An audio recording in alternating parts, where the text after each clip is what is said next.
Chapter 231. Putre did not speak. He only lowered his head quietly. The veteran Genid sighed. The way he looked at Thales slowly changed. As for Northland and Ekstedt, they will live under Lampard's lies and will. One day, they will even worship this King Slayer as their king. Thales turned his head. Nicholas snorted. The Walton family will never recover from this setback. The prince glanced at Nicholas and Merk and sneered softly. This feels terrible, doesn't it?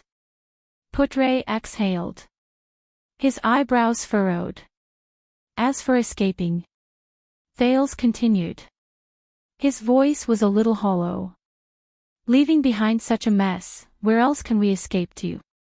The prince turned his head and swept his gaze over everyone.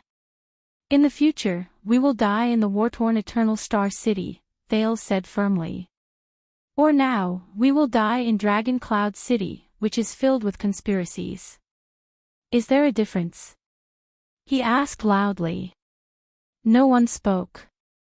Then, a sonorous and powerful male voice broke the silence. Of course there is.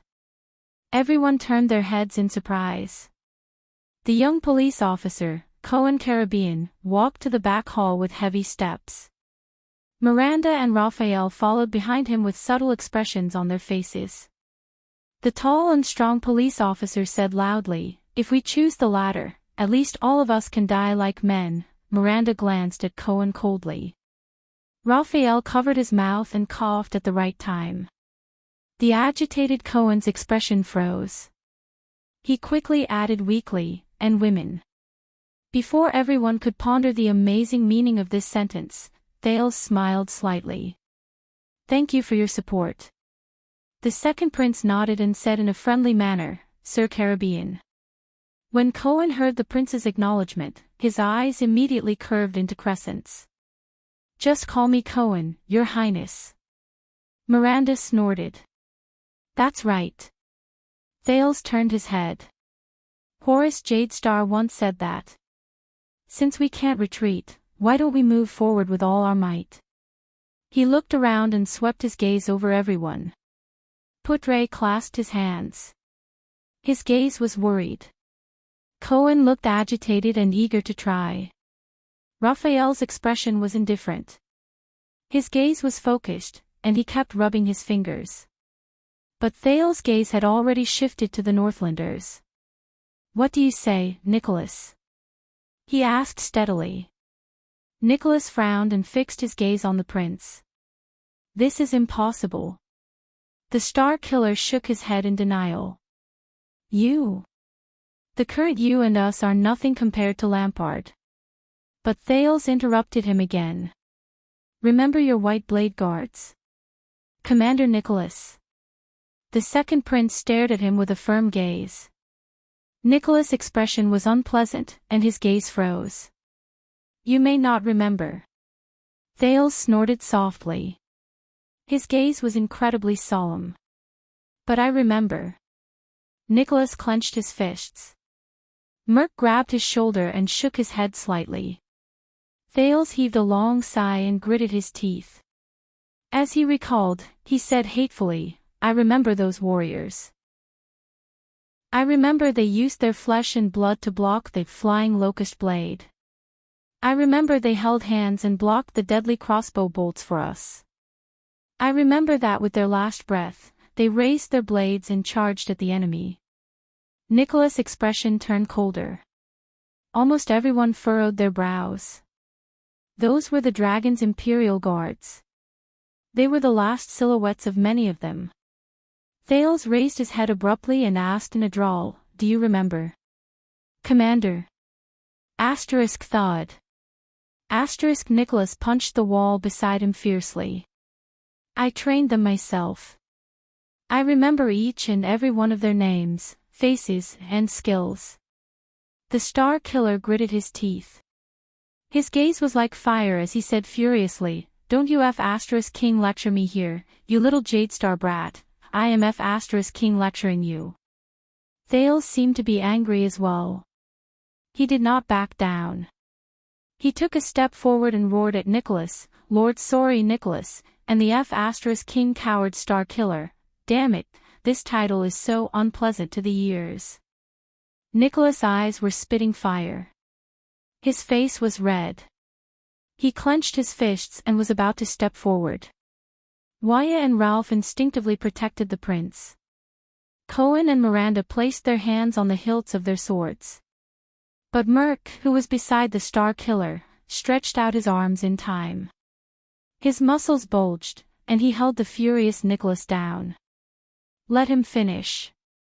Thales panted a few times as he spoke in a foul language that he was not used to. He gritted his teeth and said, "And you, listen carefully. I won't run away. I will go back to the place where we were utterly defeated by Lampard and tried to survive in a panic." The prince looked at everyone in front of him, from Putre to Wyatt, from Miranda to Raphael, from Merc to Little Rascal. He looked at their expressions and said in a low voice, "We are going to avenge the White Blade Guards. We are going to seek justice and truth for them. We are going to prove that their sacrifice, that their efforts were not in vain. We are going to destroy Lampard's schemes and plans, no matter what they are. We are going to save this city that has bled too much." After Thales finished speaking, he patted his chest. Nicholas gritted his teeth and sneered, "This is suicide. It's just a better way to die." Thales raised his head again. "That's right. We Constellations are going to commit suicide," he said coldly. "Northlanders." The second prince pushed Wyatt away and walked towards Nicholas. He stared at the Star Killer with eyes as sharp as swords. "Are you coming or not?" The air seemed to have frozen. Nicholas glared at the second prince of Constellation. The faces of the White Blade Guards appeared before his eyes. "And that guy. Caslin. And him." Nicholas' body began to tremble uncontrollably. A surge of power surged in his body. Merc's expression changed. He tightened his grip on Nicholas' shoulders.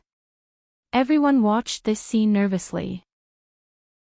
After a while, Nicholas swung his arm and broke free from Merc's grip. F***CK. He looked like he was struggling and spat. The Star Killer looked behind Thales, at the nervous Little Rascal.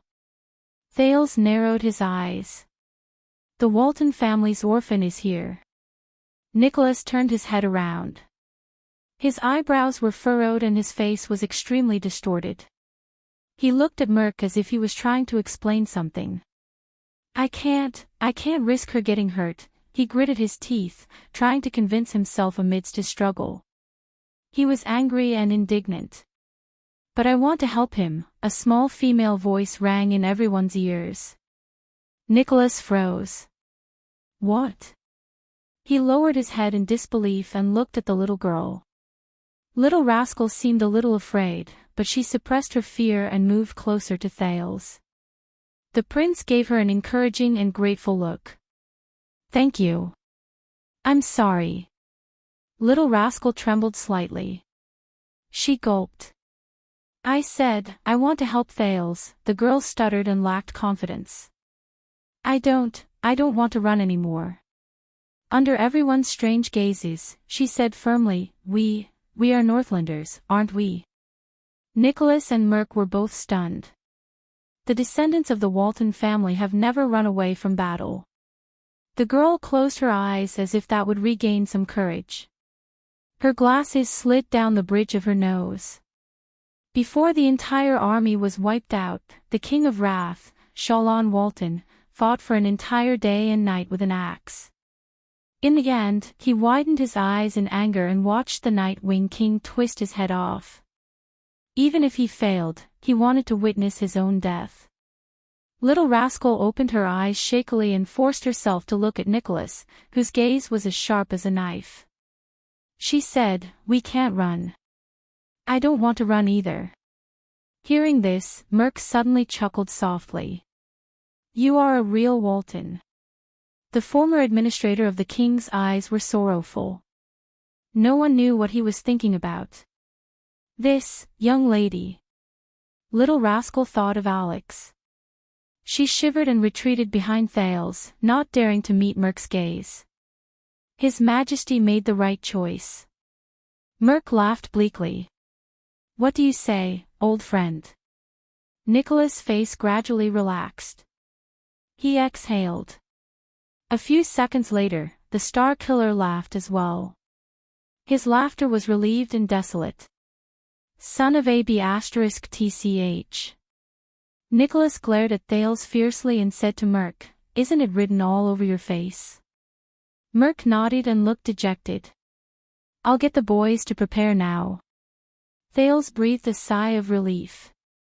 "So, what's your plan?" Nicholas said fiercely, "I'll say this in advance. I refuse to let a brainless wild boar charge forward, Your Highness of Constellation."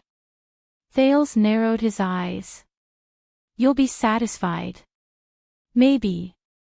We're probably all crazy," the Star Killer snorted coldly and said disdainfully, "to actually listen to two children and go to their deaths." Putre sighed deeply, then took a step forward. His steady voice rang. "What did Lord Hanson say?" Putre looked at Raphael, who had been quiet all this while. "Did the Secret Intelligence Department agree as well?" "This is not a simple decision. It concerns the future of the kingdom. It's best to have the Secret Intelligence Department support and plan." Raphael instantly attracted everyone's attention. Or rather, Thales thought in his heart, it's the Black Prophet who attracted everyone's attention. The young man from the Secret Intelligence Department frowned slightly. "I can't communicate with the Lord for the time being," Raphael said flatly. He did not care about the various gazes cast on him. So, at this moment, this place, his gaze focused. "I am the will of the Secret Intelligence Department." Putre reached into his bosom and took out his favorite pipe. He absent-mindedly filled it with tobacco. "So, what do you mean?" Raphael glanced at Miranda. The latter only held her saber tightly and pursed her lips. She did not say a word. This reminded him of the little girl 12 years ago. At that time, she also pursed her lips and shivered as she curled up in a corner. Curled up in a pile of dead people. Raphael chuckled in his heart. The young man from the Secret Intelligence Department turned his head. His gaze was resolute and firm. He still looked cynical and relaxed, but his words were very formal. "Since it's the prince's decision, the Secret Intelligence Department will, of course, fully support and provide all assistance." Thales nodded at Raphael. "Moreover, he's not completely unsure." Raphael glanced at Thales. "Forget it." Putre lowered his head and lit his pipe.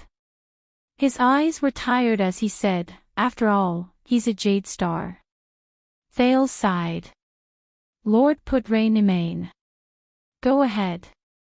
When Putre raised his head again, his expression was much calmer. He exhaled a mouthful of smoke. "If this is your will." Chapter 232. Everyone's gaze returned to Thales again. Thales exhaled and smiled. "What about the others?" Thales looked at the remaining people and narrowed his eyes. "What we are about to do is very dangerous, we might lose our lives." The remaining people exchanged a few glances. Waya revealed a helpless but determined smile. "Your Highness, I have already said this when we first met.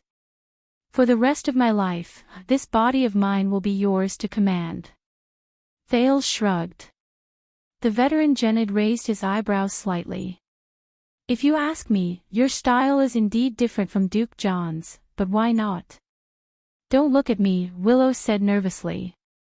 "I will go wherever everyone else goes." Ralph saw Thales' gaze shift to him and could not help but frown. He extended his hands and made two gestures in the air. "Don't ask. Just do it." Thales smiled knowingly. This tone. Does he think he's still in Blood Bottle Gang? Very well, then we have reached a consensus. Thales breathed a sigh of relief and looked at everyone. But his expression immediately darkened. Even though this decision might kill us. No, Thales sighed in his heart. In this plan, there had to be someone who was going to die. But since the decision has been made, Thales' gaze froze. But what are you going to do? A discordant voice interrupted. Everyone turned their heads. We only have a group of defeated soldiers who are on the run. All of them are injured and hiding. Including the White Blade Guards, there are only about a dozen of us. Behind Cohen, Miranda Arund looked at the prince with a cold expression. You are just a 7 or 8-year-old brat. What can you rely on to overthrow Lampard and protect the Northern Territory? Lady Arund's gaze was incredibly sharp, and her question was extremely sharp. Even to save the kingdom. The same question, Nicholas mocked bluntly. Do you really want us to die and move the people of Dragon Cloud City? Thales lowered his head and was silent for a few seconds. What do you think? The Prince of Constellation asked calmly. Everyone looked at each other. Putre raised his eyebrows. I say, said the vice diplomat in a low voice, with a puff of smoke, that we are no match for Lampard in any respect. Cohen crossed his arms and gave Raphael a questioning look, but the latter ignored him. Lampard has nearly 2,000 men. They are the standing army of Black Sand region, and they are disguised as patrols. They are also firmly occupying the first gatehouse, and even control Heroic Spirit Palace. Putre calmly recounted the events. Nicholas raised his head and his eyes shone with a cold glare. Dragon Cloud City has enough troops to suppress him. Gather the patrols and the Walton family's recruits. The White Blade Guards will be the vanguard, and I will personally lead the attack. Whether it is the Gatehouse or Heroic Spirit Palace, I guarantee that they will not last more than 15 minutes. If, as a mere lord, you could recruit these troops in a suitable name, which might take a whole day, and make them run amok in Dragon Cloud City without hesitation, follow you to attack the Gatehouse, and rush into Heroic Spirit Palace, Putre retorted without batting an eyelid. That's right. Nicholas did not speak. He forcefully swallowed the words "this was my original plan" back into his throat. Merc patted him on the back of his shoulder. Putre sighed and continued, he has multiple Supreme Class elites under him. Regardless of whether it's Castellan or the Fire Knight, if they ambush us when we are caught off guard, they can defeat us in a short amount of time. There's even an existence like the super-class swordsman Croche. Hearing this, Merc's expression clearly froze. He has allies like the Red Witch, Shiles, and Vlad. Everyone listened quietly to Putre's analysis. Their expressions became increasingly unpleasant. Intelligence is everywhere, and his connections are everywhere. I am willing to bet that once we get close to Heroic Spirit Palace or the First Gatehouse, we will be discovered within 5 minutes. Don't forget about Shadow Shield. Thales sighed. And maybe Charlton. Hearing this, Putre's gaze darkened. Yes, and Shadow Shield and Charlton. We are also at an absolute disadvantage in terms of the situation. The vice diplomat took another puff of his pipe. There was a worried look on his face. Your Highness, as well as Constellation, have been rumored to be the masterminds behind the scenes. Other than a few White Blade Guards and this neutral temple, we are isolated and helpless. It is difficult for us to even show our faces. Everyone's expression became solemn. It was as if the excitement and passion from earlier had been swept away. Unless Lampard surrenders directly. Putre put down his pipe and sighed softly. Otherwise, I don't see any chance of winning until now. Thales did not speak. He only quietly observed everyone's expressions. Might as well let Raphael find another calamity to help us. Cohen shrugged in annoyance. It will be faster this way. Many people raised their eyebrows. Nicholas and Merc looked at the young man from the Secret Intelligence Department with unfriendly expressions. Yes. Raphael snorted coldly and glanced at Cohen. Maybe we can even get a great dragon to help us. Then we will definitely win. The others shook their heads. Little Rascal's expression changed. She subconsciously touched her glasses. Ralph grunted and gestured at the bright moon goddess with his chin. Ah, I understand what the mute meant this time. Wyatt looked at the phantom wind follower and sighed. He said that we should directly pray to the bright moon goddess. This is more reliable. Under everyone's gaze, the prince's attendant spread his hands at the statue. At least you will still be able to see her. Putre clutched his forehead and sighed. Are you done? The second prince suddenly interrupted Putre. Thales raised his head and looked at everyone with a piercing gaze. He flashed a sly and confident smile as he recalled the unforgettable battle and the swordsman who left a deep impression on him. Before the big battle starts, Thales raised his right hand and gently tapped his forehead. We have to change our minds first. Everyone was stunned. Change our minds? Miranda asked doubtfully. Among the puzzled people, Raphael rolled his eyes and seemed to be deep in thought. Thales exhaled and operated his brain, which had been thinking for a few hours. Black Sand region seems to have the upper hand in every aspect, seizing the initiative. The scenes from last night appeared before his eyes. He extracted information one by one. They have the entire situation under control, and we have no power to fight back. Thinking of this, Thales smiled faintly. How could a flying dragon lose when it rides on his face? But he felt a little gloomy. No one in this world understands this joke. At this thought, Thales raised his head and forced himself to be alert. Asterisk smack. Asterisk, but. The second prince's gaze was calm as he punched his other palm. Really? Do you have another opinion? Putre's eyes shone brightly. Your Highness. No. Unexpectedly, Thales shook his head. Your analysis is correct. But even if they are as strong as the calamities, the prince raised his head and his gaze was firm, they can't change people's hearts and turn the situation around. Even if they are strong enough to destroy Extet's capital, kill all the Extetian nobles, and even threaten every Northlander with death, they can't change Northland's traditions, can't change Extet's spirit, can't force people to change their minds, and can't destroy the truly precious things in this land. Cohen ran his fingers through his hair. His expression did not change, but his gaze when he looked at Wyatt was filled with one word, what?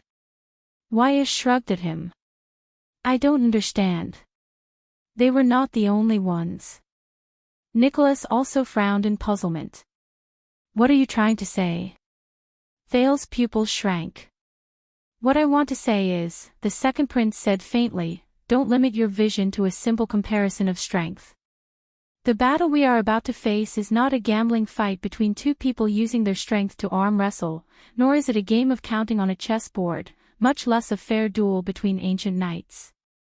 An army of 1,000 or 2,000 people is nothing. They can't change the minds of the nobles in Dragon Cloud City, and the warriors of Dragon Cloud City can crush them in one blow, Thales said calmly. At the same time, he kept thinking about the doubtful points he had grasped before. Caslin and Tolja can kill any pawn at will, but even if you tie the two of them together and multiply them by 10, they can't make the archdukes willingly support Lampard as king. They can't turn the truth that has already happened into an illusion. The Red Witch seems to be very powerful, but without the support of the power she is attached to, the secret room spies and the secrets they hold are nothing. Shadow Shield and Charlton sound terrifying, but they can only carry out assassinations and spies in the dark. What truly supports their survival is power, as well as the conflicts and contradictions that arise from power.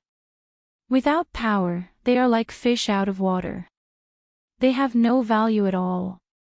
They are just Lampard's chess pieces, the intelligent Canvita, the brave Tolja, the well-respected Caslin, the all-pervasive Red Witch, the well-connected Marquis Shiles, and the obedient Black Sand Region Army. When he said this, Thales shook his head. But we can't be fooled by these chips and chess pieces. Raphael flashed a faint smile. Interesting. What a familiar argument.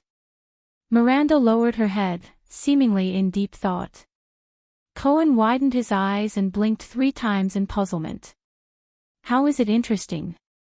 Thales took a deep breath. The expression in his eyes was extremely serious and solemn. You must know that all these chess pieces cannot compare to the strongest, most terrifying, most powerful, and most unique chess piece on their chessboard. The prince's voice rang faintly, only that person is the greatest threat. That truly powerful person, the strongest chess piece in their camp. No one spoke. Everyone seemed to be thinking, even Cohen. Raphael rubbed his fingers, Miranda stroked the hilt of her sword, Nicholas' gaze was still as cold as ice, and Merc looked at little rascal with a profound gaze. Poutre seemed to have forgotten to smoke, letting the pipe burn in his hand. He said tentatively, "You mean?" Thales raised his gaze and pictured that terrifying opponent in his mind. "Yes," he said absent-mindedly, "an ambitious and ruthless person with extraordinary courage." Thales nodded nonchalantly, but his eyes were filled with wariness and solemnity. "Their strongest chess piece." He said the name softly. Chapman Lampard. At that moment, everyone was stunned. "We cannot be fooled by the appearances of the other chess pieces," the prince said softly. "As long as we attack the weak point, everything else will be solved." Thales quietly watched the other people's gazes and expressions, not saying a word. Then Nicholas raised his head in confusion. "You mean," the Star Killer said in disbelief, "to behead him?" "I get it." Before Thales could react, Cohen slapped his forehead and his eyes lit up. "We're going to do everything we can to assassinate Lampard." When he heard their words, Thales almost vomited blood. He rolled his eyes and suddenly remembered High Priestess Holmes' words just now. "So," the prince tried his best to look calm and snorted. "You're not listening to me." Cohen was instantly stunned and widened his eyes. On the other hand, Nicholas looked as if he had just eaten **T. Thales exhaled deeply. "Oh my God. No wonder. So, when I say this, and then look at the other person's ignorant face, it's so pleasant." After savoring the feeling for a while, Thales raised his eyebrows. "I understand." Finally, Miranda caught on to Thales' words. "You are not thinking of going head-on against his armor. Instead, you are thinking of going around the edges and directly attacking Lampard's fundamental goal. Thwarting his intentions." Poutre narrowed his eyes. "Yes, the root of everything is Lampard." The second prince smiled in relief. He said with a smile, "We're going to determine his intentions and then find his weakness." Everyone looked at each other. "You make it sound so easy," Nicholas said in dissatisfaction. "What's Lampard's weakness? What's his goal? How are you going to thwart him?" Thales blinked. "I have a conjecture about this. It needs to be verified. As for thwarting him, since we are going to deal with their strongest chess piece." Thales took a deep breath, and his eyes shone like fire. "Naturally, we have to bring out our strongest chess piece on the battlefield where both sides are the most unfamiliar, the most disadvantaged, and the most isolated." Thales said resolutely, "We'll decide the winner in one round." Miranda furrowed her brows. "Wait, did you just say our strongest chess piece?" the swordswoman asked doubtfully. "What did you mean?" Cohen glanced at the silent Raphael, then at Nicholas.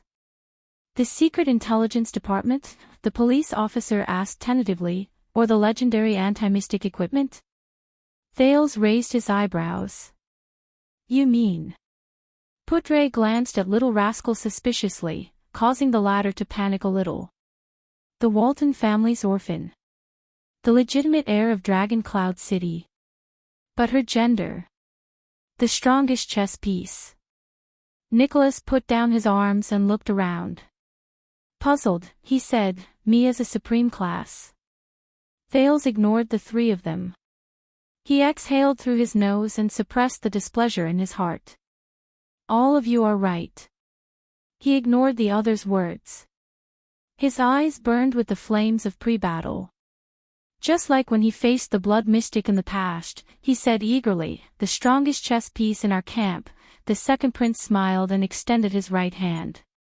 He tapped his chest and shouted a name. Chapter 233. For 3 seconds, no one said a word. Until, "Cut the nonsense." Nicholas tilted his head to reveal the hilt behind his back. There was a fierce glint in his eyes, and his words were as cold as frost. "Or do you like to joke?" Cohen narrowed his eyes. Even Little Rascal shook her head. Thales raised his eyebrows and smiled awkwardly. "But I am serious." He looked at everyone's hostile and doubtful gazes, and his heart skipped a beat. The prince could only shake his head in the end.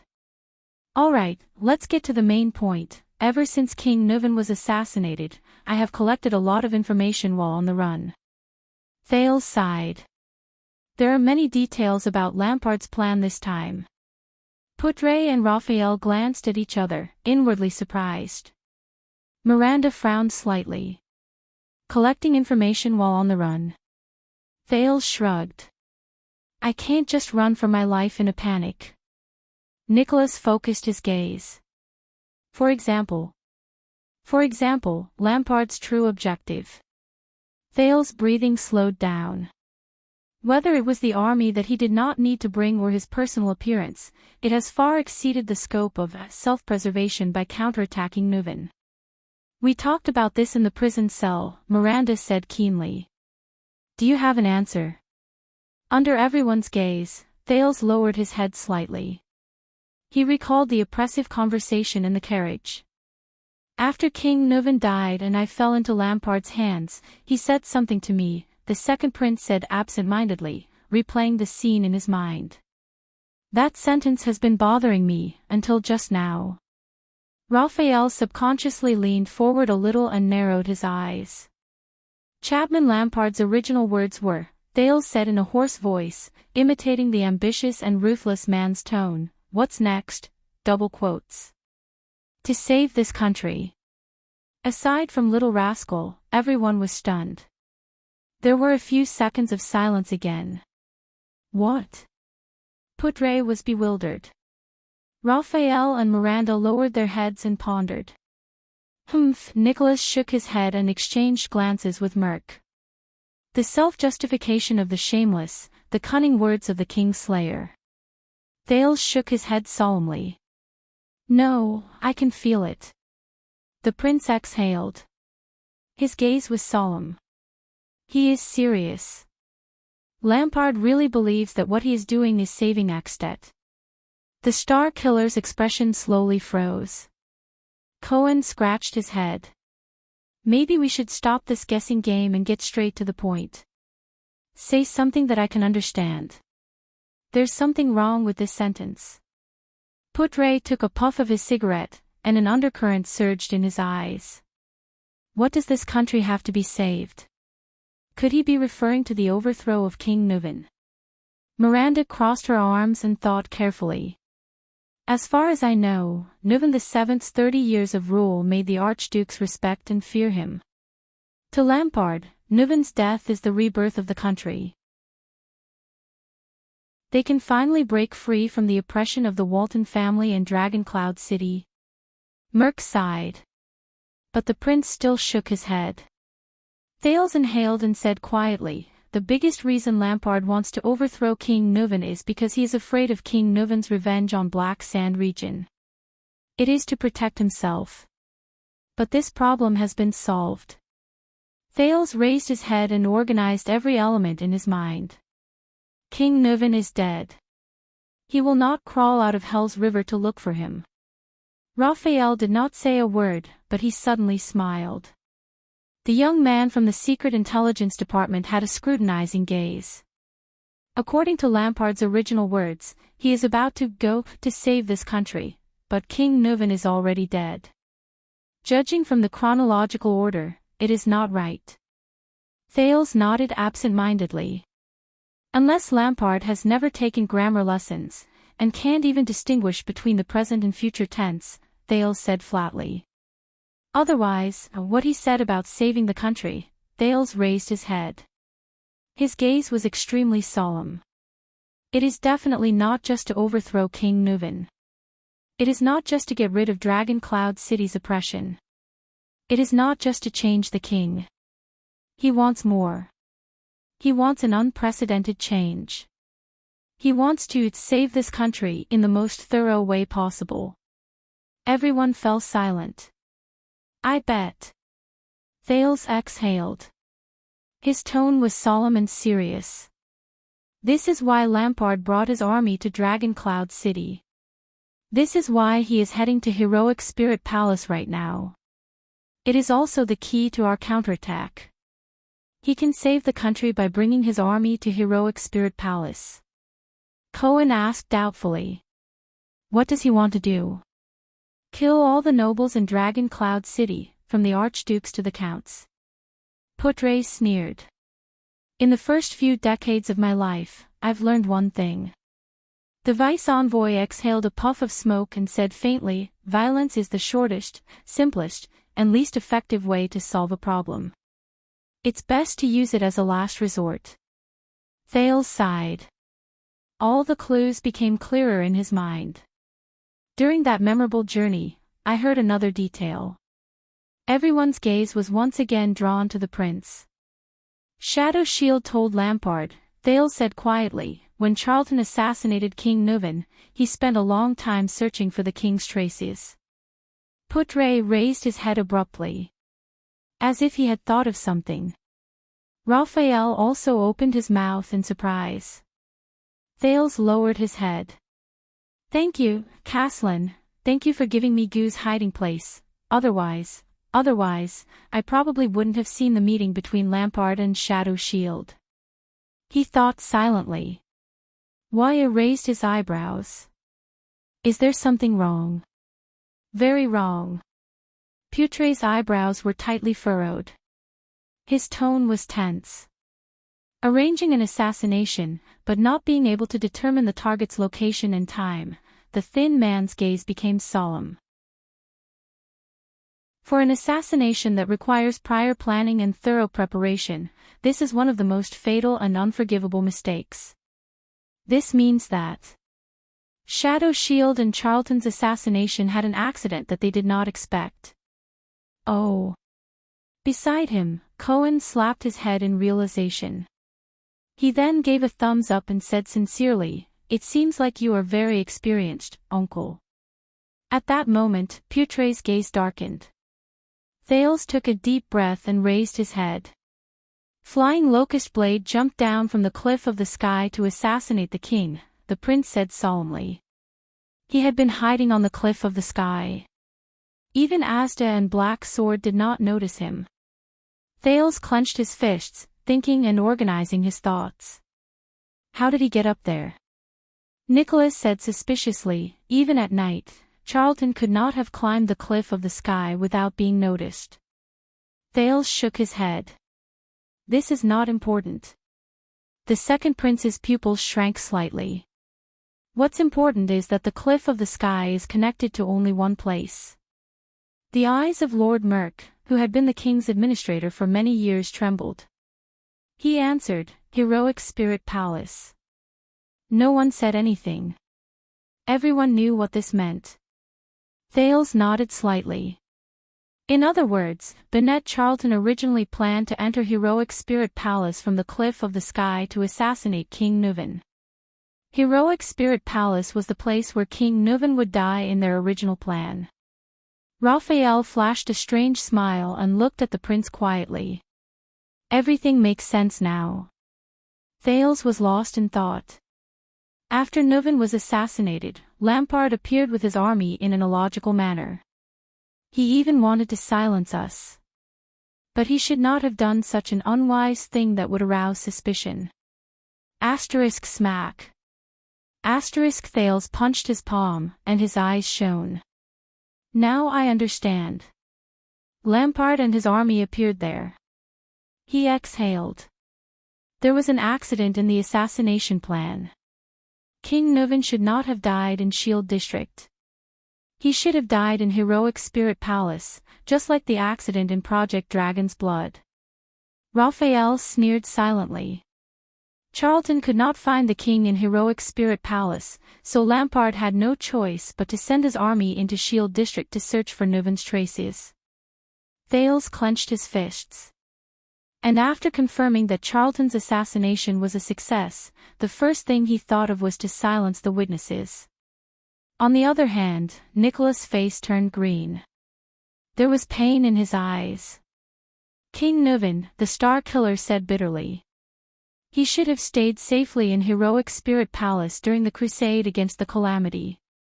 But he chose to set off with the White Blade Guards and came outside the palace. He said he believed that the place where the White Blade Guards were was the safest place in the world. Merc lowered his head. His voice was hoarse. We all failed to live up to our duties. Thales' eyes dimmed. Although choosing to leave the palace would inevitably lead to the tragedy of being assassinated, it was perhaps the wisest decision the old king made before he died. He left us a chance of survival. The police officer raised his hand. What does this mean? Cohen waved his hand and thought hard. Lampard did not want the people outside the palace to know that Nuvan was dead. Miranda raised her head. Her eyes were cold. If King Nuvan had followed Lampard's original plan and died mysteriously in Heroic Spirit Palace, what would have happened? The swordswoman asked coldly. Putre shook his head. It's not about what would have happened, Thales hummed in acknowledgement. A few high-ranking figures appeared in his mind. He muttered to himself and continued the vice diplomat's words. It's about 4 friendly and amiable old friends who were also in Heroic Spirit Palace at that time. It's about what would have happened to them. Thales raised his eyes abruptly and looked at everyone. Let's go, he said resolutely. Where? Nicholas narrowed his eyes. Thales smiled. To verify my final guess, the prince said softly. To find Lampard's weakness. At the same time, the conversation between the 5 archdukes in the Hall of Heroes in Heroic Spirit Palace was getting more and more intense. Regarding His Majesty's misfortune, Chapman Lampard looked at the 4 archdukes in front of him coldly. It seems that you have something to say. Rockney of the City of Faraway Prayers snorted coldly. Don't treat your peers as fools. Archduke Rockney said coldly, we are not the noble background characters in knight novels who only know how to serve as foils for the protagonist and let him *ck their daughters for free. Lampard narrowed his eyes. As His Majesty's greatest enemy, Chapman, the bearded Alcius raised his chin and crossed his arms. His expression was solemn.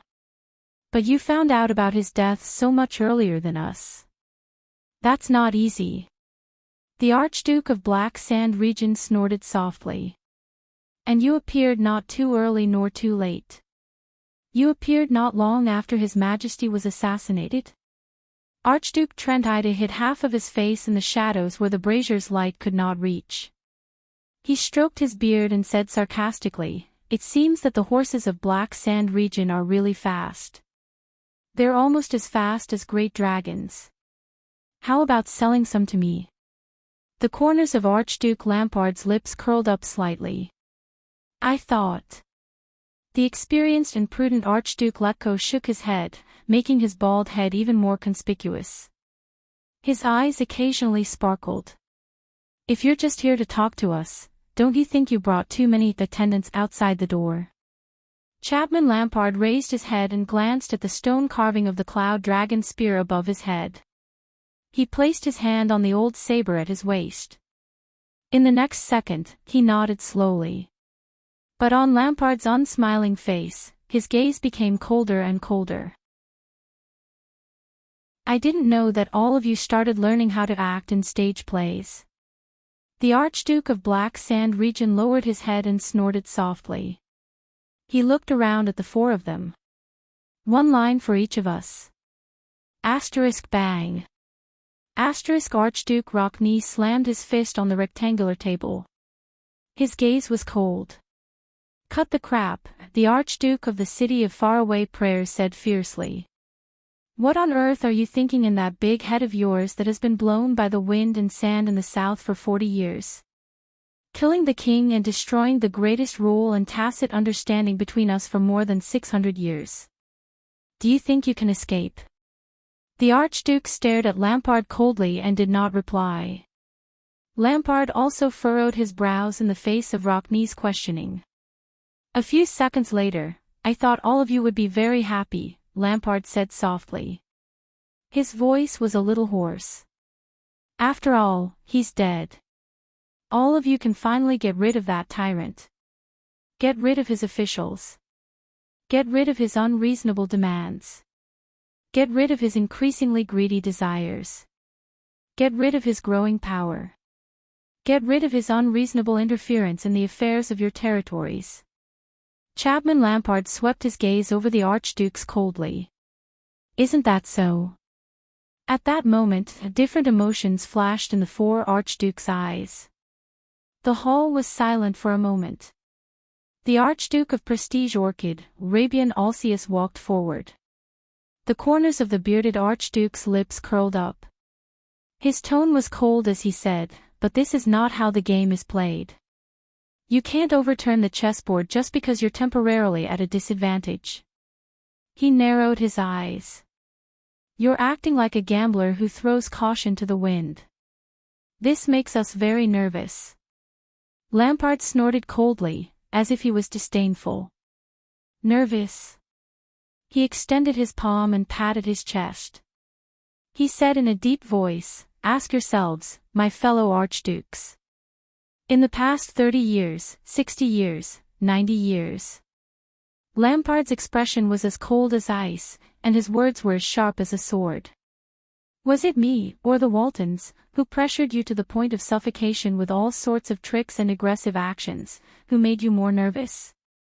The archdukes did not speak. Years of experience had long since made them used to not show their emotions on their faces. Not everyone was as young as Palfret.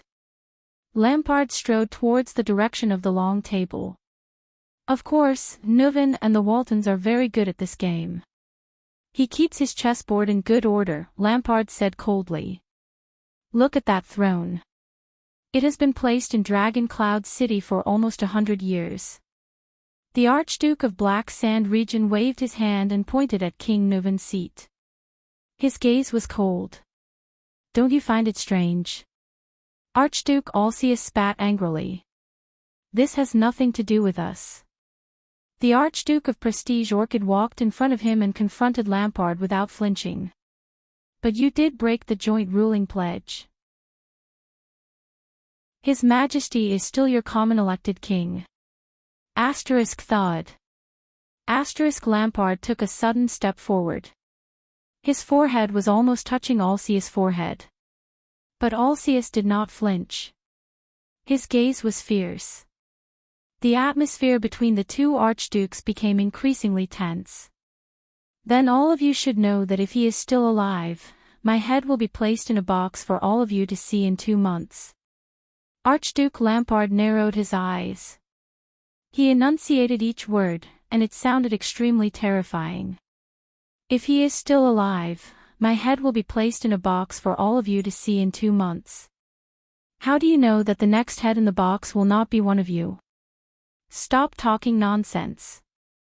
The oldest Archduke Letko raised his head, which was a rare sight. His gaze was very solemn. Trying to make us believe that the Prince of Constellation killed the king is not a good idea to divert the focus. The Northlanders have their own way of doing things, Archduke Rockney continued his sentence and said in a deep voice. We just have to follow it. Archduke Lampard narrowed his eyes, seemingly dissatisfied. Archduke Trentide clapped his hands. I don't think he wants to follow the way of Northland. The Archduke of the Reconstruction Tower, who was famous for his cunning, tilted his head. Look at the bunch of stupid soldiers outside the door. Archduke Rockney snorted coldly. Why, do you still plan to exterminate all of us here? Archduke Lampard stared at the four archdukes. His expression grew colder. He clenched his fists. But the four archdukes before him did not have the slightest intention of backing down. They either sat or stood, staring coldly at Lampard, uncompromising. After a long while, Lampard relaxed his fists, lowered his chest, and slowly exhaled. I'm not here to threaten all of you, the Archduke of Black Sand Region said solemnly, and I'm not here to harm all of you. Archduke Letko narrowed his eyes, as if he was deep in thought. Lampard raised his head abruptly. I'm here today for Eckstedt. Archduke Alcius and Archduke Rockney exchanged glances and sneered at the same time. Come on. Rockney shook his head. The Kingslayer wants to negotiate terms. For Eckstedt's future, Lampard said solemnly, I have an important proposal to make to all of you. The Archduke of Black Sand Region raised his head. His expression was cold, but his eyes seemed to be burning with flames. Flames in ice. Dragon Cloud City no longer has a direct heir, he said flatly. I believe that whether it's the selfish Walton family, or this archduchy that has been a burden to Eckstedt for more than 600 years, should not continue to exist. Trent Ida revealed a puzzled expression. Archduke Letko's expression changed. Alcius pursed his lips. There was a hint of shock in his eyes. Rockney's smile froze on his face. But Lampard continued to speak. The western part of Dragon Cloud City can belong to the City of Faraway Prayers, he said flatly, as if he was talking about a trivial matter of the winter hunt last year. We can let Defense City manage the northern part. As for the rest. Lampard narrowed his eyes and stared at Alcius and Trent Ida. Let Prestige Orchid Region and Reformation Tower respectively. The Archduke shut his mouth and waited quietly for a response. No one spoke. It was as if the air had frozen. Then, Archduke Letko's incredulous and trembling voice rose. What did you say? Lampard turned to him. Did you hear what I said? Lampard's eyes widened slightly. He said in a low voice, we will jointly manage this piece of land, Dragon Cloud City. Chapter 234. The four archdukes looked at Lampard with different expressions. Alcius furrowed his brows tightly, his face full of shock and bewilderment. Trent Ida tilted his head and sized him up with great suspicion. Archduke Letko's gaze did not move, as though he was frozen on the spot. Rockney clenched his fists tightly, his eyes full of disdain. After a long while, Archduke Alcius softly asked the question on everyone's mind, are you crazy? Asterisk crackle. Asterisk the 6 braziers, mixed with eternal oil, firewood, and other fuels, burned even more vigorously. At this moment, half of the Archduke of Black Sand Region was hidden in the darkness, while the other half was illuminated by the firelight in the hall. Lampard turned around and looked at the empty seat at the end of the long table. His thoughts moved slightly. The scene of him playing with Harold here when he was young seemed to reappear before his eyes. He subconsciously placed his hand on the saber at his waist. Who knows? Lampard's expression was indifferent, his gaze cold. Probably. Alcius' expression became more and more perplexed. His brows began to tremble slightly. At this moment, Trent Ida, who had been sizing up Lampard with narrowed eyes, snickered. The other archdukes looked at him. Dragon Cloud City, ha ha ha. Dragon Cloud City. Trent Ida placed his right hand on his crossed left arm and supported his chin. His shoulders trembled as he laughed, and the shining blade embroidered on his chest also swayed up and down. Divide it. The Archduke of Reformation Tower chuckled again, as though he had just heard a good joke.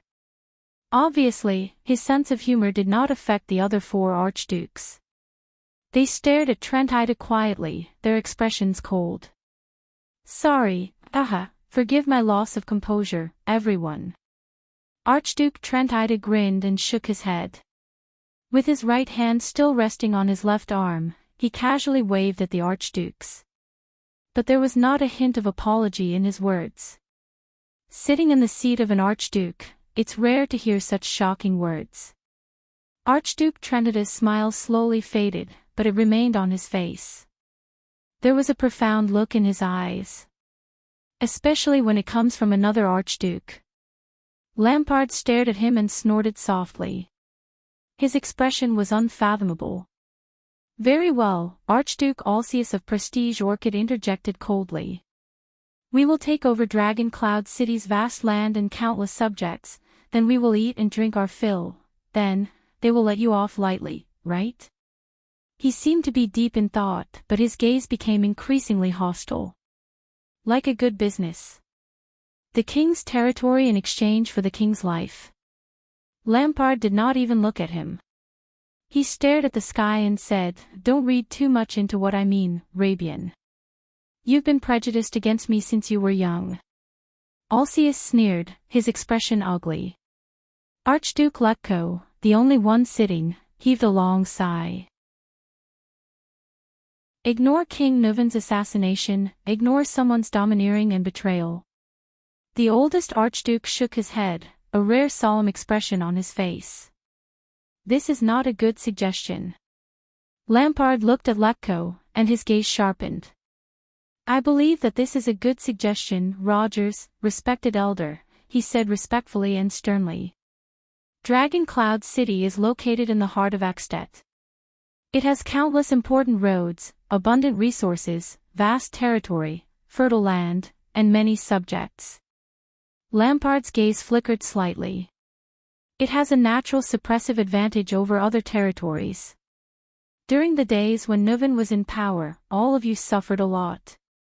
Troops passing through borders, setting up checkpoints, cutting off supplies, storing up food, migrating, opening up wastelands.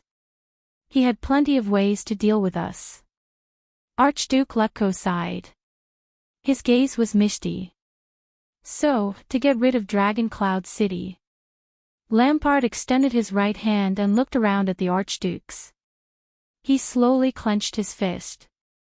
This is so that the shackle known as the Walton family will no longer exist. It is to free all of you, who are here. He glanced at the other four archdukes. But the other archdukes were unmoved. Only Archduke Rockney raised his chin slightly.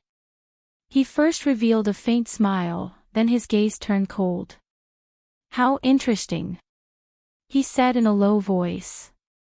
After you did all this, after you shamelessly killed the king, after you brought your troops to Heroic Spirit Palace, you actually wanted to use the late king's interests and territories in exchange for our understanding and our accomplices. Rockney's voice gradually revealed his suppressed anger. You actually wanted to use the late king's interests and territories in exchange for our understanding and our accomplices. And you're still speaking in such a dignified manner, as if you're on our side and have no choice but to do this for us. Archduke Rockney spat coldly in front of Lampard. Go to hell, Lampard. Lampard stared back at him expressionlessly.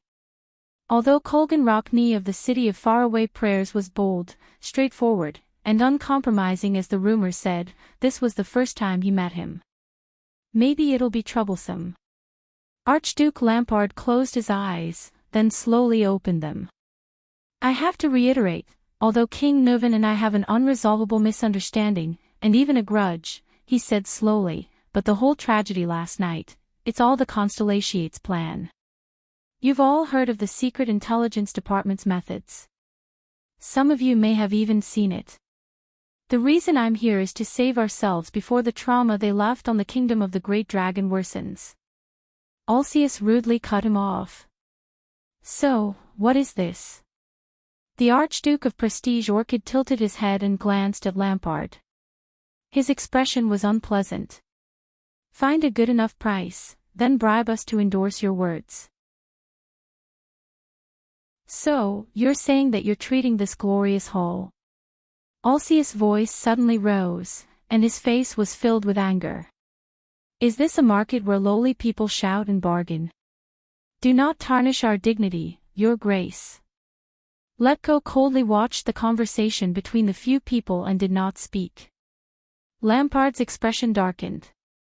He lowered his head slightly and exhaled slowly. So, you don't accept this price? His voice was a little low. The same thing happened once before. 300 years ago, if it weren't for Chara's regency, the Waltons would have lost their rule over Dragon Cloud City because their suzerain died. In other words, this is a once-in-300 years opportunity for you. Hearing this, Rockney could not take it anymore. He slammed the table and shouted angrily, "This is impossible."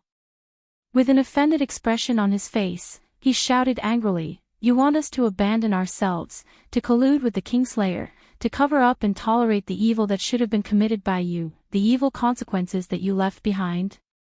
You're insulting us and Axtet." Trent Ida laughed. Divide Dragon Cloud City. God, I can't believe I'll actually hear this in my lifetime, on the day the old king passes away, he said gloomily, his beady eyes darting back and forth. But this cannot be a reason for us to clean up your mess.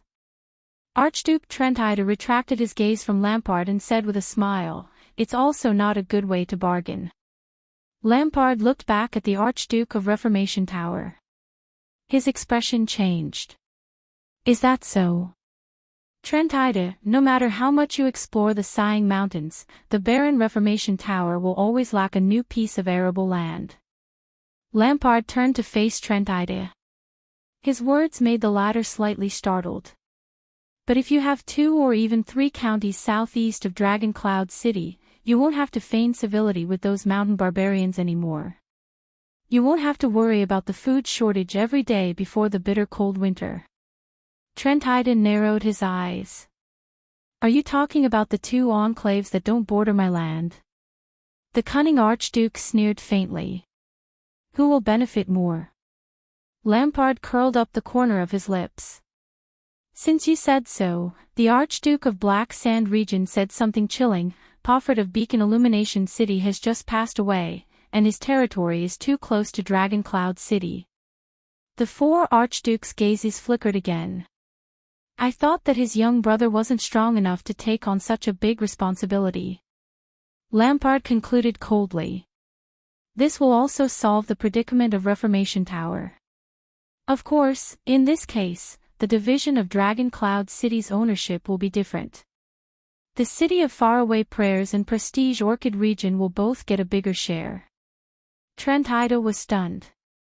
He stared at Lampard in a daze, as though he was seeing him for the first time. When Archduke Rockney heard this, he cursed with a terrifying expression, "Damn it." Asterisk thud, thud, thud. Asterisk Archduke Letko tapped his fingers on the table. His gaze was subtle. From young Chapman, who used to follow behind his elder brother in a daze, to the infamous Archduke of Black Sand Region today. His voice was drawn out and steady. I've really underestimated you in the past. It seems like there's a reason why the old man chose you instead of the popular herald. Lampard's pupils constricted slightly. The scene from 12 years ago appeared before his eyes again. Harold. His elder brother. His destined lord. He seemed to see the man lying on the ground, coughing up blood in pain while smiling at his tearful and wailing self. Chapman. Remember. We will never give in. Lampard's gaze froze in the air. The bold old Archduke sighed. How ambitious. You want to swallow up the 2 most central archduchy territories in the country. My ambition. No, Lampard said quietly. You can't bear my ambition. Trent Ida rolled his eyes. You speak as though the nobles and other archdukes in these fiefs are dead. The Archduke of Reformation Tower seemed to be mocking him. Elifure City must be very unhappy. Beacon Illumination City is closer to that goatee, isn't it? Lampard brought his attention back to reality. It's Archduke Drosset's loss that he didn't come, Chapman, Lampard said seriously, as though he was seriously discussing, but if you're worried, we can also negotiate with him. We can all achieve a good result. Trentide chuckled. His intentions were hard to decipher. Clap, clap. Alcius clapped his hands twice. That's enough, the bearded Archduke said coldly. Do you still remember who you are? Lampard's gaze flickered. I know that prestige Orchid region does not lack land, and the Alcius family's reputation in the Northlanders' hearts is not to be underestimated. The Archduke of Black Sand region nodded and said to Alcius, but if you accept this condition, you won't have to be careful between the king's urgent orders and Constellation's roaming sentries because of Pine Forest's border defense. And you, the upright and plain-spoken Rockney. Lampard looked at the long-haired visitor from the city of faraway prayers. With these new citizens, the city of faraway prayers will have the best source of recruits in the world. 80% of the people will be able to fully equip themselves. This way, when you face the turmoil in the desert and the Golden Passage again, you will be full of confidence. At least, you won't have to be so nervous, as if you're facing a great enemy. Rockney did not say a word. He only stared at him coldly. As for Defense City, Lampard turned to Letko, whose face was deeply wrinkled. The rich mines in the north of Dragon Cloud City. Why not add a large piece of territory with rich crystal drop mineral deposits for no reason? The next time Archduke Shustel or the new king forces you to mobilize the entire territory and fill up the glacier defense line, you can throw a bunch of gold coins at them to shut them up. Archduke Letko did not comment. Enough. Archduke Alcius interrupted Lampard's one-man show. He shook his head. Don't test our patience.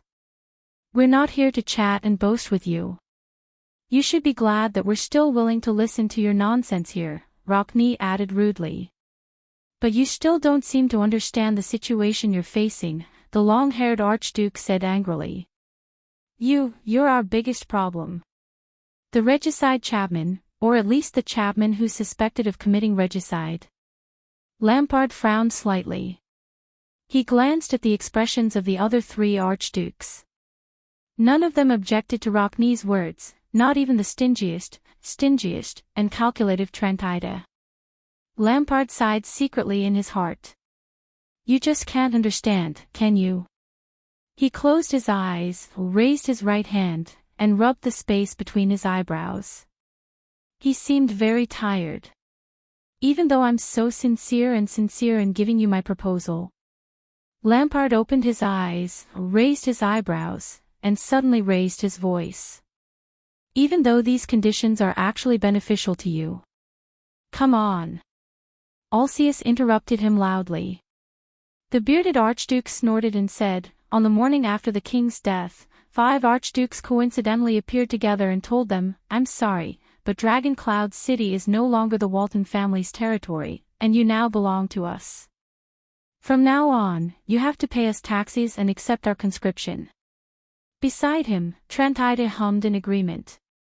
Rockney, on the other hand, hugged his arms tightly, as though he was suppressing his anger. If you didn't treat the 4 of us as fools. Alcius's gaze focused and he continued.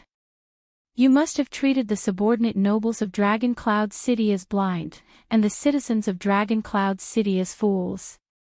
Lampard stared at him in silence. Even if you look down on those ignorant and boorish commoners, the counts of Dragon Cloud City are not easy to deal with.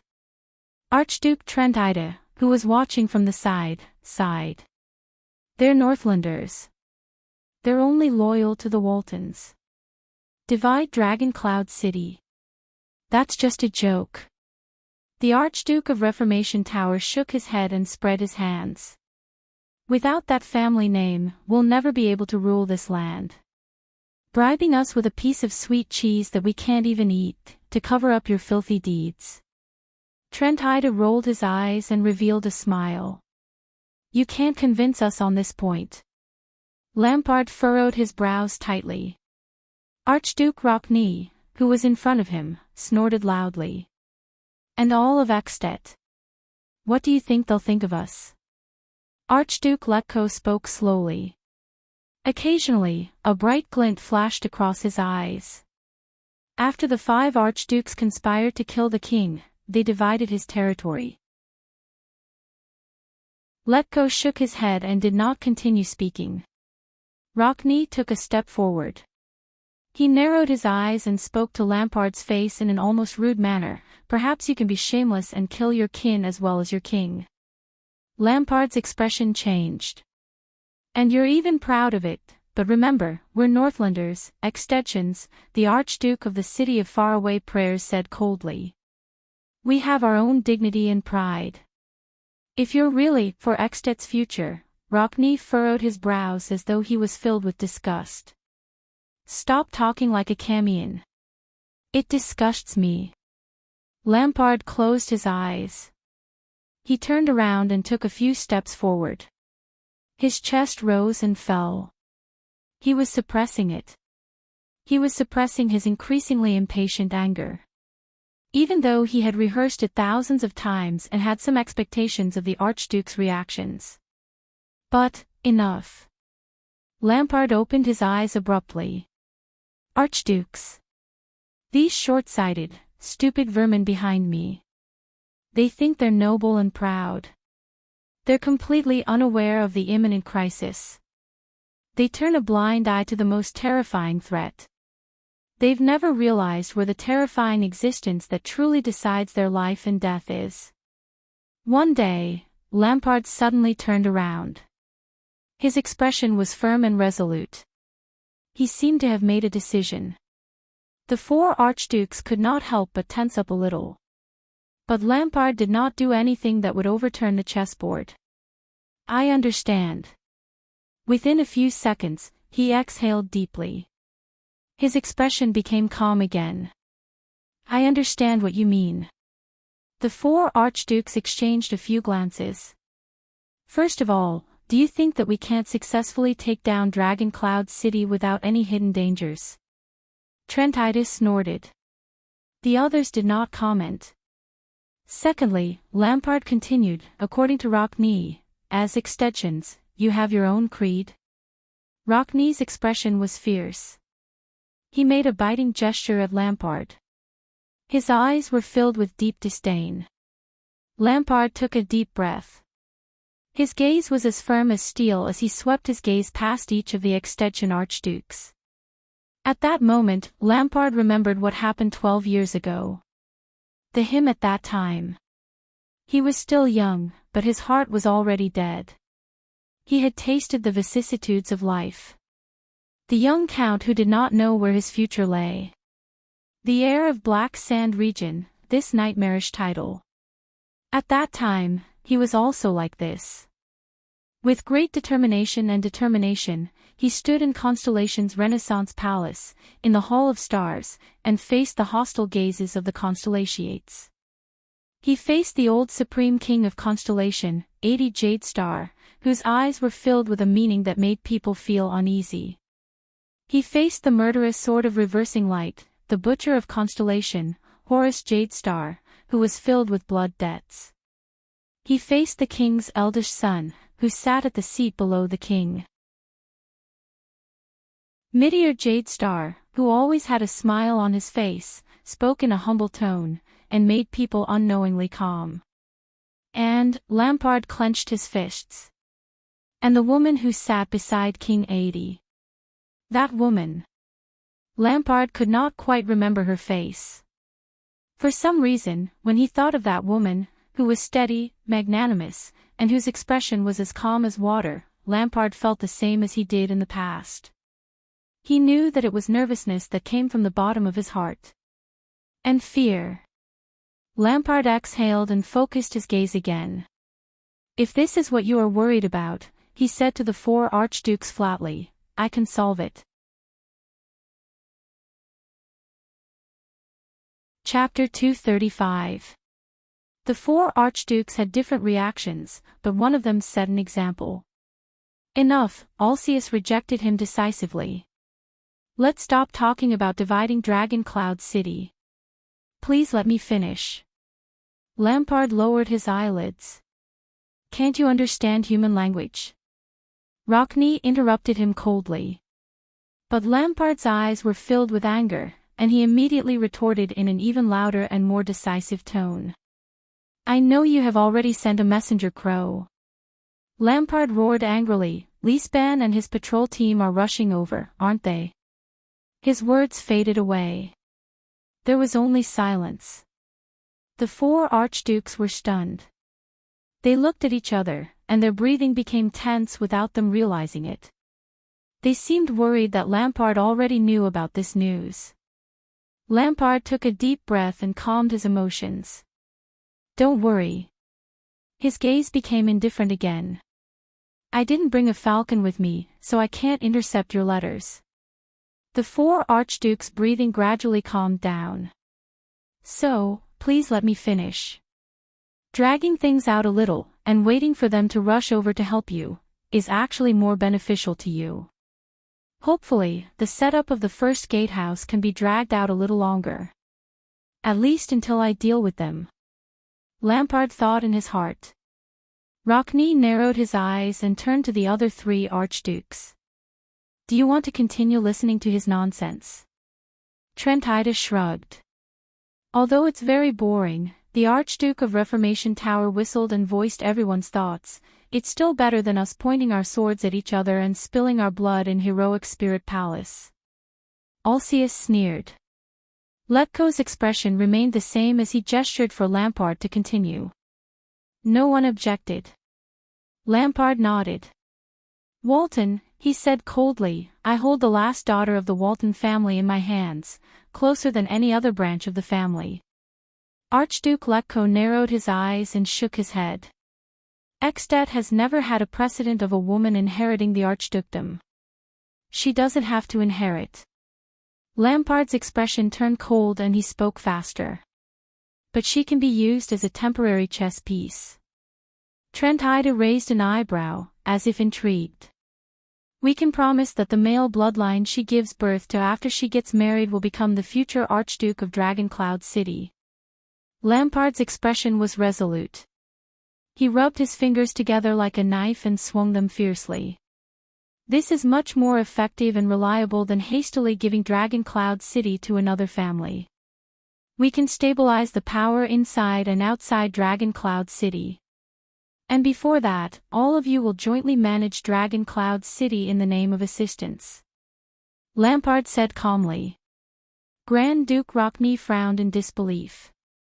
And then? Archduke Letko was expressionless. Lampard looked back at them calmly. The next second. The Archduke of Black Sand region parted his lips slightly. His gaze was as sharp as a knife, and his words were as firm as steel. This is war. Grand Duke Alceus's face twitched. Ha! Beside him, Trentida waved his hand in displeasure. Every family will go back to their territories to recruit soldiers and buy horses. Then, when they are unprepared, they will destroy Dragon Cloud City. Please, if this is your... Lampard interrupted him. The fearsome Archduke took a step forward and spoke in an explosive manner. No. Lampard's gaze was cold. We will unite the entire country and send troops south. Archduke Rockney clenched his fists. What? The four archdukes stared at Lampard with solemn expressions. The latter revealed a ferocious expression. Like a ferocious, man-eating beast before it hunted its prey. We will wage war against Constellation. He gritted his teeth and said fiercely, for the late King Nuvan, revenge. In another corner of Dragon Cloud City, Thales and Putre were squeezed in a narrow carriage. In front of them, Nicholas, who had his makeup on, sat in the driver's seat, leaving them with only the back view of his coarse linen coat. Thales hid in a gap between a cart of firewood. He was restless.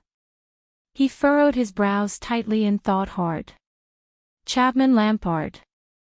The four archdukes. King Nuvan. Between them, how should we break this stalemate? Putre and Thales were separated by 2 bundles of firewood when they saw the latter's expression. The vice diplomat of Constellation sighed softly. The carriage drove over a low ridge and shook with a bang. At that moment, Thales only felt his vision shake. Then, a familiar feeling assaulted him. The prince subconsciously touched his forehead. His vision was starting to blur again. He was in a bright room. 3 or 4 young people were sitting around a middle-aged man with computers in their hands, looking at the projection on the wall. Since you chose this course, you must have the most basic understanding of social networks, such as nodes, edges, exit, entry, and even concepts such as two-mode networks and structural equivalents. Now, I want you to imagine a network diagram. Let's use human networks. It's easier to understand the relationship between people instead of a geometric diagram. A, B, and C are 3 people. Let's assume that they know each other in pairs. Alright, draw 3 points and connect them with edges. We get the simplest triangular social network diagram. 3 points and 3 edges. You can use your own methods to analyze this network. Let's add a plus and minus sign to this simple network, to these lines that only have numbers. The relationship between A and B is very poor, and the line between them is assigned a -1. The relationship between B and C is very good, and the line between them is assigned a +1. Here comes the question, what will be the relationship between A and C? This leads to a new problem, the balance of social networks. The discussion of triangular relationships has been around since Simmel's era. Balance, for example, if your friend hates someone, then as a friend, if you don't hate him, you will be in a very awkward position in this triangular relationship. This triangular relationship may become unbalanced at any time. And in the concept of social networks, how do we show this balance? For an unbalanced human network, how will it change itself to achieve its own stability? The balance of the network. The stability of the relationship. Thales took a deep breath and rubbed his forehead hard, burying this newly acquired memory in the deepest part of his heart. The relationship between Lampard and Neuven is negative.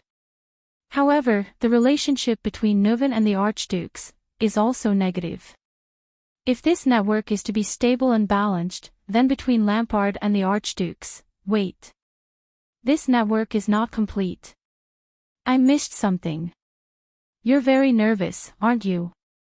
Thales, who was rubbing his forehead in deep thought, was shocked. He turned around. Ha! Putre stared at him with a worried expression. Sorry, I just didn't rest well. Thales came to his senses and shook his head with a smile. No, Putre interrupted him. It's not just now. The vice diplomat shook his head gently. From the beginning. Thales was slightly stunned. When you're nervous, you talk a lot. Putre exhaled and gritted his teeth, as though he was tormented by his addiction to smoking. I still remember when we first entered Dragon Cloud City, you were also like this. Thales was stunned. Is that so? He said absent-mindedly. Putre nodded silently. Although you appeared to be very confident before, as for the next operation. The skinny vice diplomat sighed. Actually, you are not confident either, are you? Putre's eyes shone with a contemplative light. Thales did not speak. He quietly stared at the firewood in front of him. A few seconds later, the prince lowered his head and sighed. I'm sorry, Thales said a little dejectedly, I don't know if we can succeed. Putre stared at him quietly. At this moment, Nicholas, who was in front, turned his head around. His eyes were like stars. We are Northlanders, he said coldly. Northlanders don't ask if we can do it. We only ask if we can do it or not. Putre snorted. Thales' heart skipped a beat. He took a deep breath and braced himself. We've arrived. Feeling the carriage stop, Thales raised his eyebrows. Of course. Nicholas knocked on the carriage with a calm expression. They've already gone ahead to scout the way. Thales exhaled. I thought it would take more time, from finding the place to starting the operation. The prince said quietly, after all, we can't be seen in public. This is Dragon Cloud City, Nicholas interrupted him. His skin, which was tanned because of the oil, trembled slightly. No one is more familiar with the people we're looking for than us. Also, both the real patrol team and the imposters from Black Sand region seem to be missing.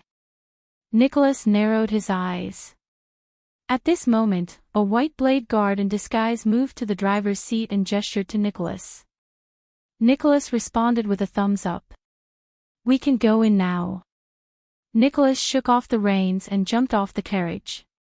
He turned around and said to them, they've scouted the way. We'll go in directly. Thales was slightly shocked. Go in directly. The prince widened his eyes. Aren't we going to sneak in? Won't we alert too many people? Shut your mouth. Nicholas said scornfully. We're sneaking in. Putre pushed aside 2 bundles of firewood and jumped off the carriage first. Then, he extended his hand and took the second prince down. Thales felt a little more at ease when his feet touched the ground. This was a rather remote house.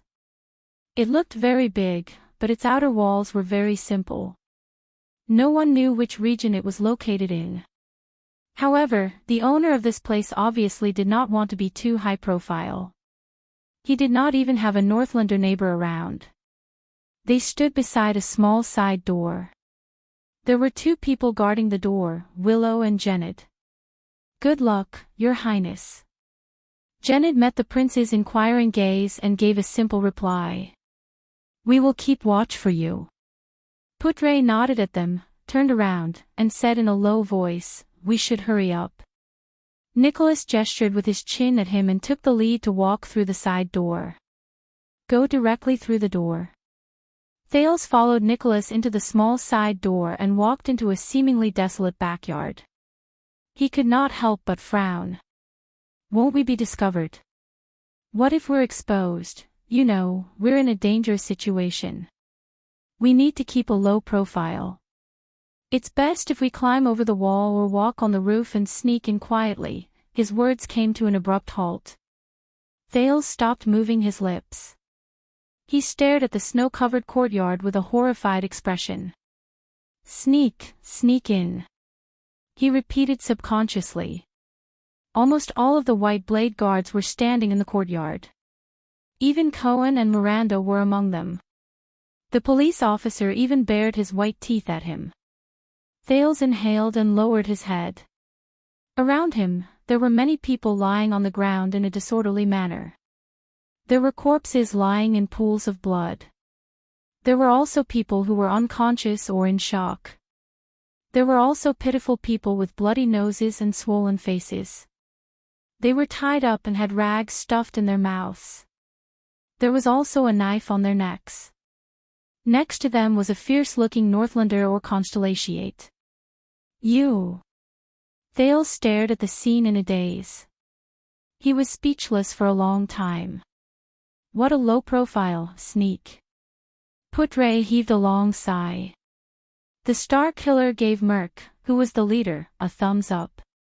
Thales turned his head away from the corpses and cast a dissatisfied glance at Nicholas. All right, as long as no one knows that we've sneaked in. Nicholas raised his eyebrows and extended his palm towards the bloody mess on the ground. He nodded complacently. This is the most successful sneak-in. This sentence, in those few seconds, Thales' eyebrows changed into various shapes. He took a deep breath and turned to Nicholas. With a serious expression, he asked tentatively in a low voice, everything is empty. Nicholas was slightly stunned and had a puzzled expression. What? Thales clicked his tongue and retracted his head. He shrugged as if nothing had happened. Nothing. Nicholas had a baffled expression on his face. Thales shook his head and chased away unnecessary thoughts. He looked at the corpses on the ground around him and resisted the urge to grumble in his heart. I'll lose the synchronization if I do this. The next second, he followed Nicholas out of the courtyard and into the house. This is your plan. Have you thought about what to do? The Star Killer asked faintly. Of course. Thales stepped over a threshold and took a deep breath. I'll act according to the situation. Then, Thales raised his head and shifted his gaze to the two men behind an ornate desk. One of them was Raphael. The young man from the kingdom's secret intelligence department was leaning against the wall calmly. His left hand was extended horizontally, and he was holding his saber. The tip of the sword was placed horizontally against the throat of the other middle-aged man. The middle-aged man furrowed his brows tightly, but he was still calm and composed. Sir, I don't know how you found this place, but I'll assume that you already know who I am and my value. The middle-aged man opened his mouth, narrowed his eyes slightly, and said to Raphael, who was beside him, then the problem is simple. No matter what, we will definitely talk about it. Thales took a deep breath. He walked out from behind Nicholas and raised his head to look at the man whose throat was being held by Raphael. The middle-aged noble with a blonde ponytail and dressed in luxurious clothes. Hello, it's an honor to meet you again. Thales tried his best to squeeze out his most hypocritical smile. Your Grace. The moment he said that, even the air seemed to have fallen silent. The middle-aged man with the blonde ponytail was suddenly shocked when he saw Thales. There was surprise on his face, and his eyes blinked back and forth. He seemed to be in disbelief. Then, the middle-aged man revealed a complicated, subtle, and bitter smile, and slowly exhaled. It's been a long time. From sending someone to ask for help, to suddenly appearing now, Your Highness Thales, who always surprises people. The Marquis of Goodflow City, who belonged to Camus Union, Shiles Bamra, said with a resigned expression as he sat upright behind the desk. Chapter 236. Just as I said, you got what you wanted. Shiles' expression was indifferent, as though he had forgotten about the blade in front of his throat. His gaze swept past Putre, who was beside Thales, and he nodded thoughtfully. Congratulations on being released from prison. And you, Your Excellency, I did not know that you came to visit. Shiles knew that the thin man in front of him was a key figure in the Constellation diplomat group. As long as I talked to him, but Putre did not say a word. His expression was cold, and he only waited quietly for their prince to speak. Thales flashed a smile. That's enough, Your Grace. Stop looking at Putre. I am the one who came to talk business with you today. Shiles paused and stared at Thales in a daze. His gaze kept changing. Even when he first met the prince, he did not have such an expression. Shiles seemed to have recovered his previous demeanor and etiquette after the sudden attack. He cleared his throat and said with a smile, then, why do you want to put yourself in danger again? He took a deep breath and glanced at the blade in front of his neck. He thought about the current situation, raised his eyebrows, and said with a smile, although it is not very friendly to say this, but, I have a designated contact person. According to the previous plan, once they lose contact with me, their first choice is usually to inform Archduke Lampard. Nicholas frowned. Marquis Bamra of Camus Union turned to Thales. With an earnest and well-intentioned expression, he sighed and said, Look, you are taking a risk. Yes. Thales nodded and waved his hand at Nicholas, signaling him to step back. So, I am taking the risk of exposing myself to come here to look for you. Just like a few hours ago, when you took the risk to personally fetch me. Thales' gaze sharpened. Thales' gaze froze. The Camion showed a helpless expression. I understand your feelings. This is a sad diplomatic journey. Shiles sighed helplessly. You finally escaped from a disaster, and you are depressed. You want to get some interest back, no? Thales interrupted him. My time is limited, the second prince said faintly, so I will make it short. Shiles was slightly stunned. The second prince took a step forward and climbed onto a stool in front of the desk. He tried to make his line of sight level with Shiles, who was being held hostage. Firstly, when you came to pick me up, you told me that if I gave up on returning to Heroic Spirit Palace, you could send me out of the city quietly, or even back to Constellation. Shiles rolled his eyes and smiled politely. That was a decision you made behind Lampard's back, Thales said in a low voice. So, you're Lampard's partner, but you're not his subordinate. You don't have to listen to his orders, nor do you have to be loyal to him. The corners of Thales' lips curled up. Otherwise, why didn't he send his elite soldiers to protect you? Marquis Shiles nodded with a friendly expression. He seemed to be very polite. I understand.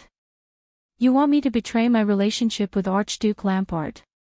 Help you instead. The Marquis thought for a moment and said calmly, this is not a small request. If he finds out, Thales shook his head. Your contract with Lampard has been completed. The prince stared at his face seriously. King Novan is dead, the spirit of the contract, remember. The Marquis' gaze flickered slightly. I want to make a business deal with you, Your Grace, the prince said softly. Business is naturally a win-win situation, the gains will definitely exceed the costs. As soon as he said this, the room fell silent for a moment. Shiles curled up the corners of his lips and his eyes shone. Business? He pondered for a few seconds and then raised his head. Ignoring the fact that he was being held hostage, he smiled brightly. What do you want? Thales also smiled. I need information. Information, Shiles nodded and seemed to be deep in thought. Since it's a business deal, what do you intend to use in exchange? Information. Exchange. Thales inhaled and suddenly remembered Covendier's Vine Manor and that bloody night. It was not a long time ago, but it felt like a long time ago. He snapped out of his daze and smiled at Shiles, who was behaving appropriately. Don't worry, my price is very fair. You'll definitely profit. Shiles lowered his head slightly and his eyes shone. Oh. I look forward to it. Thales' expression became solemn as he said solemnly, I will use an even more important piece of information in exchange for your information. Shiles blinked. So it's, in the next second. Thales exhaled and inexplicably thought of the butler of the Blood Clan's opponent, the old man named Chris. Then, he looked straight into Shiles' eyes. My information is that your life is in our hands. The prince smiled and said, Is this information sufficient? Shiles' expression froze. 1 second. 2 seconds. Shiles exhaled and shrugged. I thought you really wanted to do business with me, not, think about it again. Thales' smile remained. This business deal is very profitable. Shiles sighed softly, but his words did not yield an inch. That's not how business is done. The Marquis narrowed his eyes, seemingly not worried at all. You've already provoked Extet and can't even protect yourself. Camus Union is very willing to lend a helping hand, such as quietly sending you out of the country, just like what we said before. Thales' expression turned cold. King Novan is dead, he said coldly. These people who swore to protect him had no choice but to suffer the humiliation of the White Blade.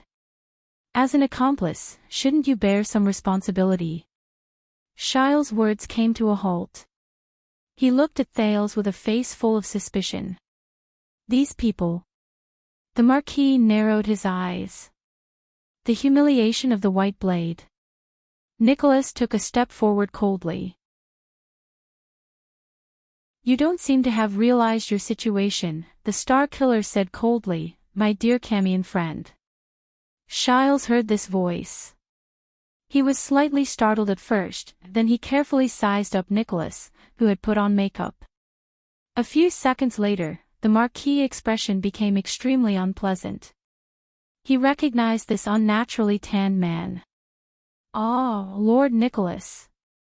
Shiles' face twitched awkwardly. His expression was interesting and painful. "You're actually still alive." Nicholas finished his sentence in disdain. Shiles' expression froze. He stuttered, "Haha, this is another surprise, yes." Nicholas sneered. His eyes were filled with hatred and anger. King Nuvan, before Nicholas could finish speaking, in the next moment, Shiles' expression changed at lightning speed. "I've reconsidered, Your Highness."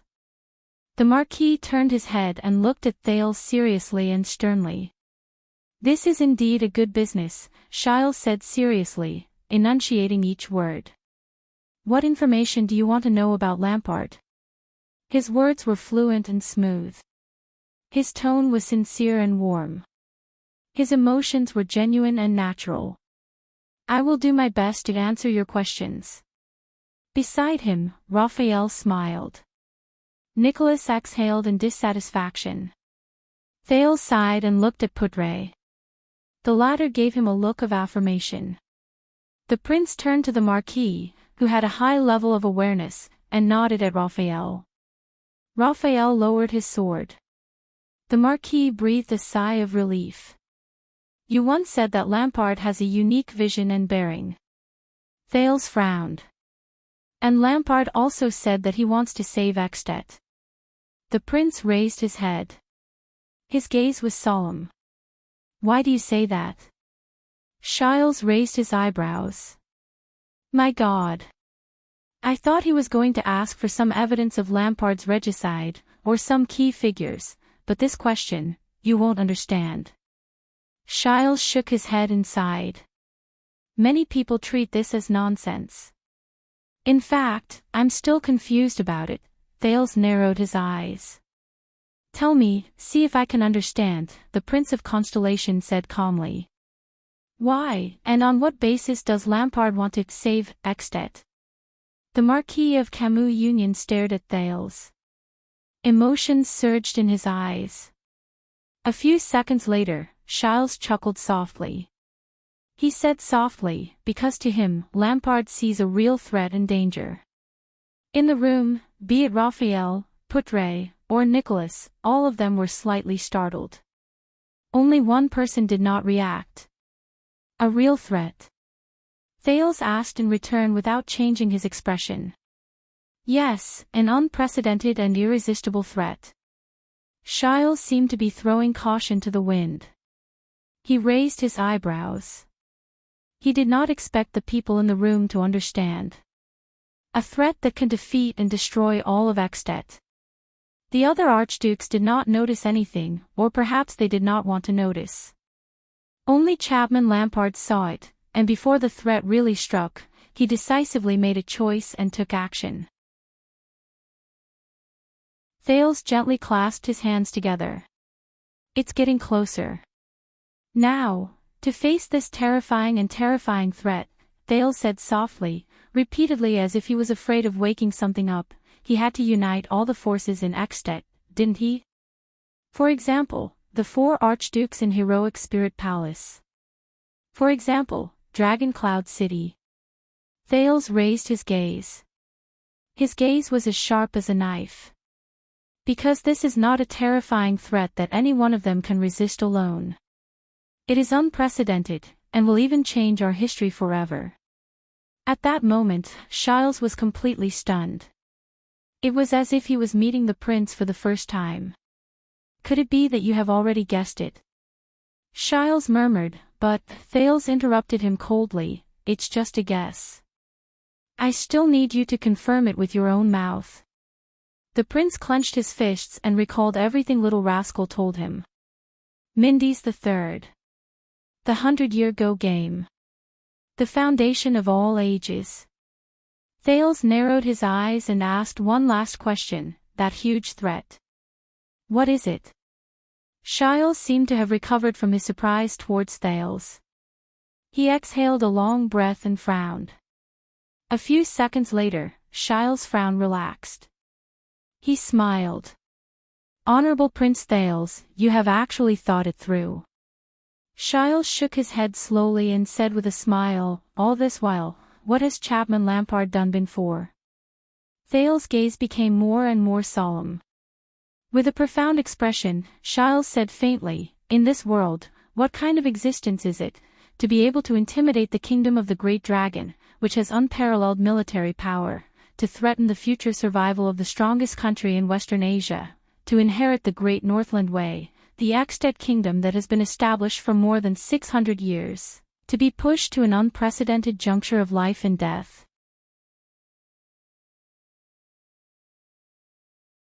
Chapter 237. The atmosphere of the negotiation in the Hall of Heroes began to become subtle. A war of vengeance. Sitting at the long table, Archduke Letko's gaze focused slightly. The joints in his crossed hands twitched slightly. "So, this is why you spread the rumor before the Constellation diplomat group's arrival and tried your best to exaggerate the discord between King Nuvan and the Prince of Constellation."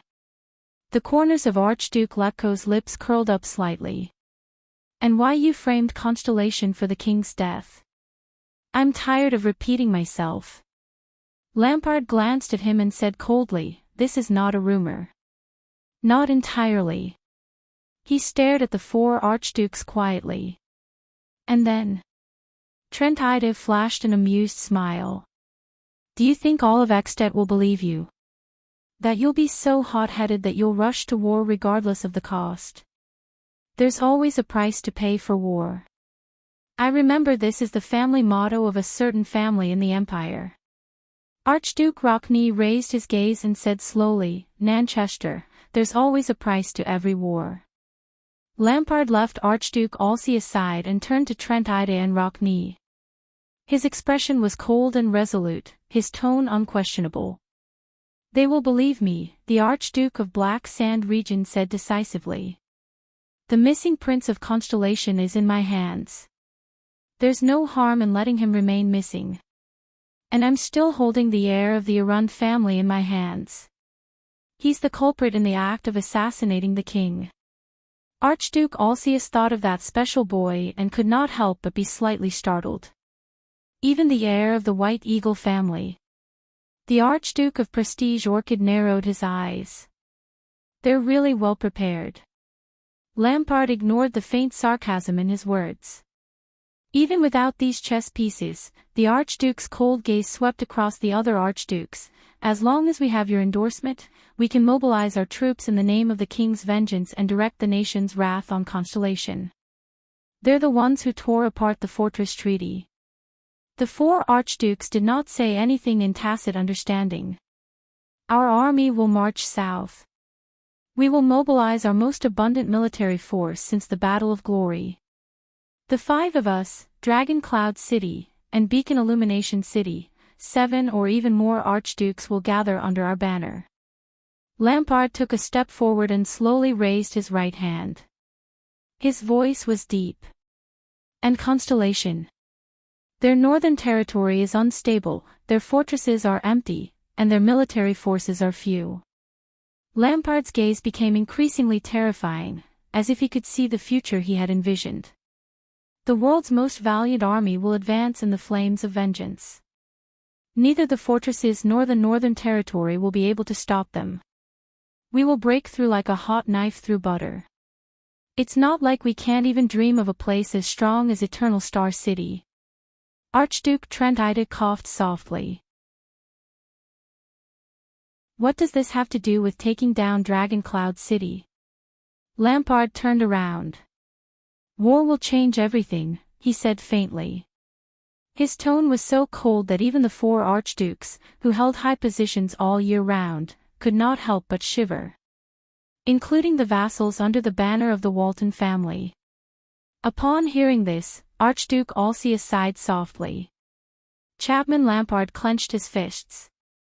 If we want to avenge his grace, Dragon Cloud City and Beacon Illumination City must be the main forces of the Southern Punitive Expedition.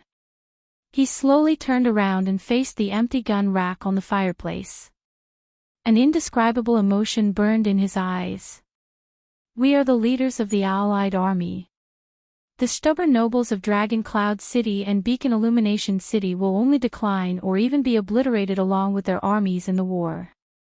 The Walton family's bargaining chip will then be completely lost. Archduke Rockney furrowed his brows fiercely. When we return in triumph with the prestige and spoils of war we lost 12 years ago, Lampard said coldly, they will no longer be a problem. At that time, who would dare, who would be able, and who would dare to point fingers at Dragon Cloud City and Beacon Illumination City, which are jointly ruled by all of you? Even Prime Minister Lee Span would not be able to object. He would no longer be a prime minister by then. When everyone accepts this situation in silence, and when that Walton's orphan daughter dies young, no one will remember the Walton family except for historians. Lampard turned around abruptly. His tone was resolute and decisive. The joint ruling pledge is still valid, but the signatories have become the 8 archdukes. Just like the 11 signatures on the joint ruling pledge, the signatures of Tan En and the other famous families are still there, but they have disappeared into history forever. But Extet can only become stronger. The hall fell silent. Lampard quietly waited for the Archduke's reply. He knew that this was a good sign. The Archdukes knew that his plan was feasible. But, you know, this proposal is very interesting. Trentitus shook his head. Hey! Archduke Rockney interrupted him in annoyance. You are talking about abolishing a piece of sacred territory that has existed since the founding of Extet. It is Rikaru's fief. Then talk to that female dragon, Lampard retorted coldly. Maybe she will fly down and fight for the Walton family. Anger immediately appeared on Rockney's face. Watch your words, Chapman. Archduke Letko frowned. That honorable lady just arrived last night. Lampard's expression changed. Honorable lady, he said mockingly. Archduke Lampard pointed outside the window. His gaze was cold. Apart from the mascot on that flag, that dragon has been nothing to us for 600 years. Its mission is nothing but to guard against the return of the calamity. It doesn't care about Extet's survival at all. The 4 archdukes' expressions became very unpleasant. Let's get back to the main topic. Trentide coughed and exhaled. I have to say, this is a bold arrangement and a rather ambitious plan. But we can completely abandon you and do it ourselves. He flashed a smile again. Maybe we can even take the ownerless Black Sand region under our command. Archduke Rockney laughed angrily. Not a bad idea. Give us a reason, Chapman. A reason that we must include you. The Archduke of Reformation Tower whistled. Lampard narrowed his eyes.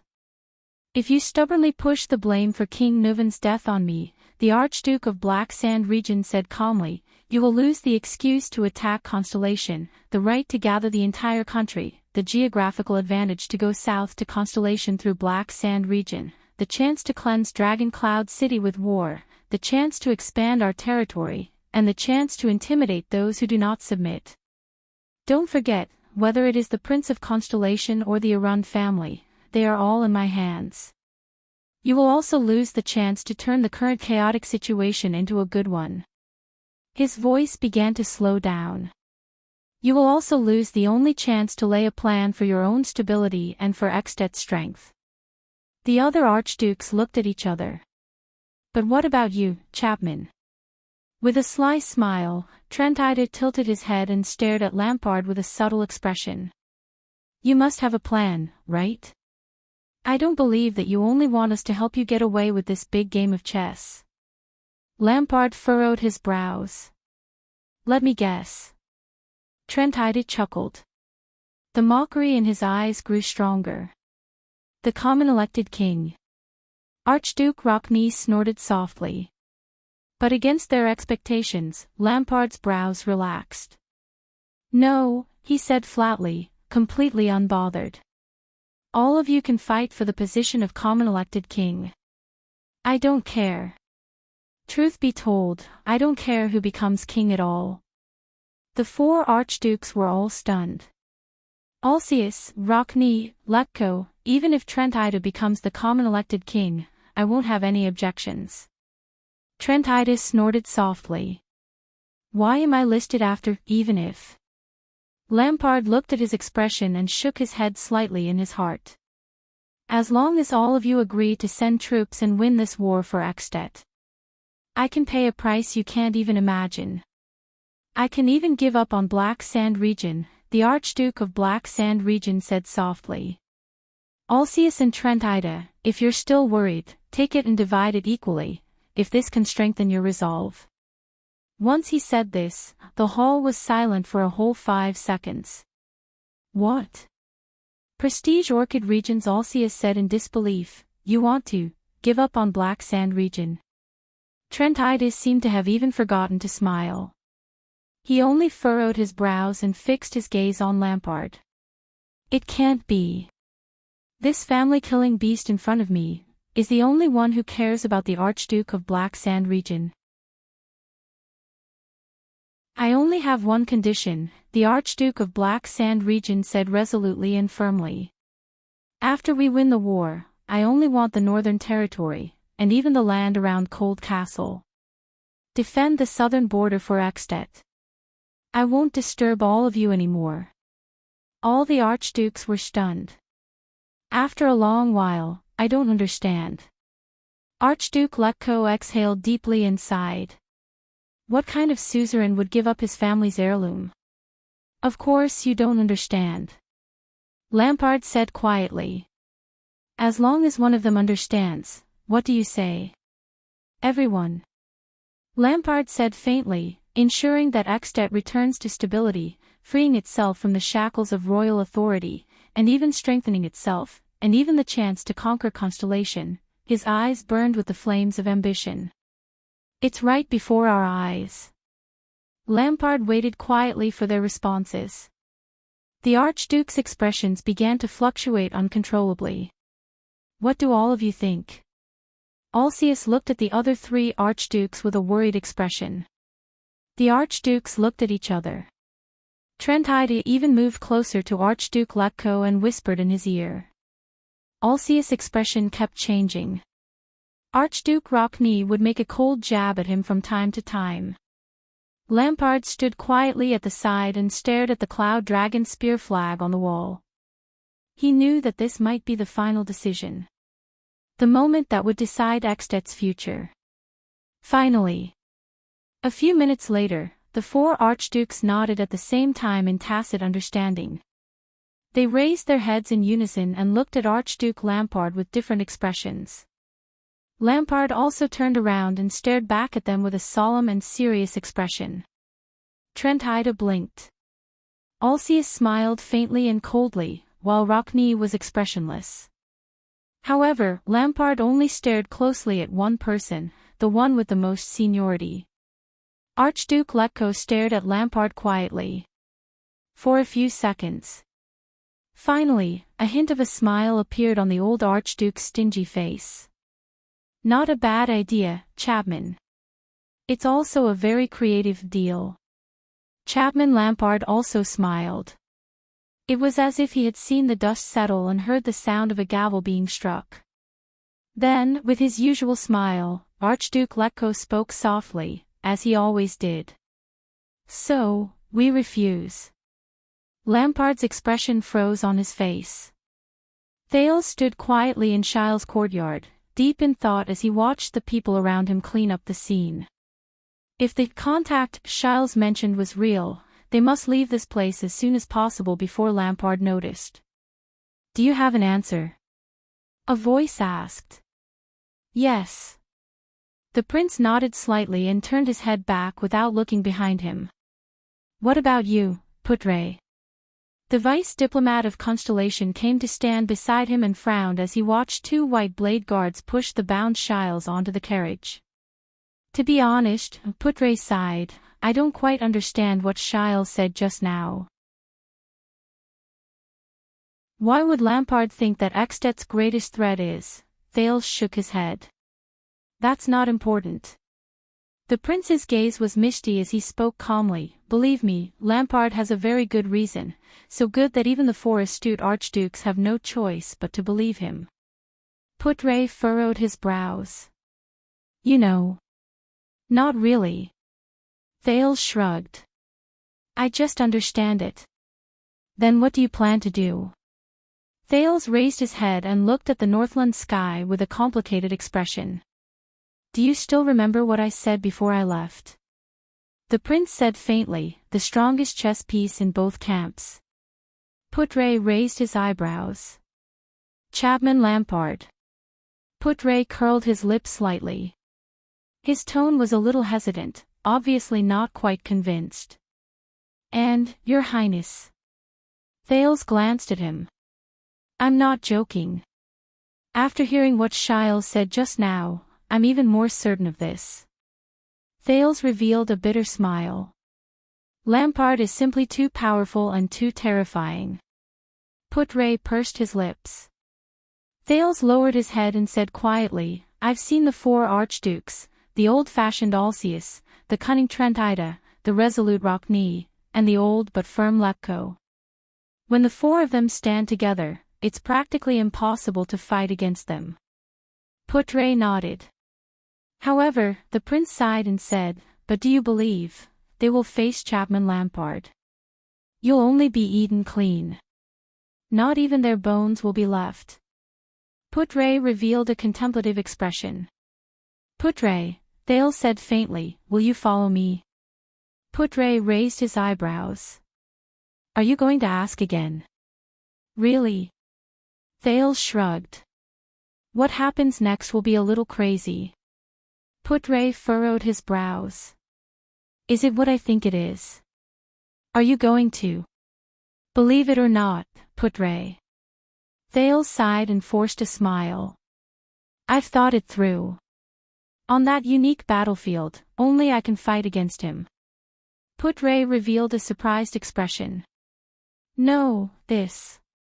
The vice diplomat furrowed his brows slightly and asked softly, why? What are you going to rely on to fight against Lampard? The next second, Thales turned his head and flashed a friendly smile. The prince bared his young teeth at Putre. A cheat. He turned around decisively, leaving behind a bewildered Putre.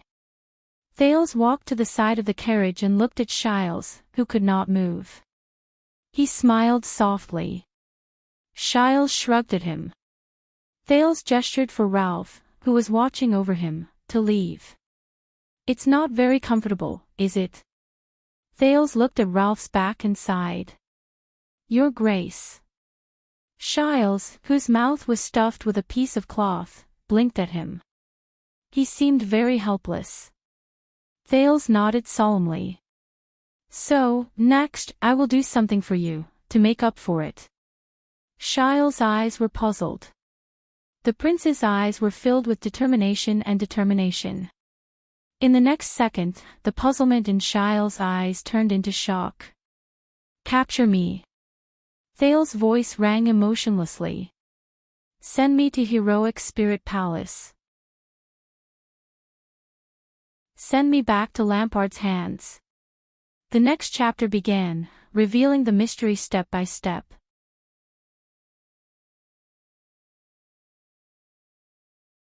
Chapter 238. Important chapter, please do not be offended. Why is he drunk like this again? In an abandoned house in the 2nd district of the lower city, Quide's assistant, Noel Rick, looked at Quide with disgust. He was holding a bottle of wine and was now a pool of mud. He waved his hand and asked 2 young members of the Brotherhood to help him down. Lock him up for a day. Let him out when he is sober. Since he was drunk like this, it seemed that he did not do anything to the child. Rick, he preferred to be called by his surname instead of his first name, revealed a mysterious smile. Unlike Quide, Null Rick was an ambitious and capable member of the Brotherhood. Null Rick's strength had regressed. He was reduced from a thug to a beggar business and was unable to recover from this setback. He had once studied at the Academy of Accountancy in the southern part of the kingdom. If it was not for his father, who was a scribe, committing a crime, Rick would have been an accountant in a certain city or even a certain family. It was not impossible for him to go one step further and become a businessman in a certain industry. When that time came, he could spend money to buy a lordship and enter the first rank of Constellation's upper class. 300 years ago, the Sukater family, which was symbolized by the morning sunflower, was born like this. Were they not now a prominent and influential family in the kingdom? However, even if he was reduced to a gangster and forever cut off from the path of nobility, Rick still believed that he was more qualified to be a person who had the right to speak and make decisions in the Brotherhood than his peers whose brains were filled with muscles and women.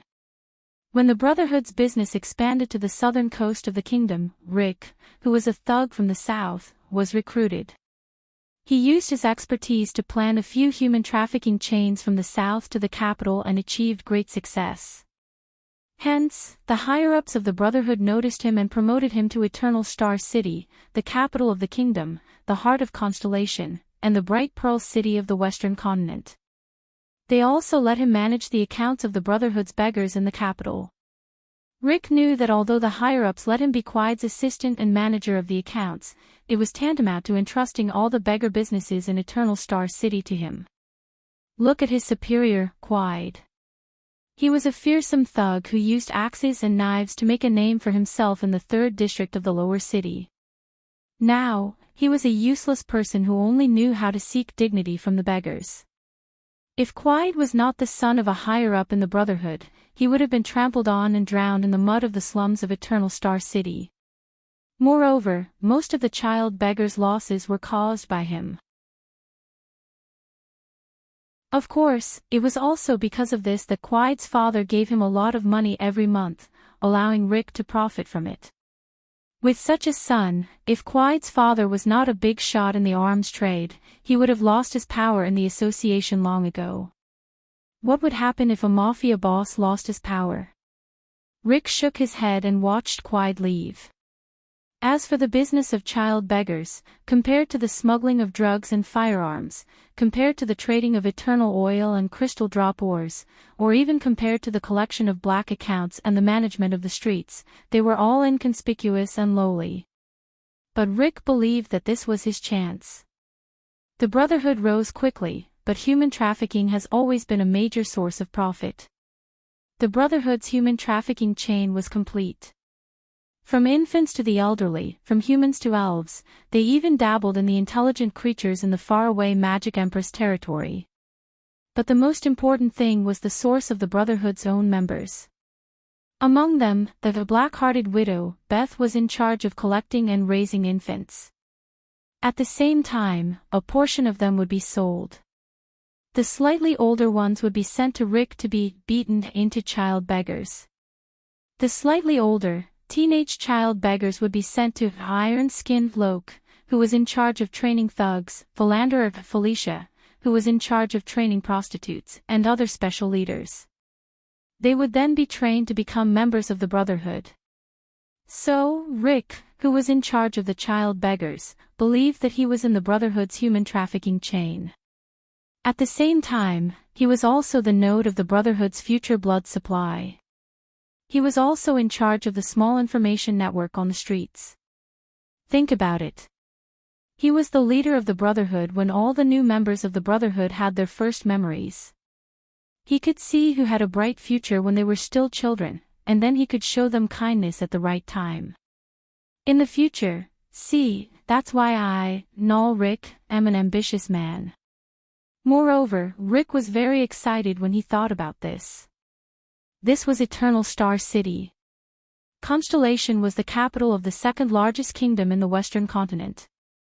It was the birthplace of the Black Street Brotherhood. Being able to work here meant that the leaders of the Brotherhood would always be able to see you. being able to see you meant that you would always have the chance to be promoted. Of course, the chances of causing trouble were not small either.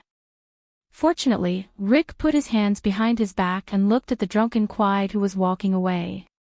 He raised his eyebrows. Fortunately, he had this fellow to bear the brunt of the trouble. Under the moonlight, Rick turned around and continued walking. He looked at the 20 or so abandoned houses in front of him. He knew that there were many child beggars in each abandoned house. These would be the most important seedlings and bargaining chips for him to climb up in the future. For example, Black Thales in the 6th house. 2 years ago, when Beth, who was in charge of the babies, sent him here, she showed a different attitude towards the child. Sure enough, even though the child was only 8 years old, was it 8 or 7, he was clever and cunning. But he was clever and cunning. A week ago, he even came up with the idea of acting and begging. A cute child was beaten up by other big kids and robbed of his money and food. So, when he hid in a corner and cried alone, the ladies passing by couldn't help but give him more compensation. Rick thought to himself, compared to the annoying child beggars who cried themselves hoarse, the gang lacked people who could use their brains. This child would definitely climb higher when he grew up. I should give him a reward so that I can earn Thales' gratitude. Of course, a reward without a contrast will not make people feel grateful. This was the reason why Rick urged Quiet to get even with him when the boy who shared the same room with Thales told him that Thales might have hidden some money. Once Quiet had beaten Thales to the brink of death, he would step forward to stop him. He would not hesitate to oppose Quiet because of this, that trash was only useful. Then, Thales would unconsciously treat him as a backer. Rick didn't care if every child beggar's allowance was paid in full. This was something that only short-sighted people would care about. Compared to a few copper coins of allowance, Rick knew that favors were more important. However, that boy, Thales, was too smart. Rick knew that regardless of whether Thales gave Quiet money or not, the latter would torture him to death. If Thales really took out the money, it would be even worse. But obviously, the boy thought of a way to escape. According to common understanding, Quiet, who was in high spirits, would meticulously create these disobedient children to entertain himself, regardless of whether they were really disobedient or not. It did not matter. He still had to do what he had to do. Even if the results were not good, he could just find another reason to let Quiet beat him up. Rick walked to the 6th house and stepped over the broken door. He saw Thales panting heavily as he lay on the ground in the courtyard, which was overgrown with weeds. Beside him, a few children were applying something on him. Oh my God, a few 7- or 8-year-old children are actually planting dragon leaves in the courtyard? Usually, only experienced gang members and poor people who had lived for many years would know that this kind of wild plant could be used as a convenient, quick, and cheap medicinal herb to treat external injuries. Ah! Mr. Rick. Cripple Ryan was the first to notice Rick's arrival. The experience of having one of his legs broken made him more sensitive to the surrounding environment. Quiet had been gone for less than an hour. The fear in the courtyard had yet to dissipate. Ned, the boy who snitched on them, still had tear stains on his face. Kellett covered his black face, and the eldest child, Cindy, took a step back in fear. Especially the youngest girl, she was so scared that she screamed. Back then, Beth had instructed that she was a descendant of an aristocrat with heredity. There was a high possibility that she would be a beauty. She should not be spoiled so that Felicia could train her in the future and they could earn a lot of profits. It was a pity that his child beggar would have to be handed over to the society at the age of 10, or at most 12. It would be great if he could keep her until she was 15, and then send her away. Otherwise, she could have been 13. Mr. Rick. Thales interrupted Rick's subtle thoughts. He turned his head with difficulty and grimaced in pain because of the injury on his back. "Ah, I'm sorry," Thales. Rick sighed and showed a pitiful expression. I couldn't stop him, Quide. After all, I'm only his assistant. I can't afford to offend his backer. I could only come over quietly after the incident. Under the cautious gazes of the children, Rick squatted down and checked Thales' injuries worriedly. Fortunately, he didn't use too much force today. Otherwise, Mr. Rick, I'm fine. Thales struggled to speak. I'm just sorry. My salary last week was really, forget about the salary. Rick took the broken bowl from Cindy's hands and poured out the water inside. He plucked a few dragon leaves and picked up a stone to grind. You were sent to me when you were just sensible. In the past few years, I've watched you grow from trembling little fellows to rough children. To me, you're far more important than a few copper coins. Rick's face showed a trace of pain. At your age, you shouldn't be begging on the streets. But this is the rule of the Brotherhood, Mr. Rick. Thales seemed a little touched. He clenched his fists. Grind the herbs with a stone. It's more effective than chewing them with your mouth. Rick wiped the herbs in the bowl and personally applied them on Thales. Kellett, who was beside him, bit his lips and whimpered. Thank you, Mr. Rick, Coria said softly. If only you were in charge of us and not Quide. Don't let Quide hear this. Rick smiled helplessly. To be honest, I'm very afraid of him. The children also smiled knowingly. Rick knew that showing common ground and a sense of humor was a good way to make people accept him. Thank you very much, Mr. Rick, Thales said solemnly. He knew that in many people's eyes, he appeared to be more mature, so there was no need to act like a child. Rick nodded. Protect yourself. You're a smart child. I believe you can do it well. I have to pay taxes every month, and I don't have much money. Here are 30 coppers.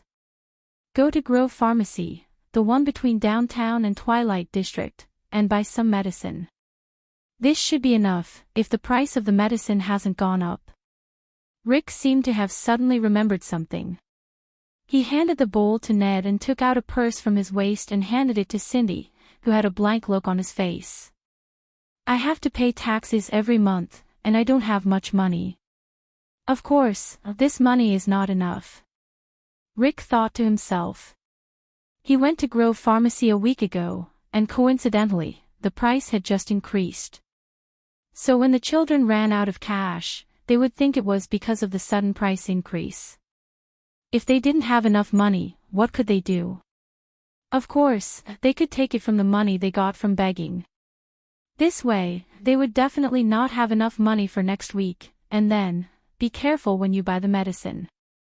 Don't let others, especially Quide, know about it, Rick said with a smile and stood up. Of course, Rick thought, Quide would definitely know. If they did not buy the medicine, it would be even better. Quide would know that they really hid the money. The corners of Rick's mouth curled up slightly. At that time, he would be able to gain their final loyalty. Mr. Rick. Coria looked at the purse in Cindy's hand and was about to cry. You're really a good person. Ned bit his lip and nodded vigorously. Even the eldest child, Cindy, was a little touched. He touched the purse in his hand and weighed it. Rick sighed, shook his head and waved his hand. No, I should be the one apologizing. This is all I can do for you. Mr. Rick. Thales lay on the ground, but he looked at Rick with a hesitant expression. I don't know, Rick raised his eyebrows.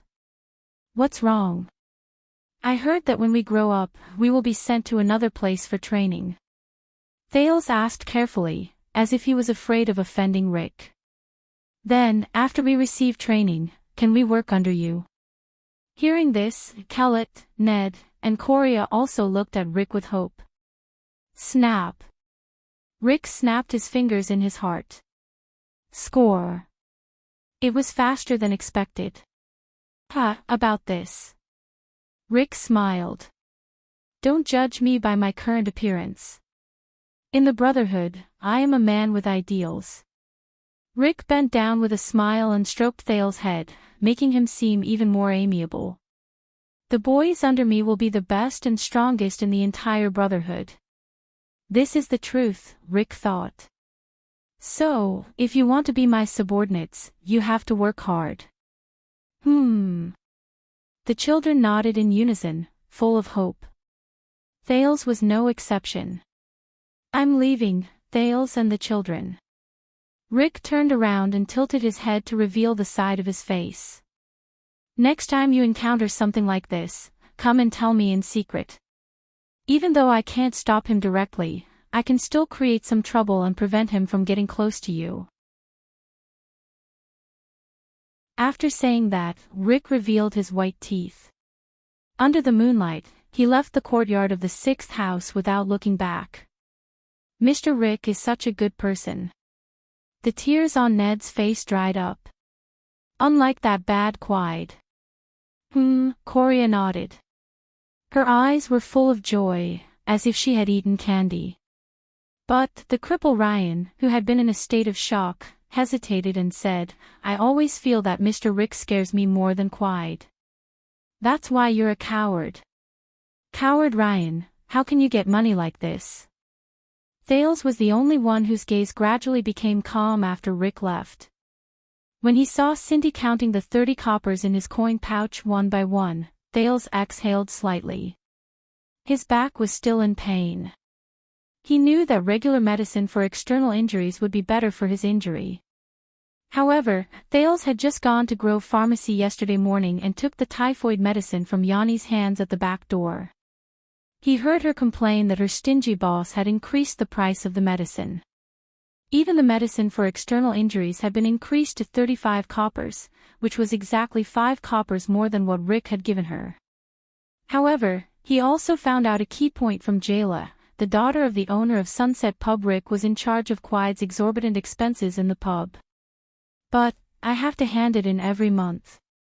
I don't have much money myself, Rick's words echoed in the prince's ears. He could not help but look at the pouch of coppers beside his hand. The child beggars had already forgotten their fear and were playing with each other. Thales was the only one who furrowed his eyebrows and turned his head around with great difficulty. He cast a glance at his scarred back, sighed, and let his head fall heavily. This damned world. Rick walked to the 10th house and thought about how there was an 8-year-old child named Karak here.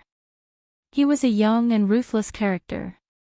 Just as he was about to teach him a lesson and recruit him, he suddenly felt a chill on the back of his neck. This was his innate psionic ability. When it was absolutely calm, he would feel a chill on the back of his neck if a living creature approached him within a 5-meter radius. That was it.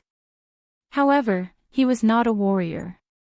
Even if he was, his psionic ability was not worth mentioning when compared to the kingdom's various psionic troops, the valiant swordsmen of eradication, knights, and even the mysterious mystics. Even the interns in the temples could press him to the ground and beat him up. However, Rick felt that one day, this psionic ability would save his life. Like now. Rick quickly turned around and scanned his surroundings under the moonlight.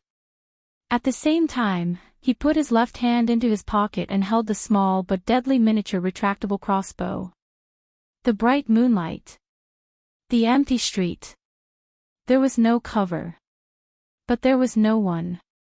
Rick took a deep breath and kept himself absolutely calm. He felt the chill on the back of his neck. Could it be that a rat had crawled in the sewer under his feet?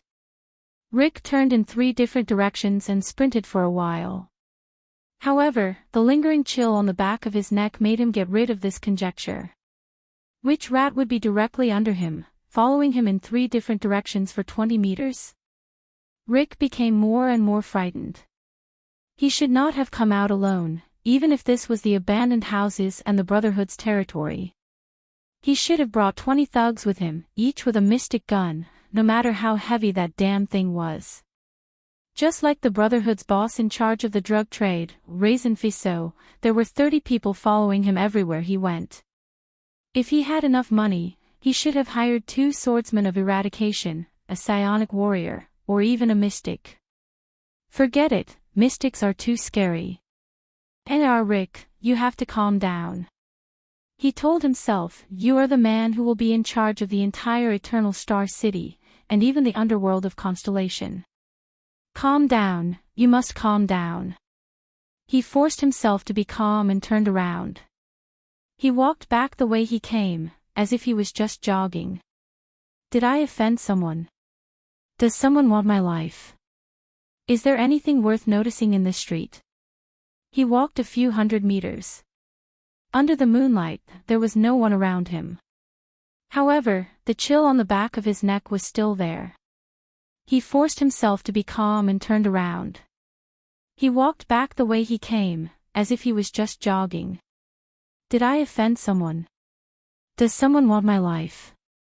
Is there anything worth noticing in this street? He walked a few hundred meters. Under the moonlight, there was no one around him. However, the chill on the back of his neck was still there.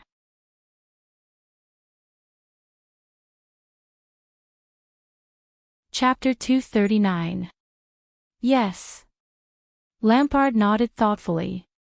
The inextinguishable starlight. What are you trying to say? Archduke Rockney furrowed his brows. The greatest threat to us is Sonia Cecere. But Lampard ignored him.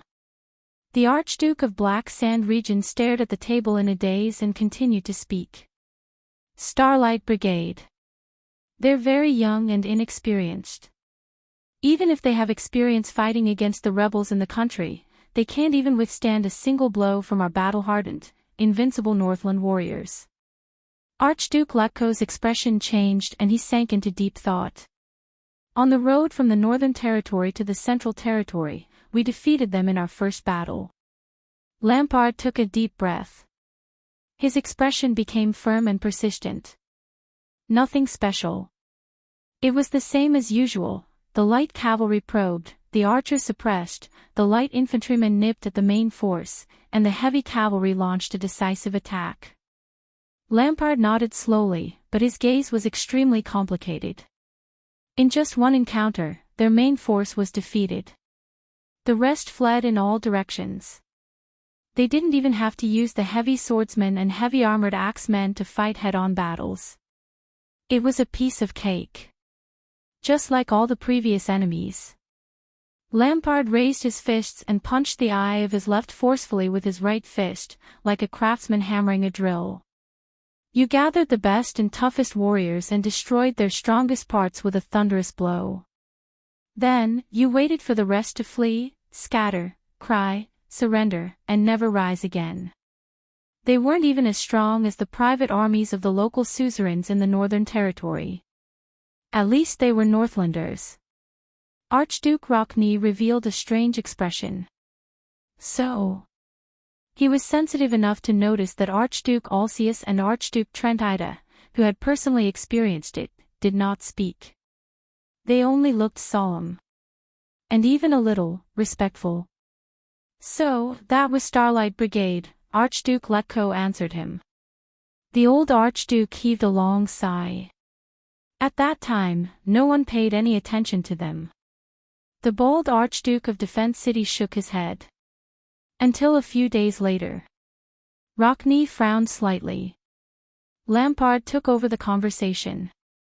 A few days later, they, the group of child soldiers who should have thrown away their helmets and armor, fled in all directions, and lost their souls. Archduke Lampard sat in his chair and narrowed his eyes. They came back. Ronnie was slightly stunned. When we were about to take down Ice River City, he stood before us once again, Lampard said calmly. It was as if he was looking at the scene from more than a decade ago from afar.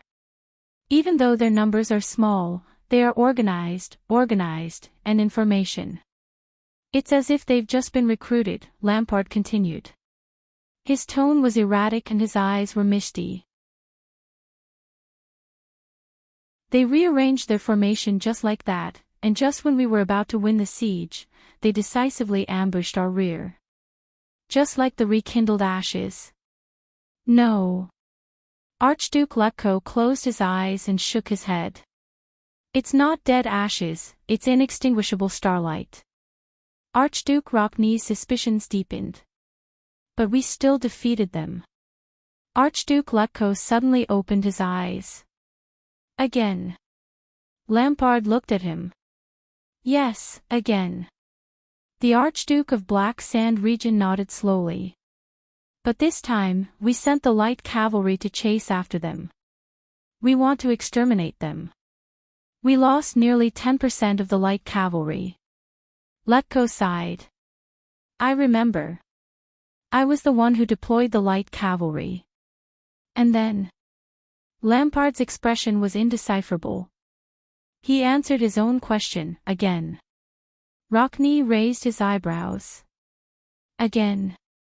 Again. Lampard's voice rang decisively, like the clashing of metal. The scattered Starlight Brigade regrouped under the war flag in just a few days. They attacked us again along the banks of Shepherd's River. Archduke Rockney's expression finally changed. How? The Archduke of the City of Faraway Prayers said in shock. How did they regroup? What about morale? Can the supplies and logistics keep up? Lampard shook his head. We repeated this game a few times. Lampard's tone was a little tired. But no matter how many times we defeated them, as long as we didn't completely annihilate them, their scattered remnants would always miraculously regroup. I don't know how they handled logistics on that damned battlefield, but at least the eyes of those child soldiers were very decisive. Then, when we were besieging a city, raiding a land, resting for supplies, or changing troops, they would appear like ghosts beside or behind us and strike a cold blow. Archduke Letko's expression darkened. The inextinguishable starlight, this is the name our people gave them. Lampard snorted softly. The Archduke of Black Sand region asked softly, what all of us can't figure out is how such a young and ordinary army can regroup without any hindrance after experiencing such crushing defeats and collapses every time. What we can't figure out is how such a young and ordinary army can regroup without any hindrance. No one answered. Archduke Alcius furrowed his brows and looked at the others. The Starlight War God was a good leader. He trained his army very well. This is an honor that belongs to him, Alcius said firmly. A great opponent. Even though he's dead, his soul lives on forever. Lampard's laughter cut in at an inopportune moment. Really? Just because John Jadestar was a great military strategist, the civilian soldiers under him could all become warriors with outstanding qualities.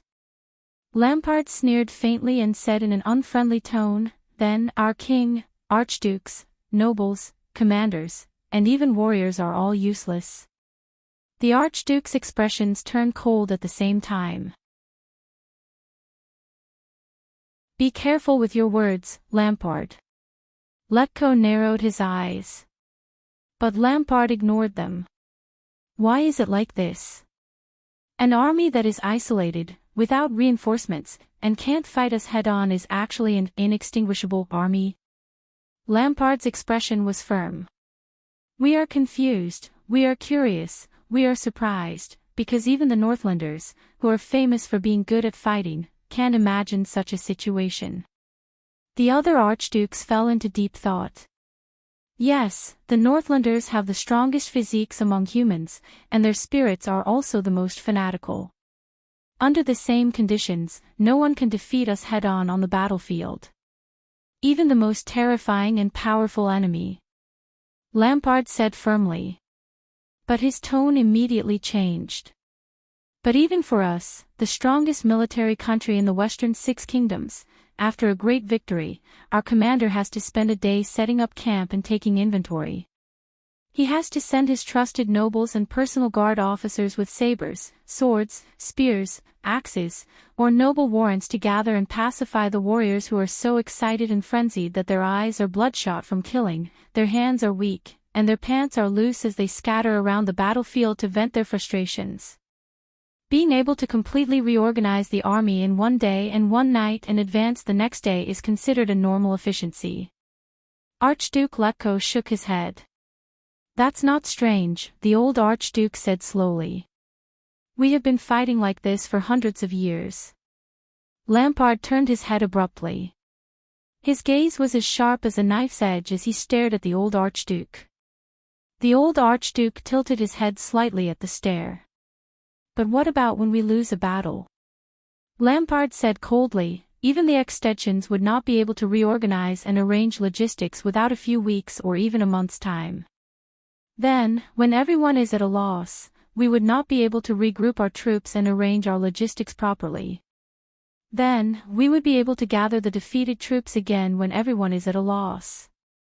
It's not like hunting, where you only need to whistle and the stray hounds will run back.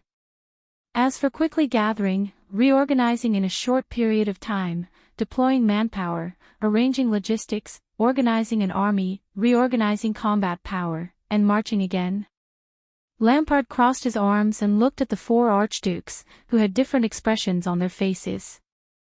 He snorted coldly and said, in the entire Extet, only the White Blade Guards and the Glacier Sentinels can do it. I suspect that many of the Archduke's personal guards can't do it. He looked at Rockne. Colgan, the city of faraway prayers, has seen a lot of blood in the Golden Passage and the Great Desert. Your military power is considered outstanding in Extet. Lampard gestured with his chin. Can you do it? Rockne did not speak, but his expression was solemn. The other archdukes did not answer either. Lampard narrowed his eyes. Have you thought about why? A few seconds later, Alcius sighed softly. The Archduke of Prestige Orchid shook his head. They have all the advantages on their own land, whether it's the support of the locals or their familiarity with the terrain, but he was soon rudely interrupted by Lampard. To hell with their own land, the Archduke of Black Sand region said fiercely. Most of those child soldiers were recruited by the Starlight God of War from the south and west of Constellation. They are newbies who have not even been here for a year. In comparison, as Northlanders, we are more accustomed to the climate and terrain of Constellation's Northern Territory and Central Territory. Trentitus snorted softly. Just say it. The Archduke of Reformation Tower curled his lips. What are you hinting at? Lampard's gaze immediately turned to him. Hinting. The Archduke of Black Sand region said coldly, I've looked through the records of the battles against Constellation in the past 300 or 400 years. In the past, in the Great War 100 years ago, the Constellations were like us. After they were defeated, they could not gather again without spending a few months. From their logistics ability to the speed of reorganizing, they were on par with us. Why can he train the Starlight Army when he becomes the Starlight God of War? The four archdukes frowned at the same time. Just get to the point. Don't give me a history lesson. Trentide impatiently voiced out everyone's thoughts. We are not idiots. Lampard's gaze sharpened. No, you are not idiots. His expression turned cold. This is something scarier than being an idiot, a smartass. A second later. Which one?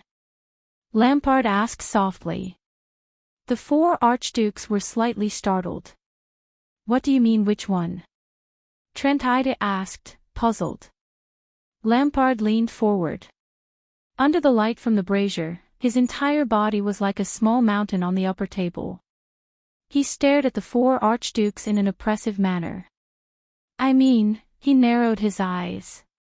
The few of you, which king of Constellation in history left the deepest impression on you?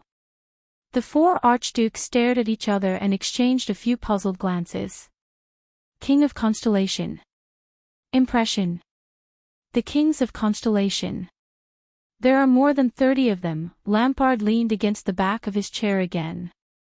He extended his right hand and slowly began to count.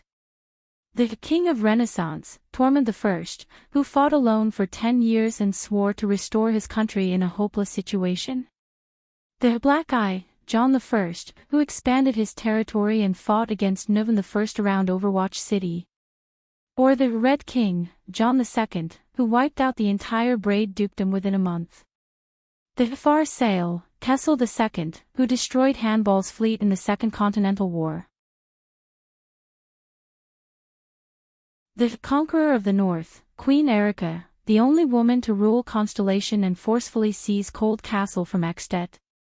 Or the Oath Keeper, Midir IV, who was valiant, kept his promise, and was as close as Char's brother.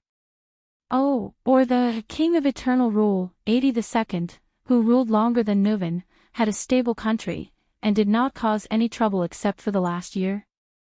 Although he did not end well. As Lampard spoke, he observed the Archduke's expressions. But he did not see anything.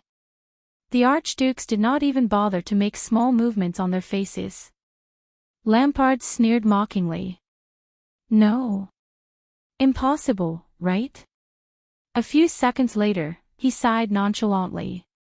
All right. Lampard narrowed his eyes. The King of Constellation who left the deepest impression on me. The Archdukes narrowed their eyes slightly. Lampard said flatly, Mindy's Jade Star III. Hearing that, Archduke Trenida's expression changed slightly. Could it be that? Lampard nodded slowly.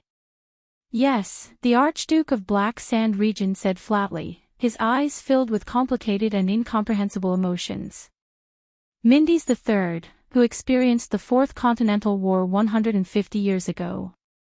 He said softly, that virtuous king.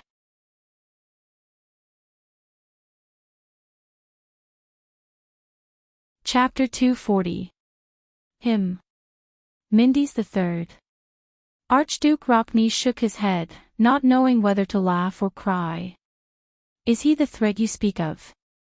A docile king who has been dead for more than 100 years. Lampard stared coldly at Archduke Rockney. His gaze made the latter feel very uncomfortable. Archduke Letko sat down at the dark brown rectangular table again and deliberately coughed. After a few seconds, Lampard finally turned his head. Most people, including all of you, may think that his achievements are mediocre, and even a little cowardly. The Archduke of Black Sand Region snorted softly. Don't worry, I thought so too when I was young. His gaze turned cold. Mindy's Jade Star III. Trentida, who had been staring at Lampard, could not help but be slightly shocked. That gaze, what does it have to do with him? Alcius questioned. Lampard took a deep breath and looked at Alcius. Do you know him? This so-called virtuous king, the Archduke of Black Sand Region asked flatly. The Archdukes frowned almost simultaneously. I heard Scholar Costa mention him a long time ago. Not much. Rockney narrowed his eyes and recalled the days he spent in the study. But I heard that he did not do anything major. Lampard's gaze shifted, and he snorted coldly. Did nothing major. I don't have much of an impression of him. It is said that he used various diplomatic means to delay the Fourth Peninsular War, Rockney replied flatly. A king who does nothing is rare even in Constellation. Lampard's expression did not change. I heard that he was a weak king and compromised with his vassals everywhere. Trentida rubbed his chin and seemed to be deep in thought. For example, the so-called High Noble Parliament and the National Conference were all left behind by him. He turned Renaissance Palace into a noisy market, which not only reduced efficiency, but also made it unsightly. That's all. Lampard raised his eyebrows. That's all. He promoted a large number of people to manage his territory, and especially liked to appoint officials from the low-ranking nobles. Archduke Letko thought about something. He even made detailed regulations for this, which offended many great vassals with hereditary official positions. Alcius frowned and continued, Father used him as an example to warn us to be careful of the merchants. I heard that Mindy's the third borrowed money from the merchants to pay for his finances, and even had to issue franchises to top up the debt. Hence, the nobles mocked him behind his back as the merchant's slave king. Lampard heaved a long sigh. Is this your impression of the virtuous king? The archdukes had different reactions. Trentide shrugged, Rockney still had a cold expression on his face, and Alcius had a puzzled look on his face. Only Archduke Letko's murky eyes shone with a strange and unique emotion. Lampard lowered his eyelids as if he was lamenting. The captive from 12 years ago, Vlad told me that he used to be a petty tax collector in the Northern Territory. During wartime, he was conscripted to be a grain supervisor. During peacetime, he was a petty tax collector, but during wartime, he was in charge of transporting supplies.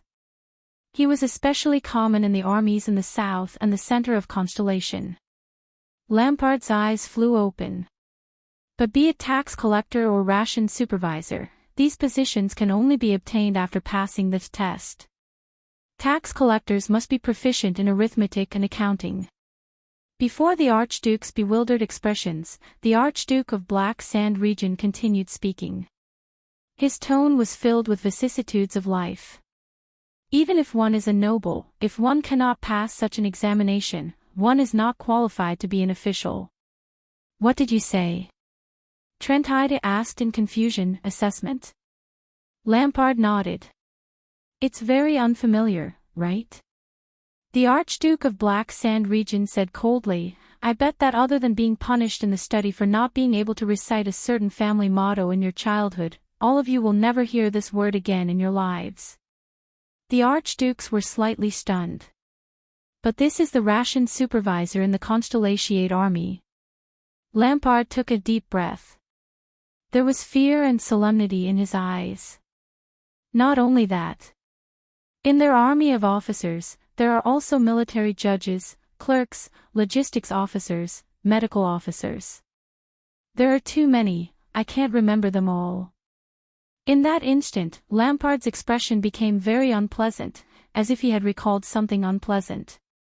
When they are not at war, they are all professional officials with fixed jobs. After going through a specific examination, military judges must be familiar with laws and regulations and distinguish between right and wrong. Clerks must be proficient in procedures and identifying information. Logistics officers know all kinds of supplies like the back of their hands. Trentide interrupted him. I know what you are talking about. The Archduke of Reformation Tower rolled his eyes and raised his eyebrows slightly. You are saying that the corps officers of Starlight Brigade are made up of these literate and knowledgeable people. That's why they can regroup so quickly. Bullsh*T, Lampard retorted rudely, causing Archduke Trentide to swallow the rest of his words. Most of Ekstedt's officers are also nobles. They can read, count, and even read poems. Some can even recite 1 or 2 lines of scriptures from the temple. But when they are sent to the army to lead those rural recruits, what can they do? Archduke Letko gently knocked on the square table and stared at Lampard from across the table. The old Archduke said softly, So, you are saying that the key to Starlight Brigade survival is these insignificant officials. Lampard glanced at the other 3 archdukes. I remember my uncle Caslin. When I was young, I often heard him boast about how all-round the White Blade Guards were. Their strict and cruel training allowed them to take on almost every position, from death squads, messengers, logistics officers, scouts to supervisors, and so on. They were elites rarely seen in the world. The Archduke of Black Sand region immediately changed the topic. So, every time there is a war and countless warriors are recruited, the king will put his White Blade Guards and nobles who are loyal to him to fill up the positions from low-ranking officers to commanders of the guards. It's just like how we archdukes send our personal guards and trusted aides to various positions. All of you are familiar with this scene, right? Lampard tilted his head. His weathered face was illuminated by the firelight, causing it to flicker. And what about the Constellation army? he said flatly. The Archduke's heart suddenly tightened. Lampard's deep and coarse voice resounded in the hall. A long time ago, they were used to a fixed system. Ration officers are only responsible for calculating numbers and transporting goods, logistics officers are only responsible for distributing supplies, military judges are only responsible for beheading according to laws and orders, clerks are responsible for coordination and communication. They only know how to do the one thing in their hands well. They have a clear division of labor, each performing their own duties, and not interfering with each other. They also do not need to be restrained by the trusted aides sent by the king or archdukes. The logistics and management of the recruits do not need to be decided at the last minute by the people sent by the higher-ups, and will not completely change because of a change in the commander-in-chief. Lampard slammed his palm on the table. His eyes burned. He stared at the archdukes, causing them to feel displeased. Can you imagine it? Lampard gritted his teeth. His expression was ferocious. We Northlanders know, almost all armies in the world have been recruiting soldiers from our territories for hundreds of years. We are used to throwing out a handful of gold coins and letting the trusted personal guards we are familiar with, who are also the vassals, discipline the soldiers themselves, provide them with pay, food, equipment, and chop off their heads, chopping wood, and captives, right? Archduke Rockney uncrossed his arms and retorted with a frown, what you just said is a process that only a standing professional army would have the time and effort to refine. And the outcome of a battle is decided in the moment of close combat. Instead of spending energy on these personnel matters and offending countless vassals, it would be better to. Lampard raised his head abruptly and swept his gaze over the Archduke of the City of Faraway Prayers. He shook his head scornfully in his heart. That's right. In war, these are trivial matters that cannot be ignored.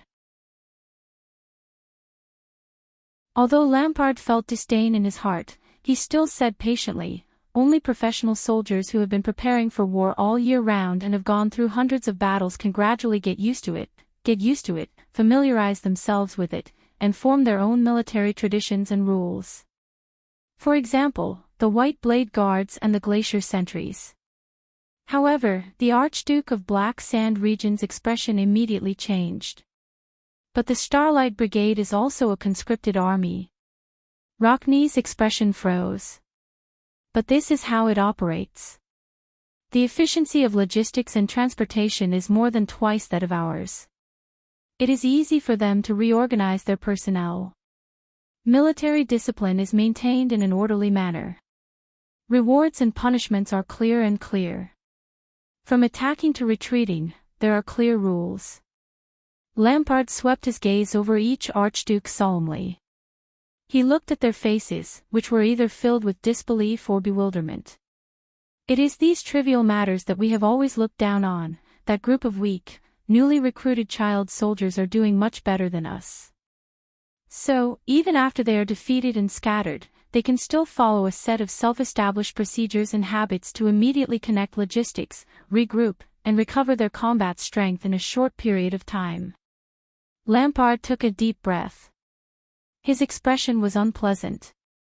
12 years ago, in the days at the rear, I heard that useless Pafford complain every day about the injustices they suffered.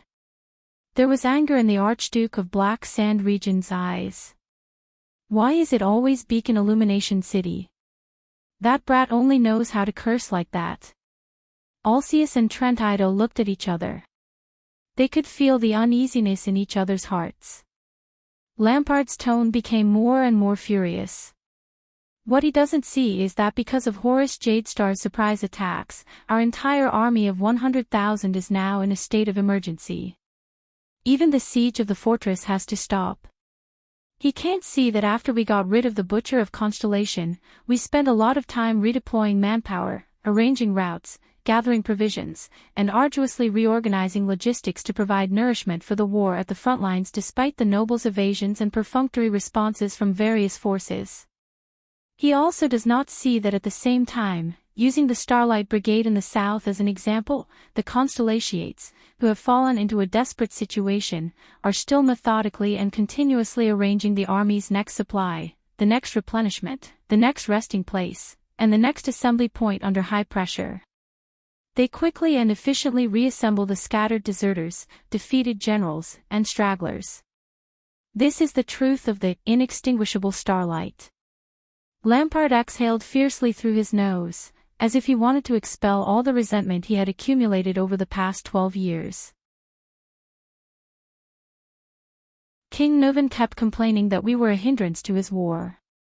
Just because of that brat Palfret's big mouth, Nuvan even ordered his grandfather to abdicate as a punishment. Sometimes I think that perhaps, compared to the enemy, we are indeed a hindrance to him. Letko's expression was solemn. He stared blankly at the square table, deep in thought. If this is what you want to say. Rockne furrowed his brows. The Constellations have a good logistical operation in the army, but it's still far from enough to convince us. Lampard's lips curled into a faint, cold smile. His laughter was filled with disdain, contempt, mockery, and a hint of anger. Lampard slowly stood up from his seat. His figure was projected to the center of the hall, like a glacier bear that had just woken up. Do you think this is all? Your territories are not as close to Constellation as mine. Lampard put his hand on his saber. His gaze was fierce. Do you know what I've seen in the past 10 years? Trent Iden narrowed his eyes. A faint sense of uneasiness rose in his heart. Alcius exhaled deeply. Rockne resisted the urge to interrupt and quietly waited for Lampard to speak. No. The Archduke of Black Sand Region's expression was ferocious, and his tone was terrifying. The inextinguishable starlight is just a scale of the great dragon, a corner of the light of the galaxy. No one knows when it started, that's how their entire kingdom operates, Li Tianlong said. Archduke Letko stared at Lampard's face and listened to his words. There was an inexplicable fear in his heart. Operated like this. This is.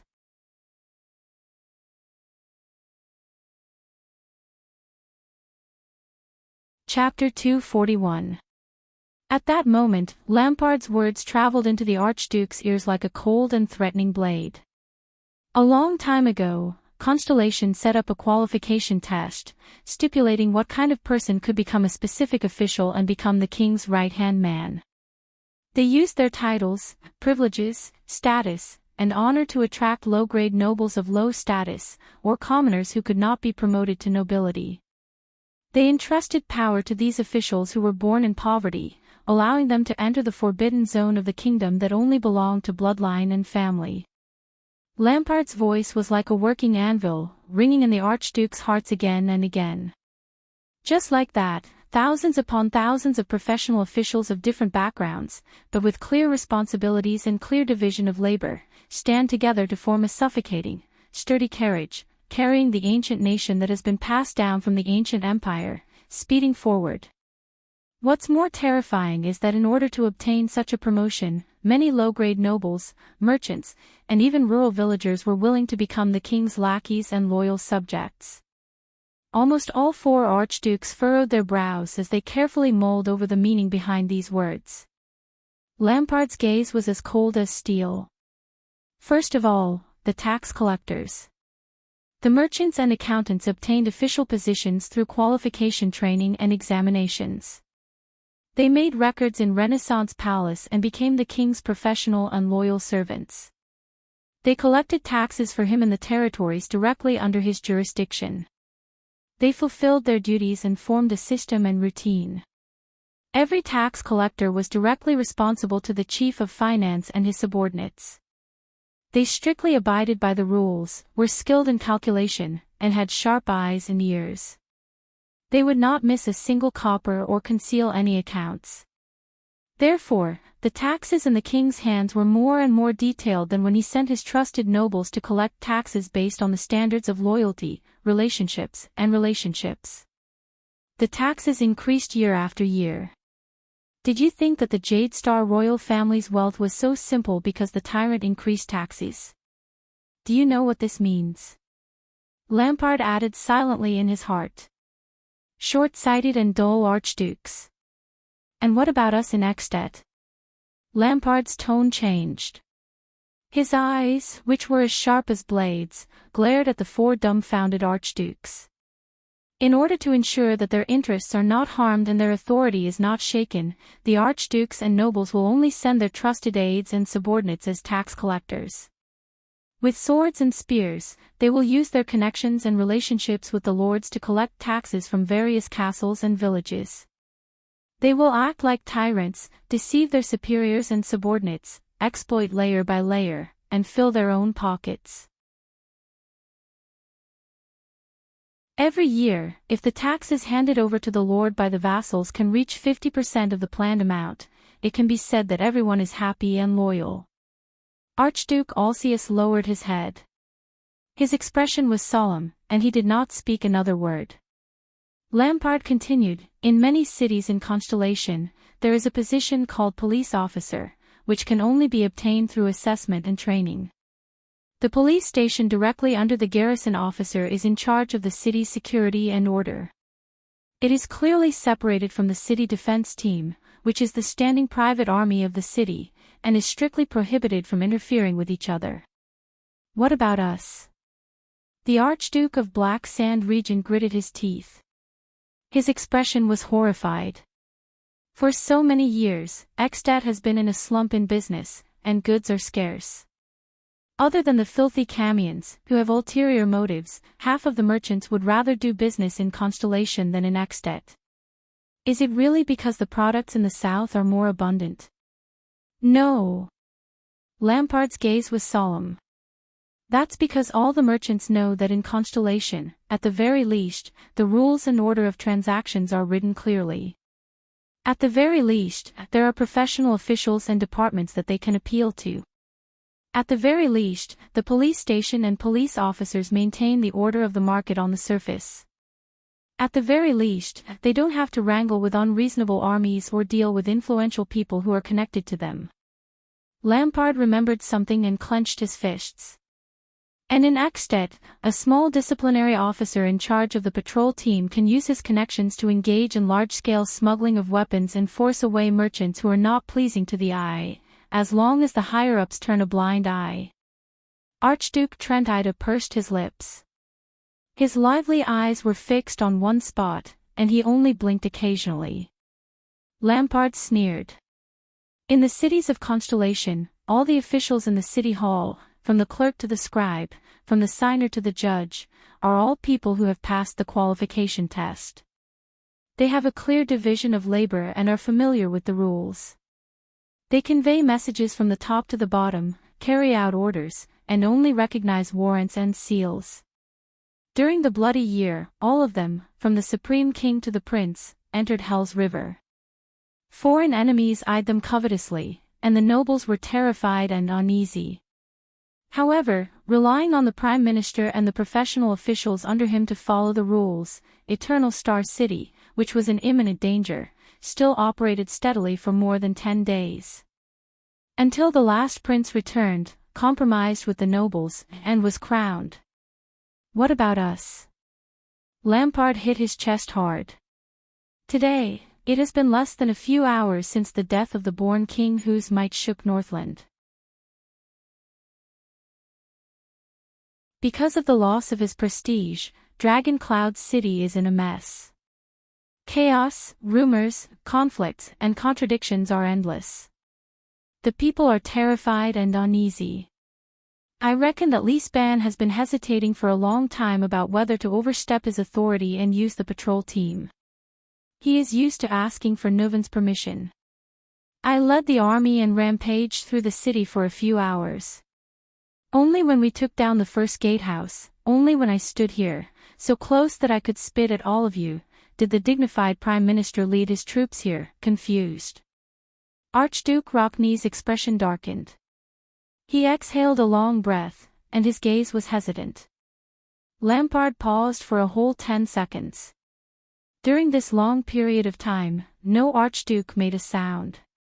Finally, Lampard exhaled a helpless and laborious breath. Fatigue and pain appeared on his face. I know that your territory is far away from Constellation, and that you have only cared about the game with Dragon Cloud City over the past few years, but I have already said this much. Can't you feel it? At that moment, Lampard gritted his teeth, clenched his fists, and broke out in cold sweat. It was as if he was facing a terrifying beast that he had never seen before. Some soul-stirring, unprecedented, dreadful changes. It is happening quietly in Constellation, behind the country that is a remnant of the Empire and has been fighting against us for years. The Archduke's expressions changed slightly. This change. Trembling slightly, Lampard continued with his chilling words, is as tranquil as the surging of an undercurrent, as calm as dripping water piercing through a stone. But please believe me, this is a terrifying situation that not even the powerful ancient empire has seen in the past thousands of years. Lampard felt his hair stand on end. It was as if there was a chill in his chest that went straight into his heart. Constellation, our opponent for the past 600 years, is undergoing an unprecedented transformation. The four archdukes looked at each other in pairs. In their disbelief, hesitation, and earth-shattering shock, they could not advance or retreat. But Lampard continued, through direct contact with the war, I saw the tip of the iceberg of this terrifying transformation. It's like the faint vibration that comes from within the cocoon on the eve of its transformation. It's inconspicuous, but extremely important. Lampard suddenly raised his head. His gaze was as sharp as a sword, and his gaze was threatening as he stared at the four archdukes. Everyone, please open your eyes. The Archduke of Black Sand Region gritted his teeth. His voice was hoarse, but his tone was firm. Where exactly is our greatest threat? The archdukes did not seem to have reacted. But at that moment, Archduke Letko's expression was unprecedentedly unpleasant. He slowly raised his head and looked at Lampard.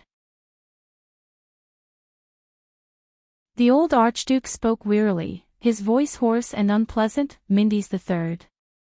The expressions of the other three archdukes changed.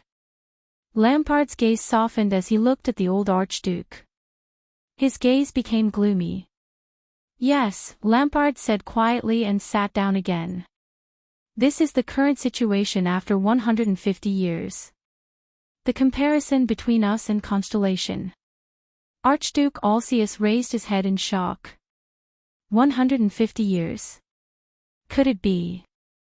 Lampard nodded weakly. Yes, he said with certainty. What I told you just now, Lampard said flatly. His eyes were once again filled with dread and solemnity. Everything. It all originated from 150 years ago, from the Supreme King of Constellation, who was almost ignored by everyone. Mindys III. The four archdukes cast their gazes at Lampard in that second. Their emotions were complicated and their reactions varied. The Archduke of Black Sand Region looked at their expressions and could not help but sneer. You said that he did not do anything big. Chapman Lampard snorted coldly, and it was hard for him to distinguish between praise and criticism. More than 100 years ago, it was Mindys III who did not hesitate to offend the Jade Star family's branch families, trusted aides, in-laws, and even direct vassals. He also strictly and precisely set up and separated countless official positions and departments, the City Hall, the Police Department, the Department of Finance. He also gave them his authority. He made clear regulations, trained them, and paid them salaries even if they had to borrow money to survive. He let these new officials manage the royal family's central territory and even the whole of Constellation. More than 100 years have passed. Even the most remote and domineering vassals with power had no choice but to compromise with the rules of the game left behind by the virtuous king and acknowledge the king's officials for the sake of taxes, efficiency, power, and even more so for the sake of effectively opposing the king. Lampard raised his head. His eyes were as cold as a blade. Relying on these people, Constellation's royal authority gradually penetrated into every corner of the kingdom. It controlled the entire country from top to bottom like never before. Do you think that luck and talent are the only things behind the Starlight Brigade? No, this steel carriage formed by countless professional officials began with Mindy's III. It has long been in conflict and friction. During the years when we dominated the Western Peninsula, it quietly operated, worked together, and settled for more than 100 years. It influenced us imperceptibly, took root, and sprouted. When he heard this, Archduke Rockney of the city of faraway prayers lowered his head deeply. There was a struggle in his eyes. Also, Lampard spoke again, his tone cold. You said that he was weak and omnipotent, and compromised with the nobles. Forgive me for reminding all of you, but it was precisely because of the higher parliament and the national conference that compromised with the nobles, that Kessel V of our south turned the millions of Constellation civilians into powerful tools for him to fight against the great vassals alone. In the past 5 years, he resisted the fierce opposition of almost all the vassals and unquestionably launched a countrywide war. He unstoppably appointed an heir to the royal family. This is his royal authority. For Constellation, this is already the norm.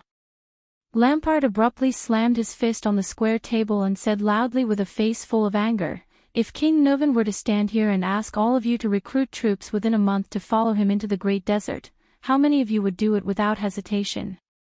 Alceus and Trentida stared at each other in the air. One of them looked hesitant and shook his head lightly. The other clenched his teeth and breathed rapidly. As for Mindy's III, you said that he lived by borrowing money. The Archduke of Black Sand Region raised his hand and waved it indifferently. But what's more ironic? Lampard leaned forward and clenched his teeth. His expression was cold. More than 100 years ago, Mindy's III, who supported a large number of officials under him, was constantly borrowing money and never got tired of it. So, he ordered that all the debtors be gathered in one house, and with the royal franchise and even the next year's taxes as a guarantee, he wrote all the debtors a unified IOU. Today, more than 100 years later, the house where countless merchants come and go has been expanded many times. It imitated the habits of the Camian city-states and changed its name. The Archduke of Black Sand Region's expression was unpleasant. His tone was hesitant, as though he wanted to narrate a strange situation that even he did not understand. It's called the Royal Family Bank. The few archdukes cast doubtful glances at him. Lampard clenched his teeth and shook his head. 5 years ago, King Kessel did not raise taxes or confiscate property. He only wrote an IOU to the so-called Royal Family Bank, which was formed by countless merchants. He took out a large sum of money, raised countless troops, and fought a costly desert war. After he returned, he actually expanded the regular army. Lampard clenched his teeth and shook his head. Can we imagine that, when we have to raise taxes every time we go to war? Do all of you still think that this war only relied on the Jade Star royal family's wealth?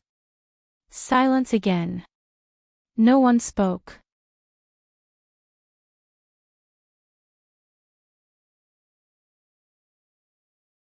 Chapter 242. Lampard heaved a long sigh. More than 100 years ago, the first lowly merchant who lent money to King Mindy's, the Archduke of Black Sand Region, said quietly, his descendant is one of the 13 distinguished families of Constellation today, the wealthy Sunflower family, the Sucator family who holds the title of Count of Forever Island.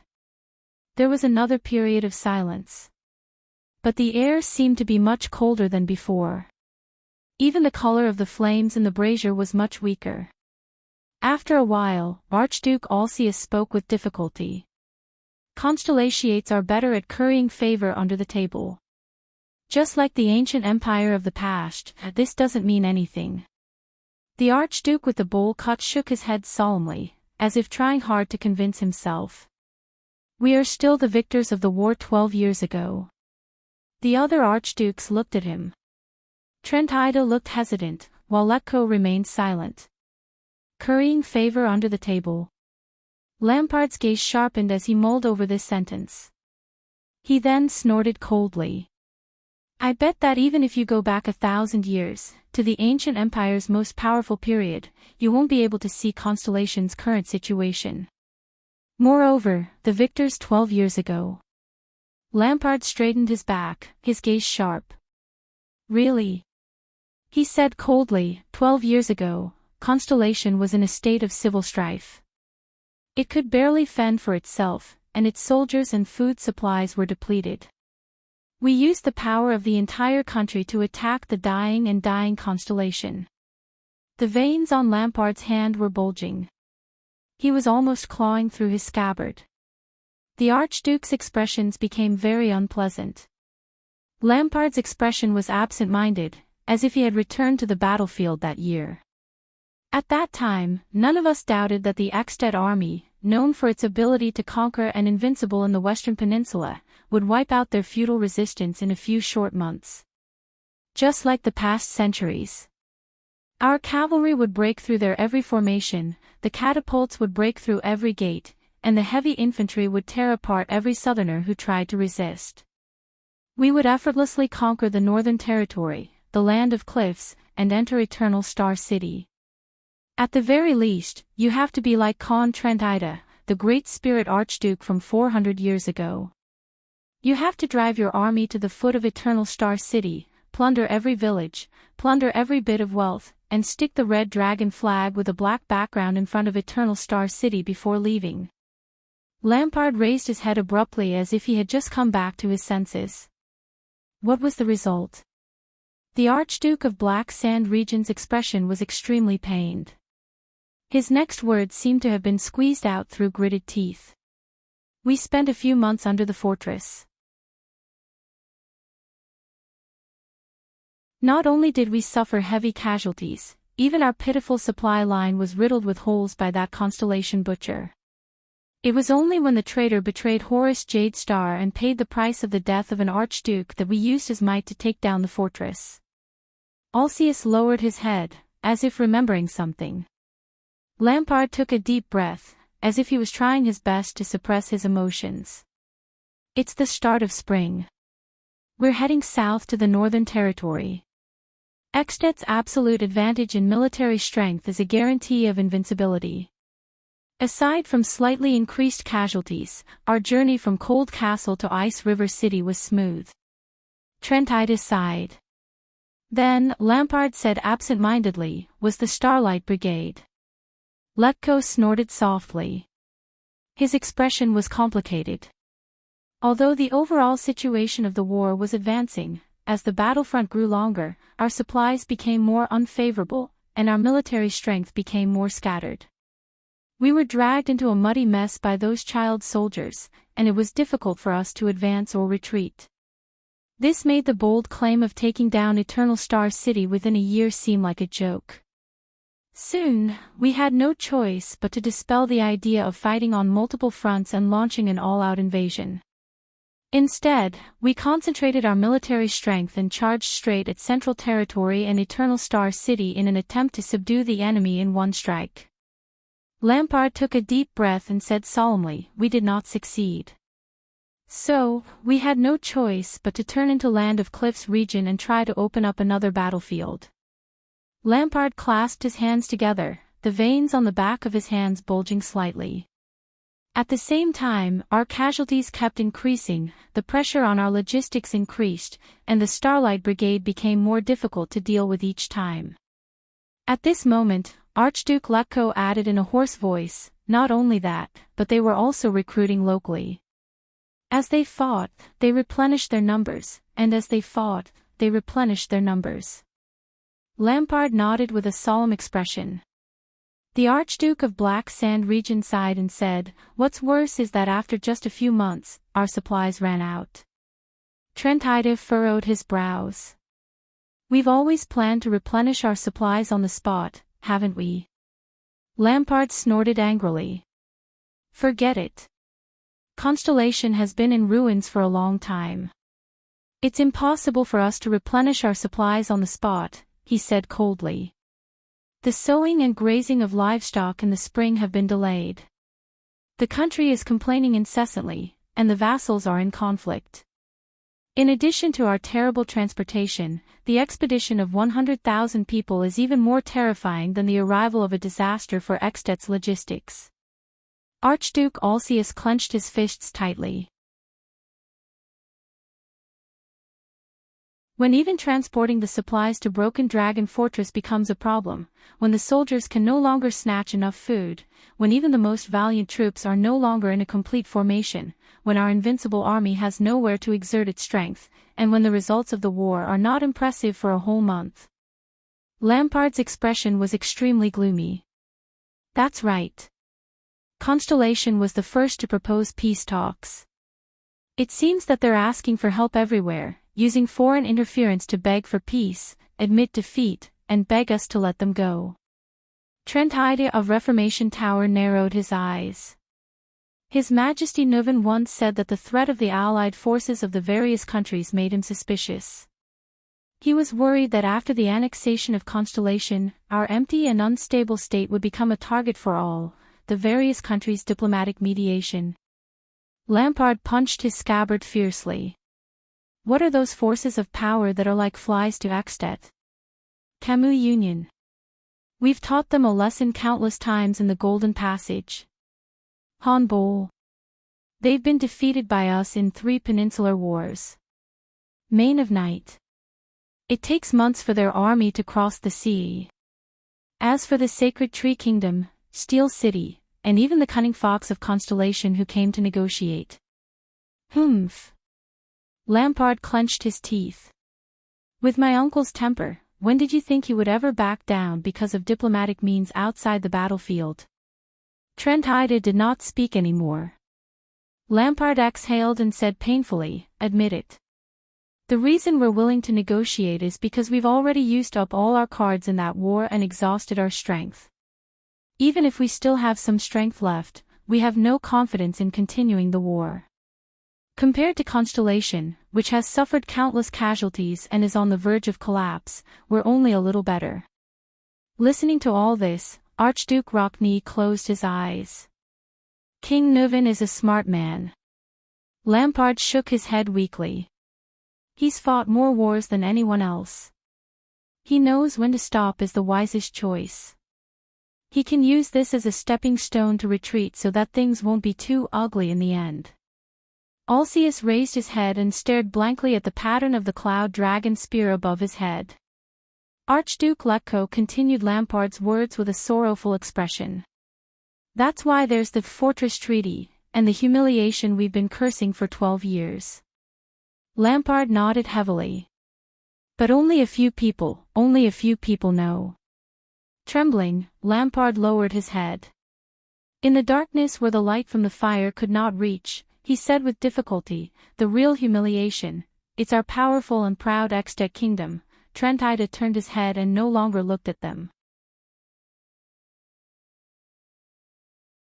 Faced with the calamity that befell the royal family, the instability of the new king, the constellation that used up the last drop of blood due to internal and external troubles, and the kingdom that trembled in fear, Alcius' expression was gloomy.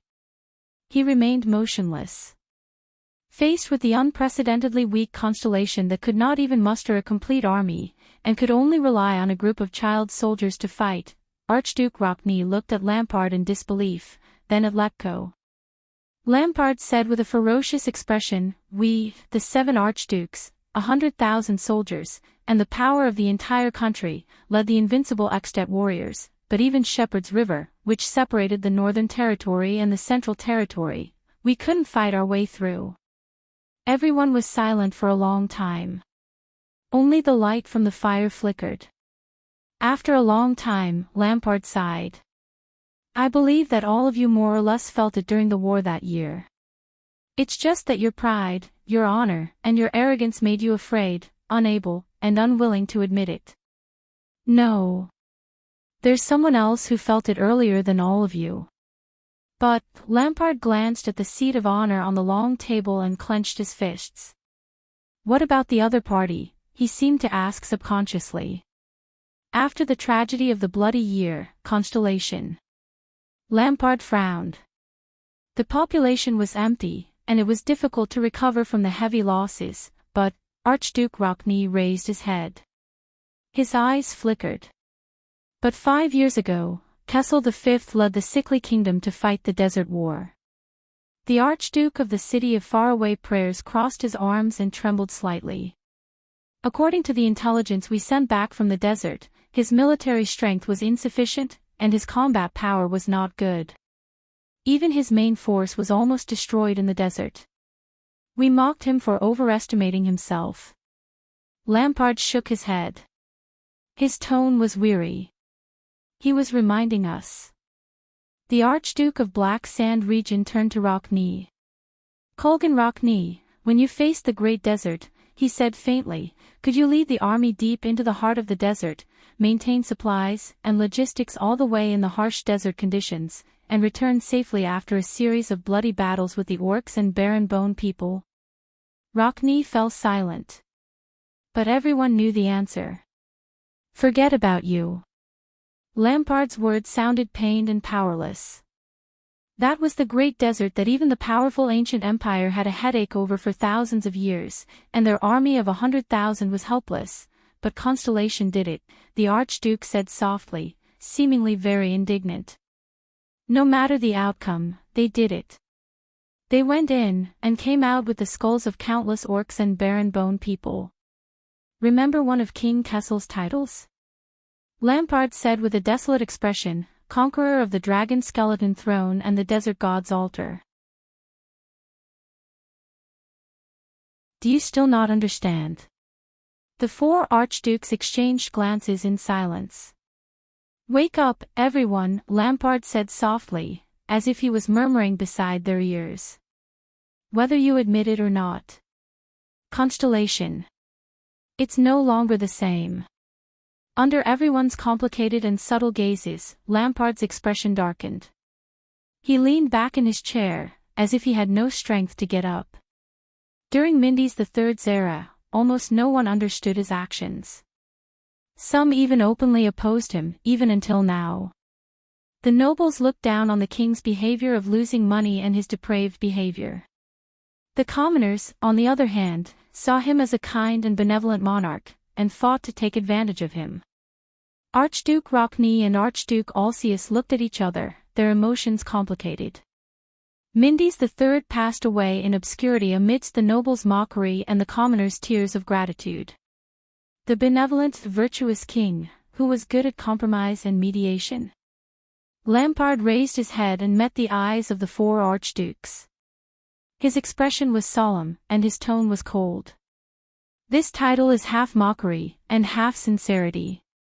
Other than a few artists who were grateful for his kindness and wrote biographies and paintings for him, no one cared about the kind, virtuous king, who was praised by the people, but secretly disdained by the nobles, and these minor episodes in history.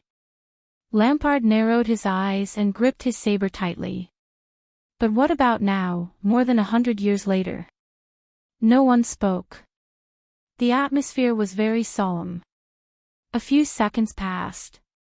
This is the virtuous king, Mindy's III. Lampard collected his emotions and said faintly, the more I know about him, the more shocking and terrifying I feel. Archduke Letko stared at the brazier in the distance in a daze. His gaze did not shift for a long time. Rockne hugged his arms tightly, almost crushing his teeth. Trentide furrowed his brows tightly. Contrary to his usual cunning self, he was extremely worried. As for Alcius, he only stared at Lampard, as if he wanted to see more things from his face. It's been more than 100 years. Although he died, his officials built Constellation into a steel chariot of excellent quality and complete parts. We only noticed it slightly 12 years ago. Lampard shut his eyes tightly. His shoulders seemed to tremble uncontrollably. To me, Mindy's Jade Star III is a terrifying chess player rarely seen in the world, he said with difficulty and pain. More than 100 years ago, he placed his chess pieces in a seemingly casual manner. However, the royal power, the vassals, the people, the country, and history were all in his inconspicuous chess game. He used a long-term game of chess that even his own grandson would not be able to see. He made Constellation, which was originally at a disadvantage against us, be reborn. Before we knew it, we had already left Extet, which we were so proud of, far behind. Even the great Emperor, Kessel Carlus I, who conquered the world more than 1,000 years ago, could not compare to him. Lampard sighed deeply. His gaze was dreary and misty. Compared to the chess game Mindy set up for Constellation for 100 years, and the intricate chess pieces he placed in a continuous chain, Tormund's great cause of restoring the country was crude and ugly. Riker's victory was also so superficial. As for the Calamity's endless power and destruction, it was as despicable and laughable as a stronger baby wielding an iron hammer. What Mindy's the Third cared about was not the victory or defeat of a day or a night or a place. Lampard's expression was desolate. His emotions were actually a little hopeless. Nor was it the loss of a family, a clan, a city, or a territory. He used the country as a chess piece, the world as a chessboard, billions of lives as his wager, and the foundation that would last for 10,000 years as his victory. The brazier crackled. The archdukes were silent. Finally, Lampard closed his eyes and sighed softly. Once he placed his chess piece, he played the game for 100 years. The hall fell into a deathly silence. After a while, Lampard came back to life from the almost dead atmosphere. He started to breathe again and started to speak. So, more than 100 years after the virtuous king passed away, Lampard left his seat, or rather, Archduke Cameron's seat. I, Archduke of Black Sand Region, Chapman Solon Holt Lampard. He walked towards the 4 archdukes step by step. Kinslayer and Kingslayer. Lampard's face darkened. For the first time, he said these words with a trembling face. The archduke's expressions changed slightly. As a Northlander and an extension, Lampard clenched his teeth and swept his gaze over every single extension archduke who held military power and power in their hands. I stand here and plead to all of you, to all the archdukes of Extet, to the suzerains who hold the future of the kingdom of the great dragon in their hands. His voice was as sonorous, hoarse, and full of vicissitudes. Stop your meaningless internal strife and suspicions, let go of your inextricable family grudges and conflicts, do not fall into the trap of the joint ruling pledge, which protects unity but encourages division. Do not be like King Nuvan, who is muddle-headed and unable to extricate himself from his bloodline and family. Let us stand together again and face the terrifying chess player from 100 years ago, and face the terrifying Constellation 100 years later. The archdukes responded solemnly. At that moment, even Trent Ida, the most eloquent of them all, felt extremely heavy. Because in this duel of life and death between us and Constellation, between Northlanders and the Empire, no matter how noble a family is, it will appear lowly, no matter how powerful an army is, it will be extremely thin, no matter how valiant a king is, it will be weak. No matter how vast the land is, it will be empty and poor. Lampard exhaled slowly. And I have a hunch. Under the Archduke's solemn gazes, the Archduke of Black Sand Region narrowed his eyes. It's been more than 600 years. What we are facing now, I'm afraid it will be this duel's. Lampard clenched his fists, his voice desolate.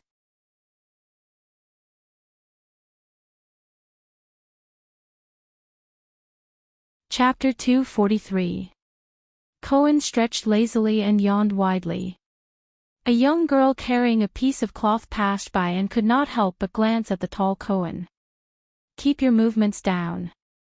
An attendant should behave like an attendant. Raphael walked beside Cohen and frowned. We're surrounded by Northlanders. It's inevitable that there are Lampard spies around. Cohen snorted in dissatisfaction, but he still lowered his head obediently and pressed down on his Northland linen cloak. He rubbed his chin and sighed. The dark paint on my face is airless and a little stuffy. The police officer looked at the carriage behind him and frowned. Is this really going to work? Raphael ignored him and only glanced at the carriage behind him before he continued forward. Soon, Raphael saw their destination. He's dreaming. He knows. This time, he knew very clearly that it was a dream. A dream that seemed familiar.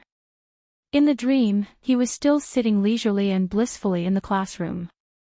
Podgy's book mentioned that on the way from feudalism to absolutism, the hierarchical state, that's a German word. Don't use your English-Chinese dictionary to look it up, is an important springboard that cannot be ignored. The emerging urban groups required a stable and safe political and economic environment. Obviously, this was incompatible with the traditional suzerain-vassal model, which was based on personal relationships.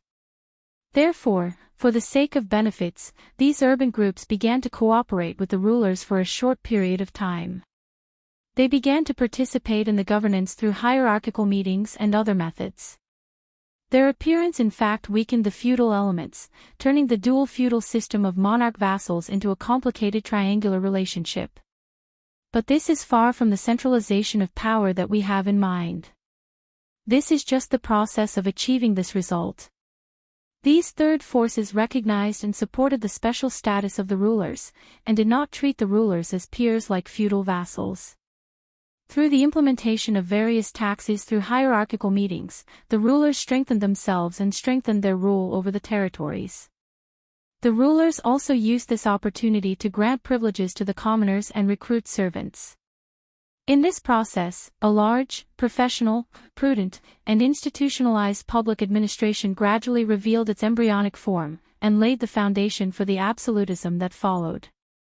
Bureaucratic system, bureaucracy, or bureaucratic system, although I don't really like this translation, it gives you some subjective bad impressions.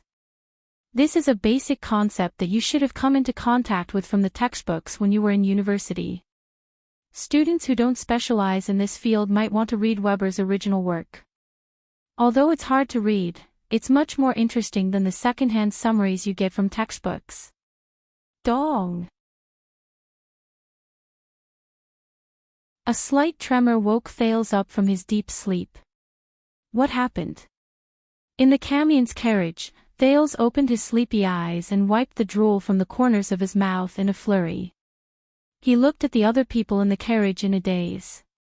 I fell asleep. Outside the carriages, the Northlanders who came and went looked worried. The White Blade Guards had already changed their attire and were dressed as ordinary Northlanders. The constellations beside the carriages, including Cohen and Miranda, had changed into camion attire, which matched the two camion carriages that Thales and the others were riding on.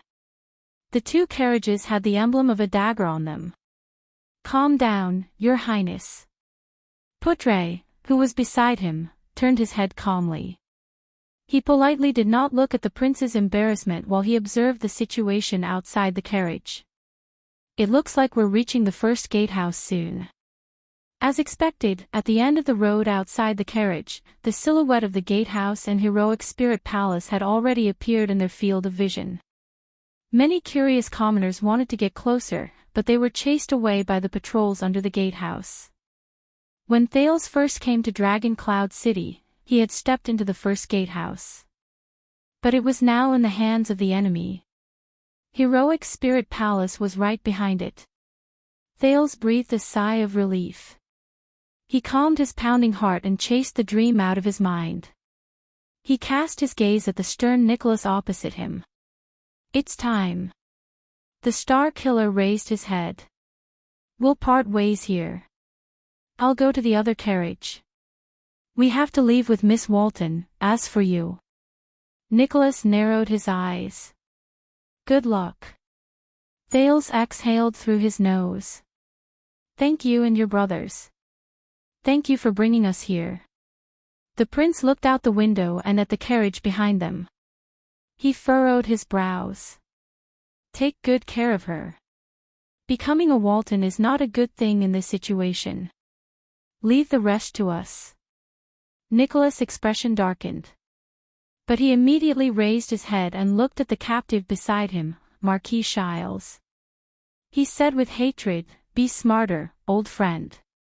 Otherwise, I promise you, you won't want to provoke the former commander of the White Blade Guards who is hiding in the dark.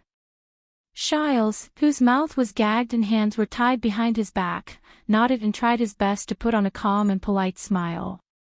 Unfortunately, because his mouth was gagged, his smile looked a little awkward. At this moment, the carriage stopped. Everyone in the carriage subconsciously looked out the window. Outside the carriage, a dozen soldiers dressed in patrol uniforms waved at the group of carriages and walked towards them. Behind them, there were at least a few hundred of their colleagues who were moving back and forth in all directions. They seemed to have surrounded the gatehouse and formed a line of defense. Patrol. Thales was shocked. Are they Lampard's men? Not only did they seal the gatehouse, they even set up a cordon so far away. Putre narrowed his eyes. Looks like they're quite strict with their checks. Even though they know that it's fake, it looks like it's real. Get ready, it's about to begin. Thales' heart trembled. He looked at the first gatehouse in the distance and imagined heroic spirit palace behind it, as well as the few figures in the palace. He could not help but clench his fists tightly. His gaze became determined. It's here. My battle. Opposite him, Nicholas' expression tensed. The Star Killer cut the rope on Shiles' body and pulled out the cloth from his mouth. Putre smiled at Shiles. It's time for you to show your negotiation skills, Sir Marquis. Do you know what to do? Only then did Shiles breathe a sigh of relief. He leaned against the carriage. The Lady of Harvest above, of course, but I have to say, in the next moment, the Star Killer's hand instantly grabbed Marquis Shiles' shoulder. The latter immediately bounced off the carriage as if he had been electrocuted. Behave yourself. There was a faint threat in Nicholas' voice.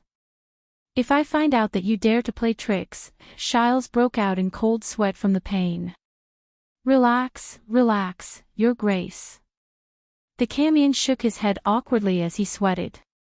If you want me to negotiate, you have to at least guarantee my safety, right? I can't guarantee your safety, Nicholas said coldly. But if something happens, I guarantee that you will die before us. In this regard, the considerate Shiles could only express his understanding with a face full of smiles. Thales took a deep breath and gave Putre a reassuring smile. More than 10 patrol members entered the two carriages with the Camion emblem. They looked at the Northlanders and foreigners who surrounded the carriages with hostile expressions. The carriage window was opened. Good day, diligent sir. I am Shiles Bamra from Goodflow City. The elegant Marquis Shiles with a blonde ponytail nodded slightly to a nobleman who looked like a disciplinary officer under the carriage. His expression was at ease and his tone was relaxed. He nodded slightly at a noble who looked like a disciplinary officer. I am sorry, I have a very urgent matter to attend to. I need to enter Heroic Spirit Palace. Can you make an exception? The disciplinary officer was slightly startled. A Camion. Everyone in the carriage was silent as they waited for Shiles to negotiate with them. If he suddenly goes back on his word, or, Thales sighed. Nicholas touched the hilt of his knife gently and stared at Shiles' back. If you can't make the decision, I think your superior should know me. I mean, your immediate superior. Shiles smiled and nodded. The disciplinary officer who looked like a leader frowned. He turned around and patted the shoulder of a soldier beside him. He whispered a few words into his ear. The latter seemed to have received an order and turned to leave. I have heard of your name, sir. You are one of His Majesty's distinguished guests. The disciplinary officer raised his head and nodded respectfully at Shiles. But I am also very sorry. Every carriage that attempts to enter Heroic Spirit Palace and every noble that attempts to enter Heroic Spirit Palace must be inspected. This is an order from the Prime Minister. The moment he finished speaking, everyone in the carriage was shocked. Thales and Pudray looked at each other and saw the surprise in each other's eyes. Prime Minister. Not Lampard. This means, Shiles' expression was especially astonished. Wait, you mean? Shiles furrowed his brows suspiciously. This is an order from the Prime Minister?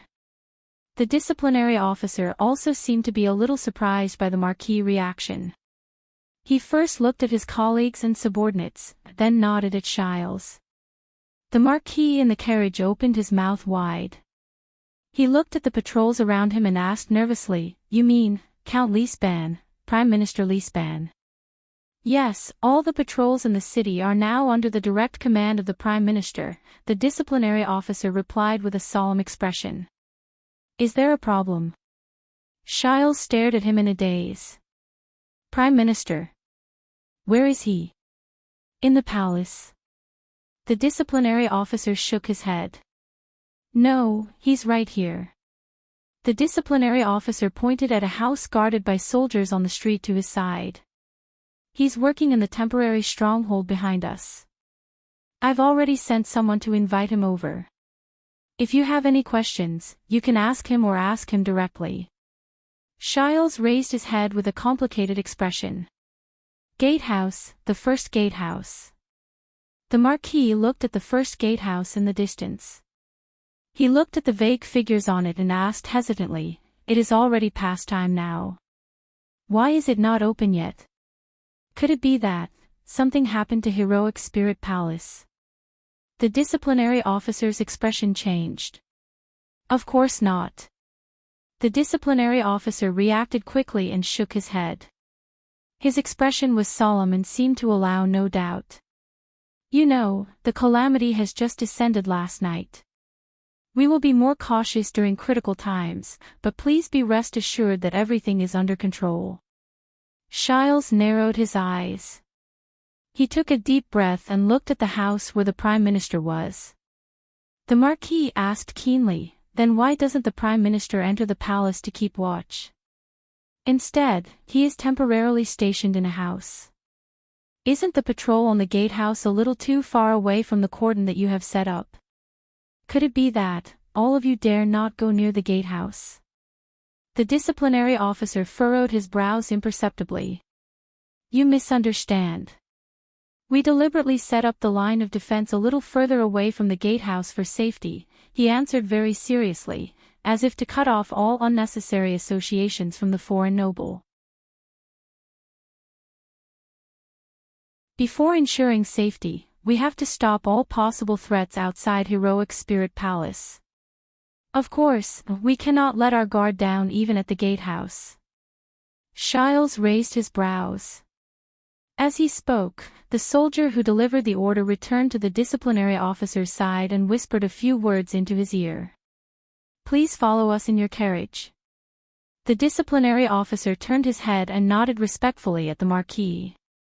"The Prime Minister wishes to see you." Shiles' expression changed. "Oh." He nodded gently, concealing the turmoil in his heart with a smile. "All right, we'll come right away." Shiles first gestured at the coachman. Then, with a calm expression, he smoothly closed the window. The carriage started moving again, moving forward slowly along with the patrol team. He turned his head around to look at the people in the carriage. The moment Shiles turned his head around, his expression had already become tense and solemn. Everyone in the carriage also stared back at him with pale faces. These people, these soldiers.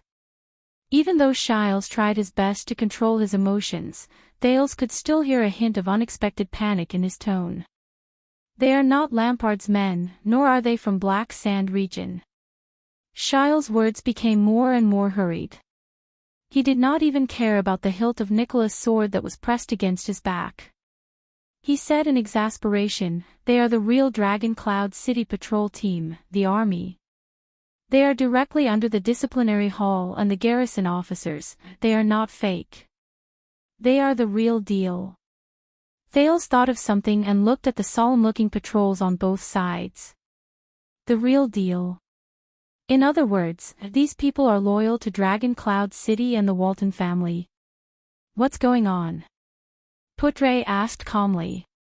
Did Prime Minister Lisban appear and control the situation? I don't think so. Shiles shook his head. It was obvious that he was also thinking hard about the current situation. I managed to find out. The gatehouse is still in Lampard's hands. Obviously, they are confronting each other and even negotiating. The two carriages, along with the Northlanders and Constellatiates, were moving forward.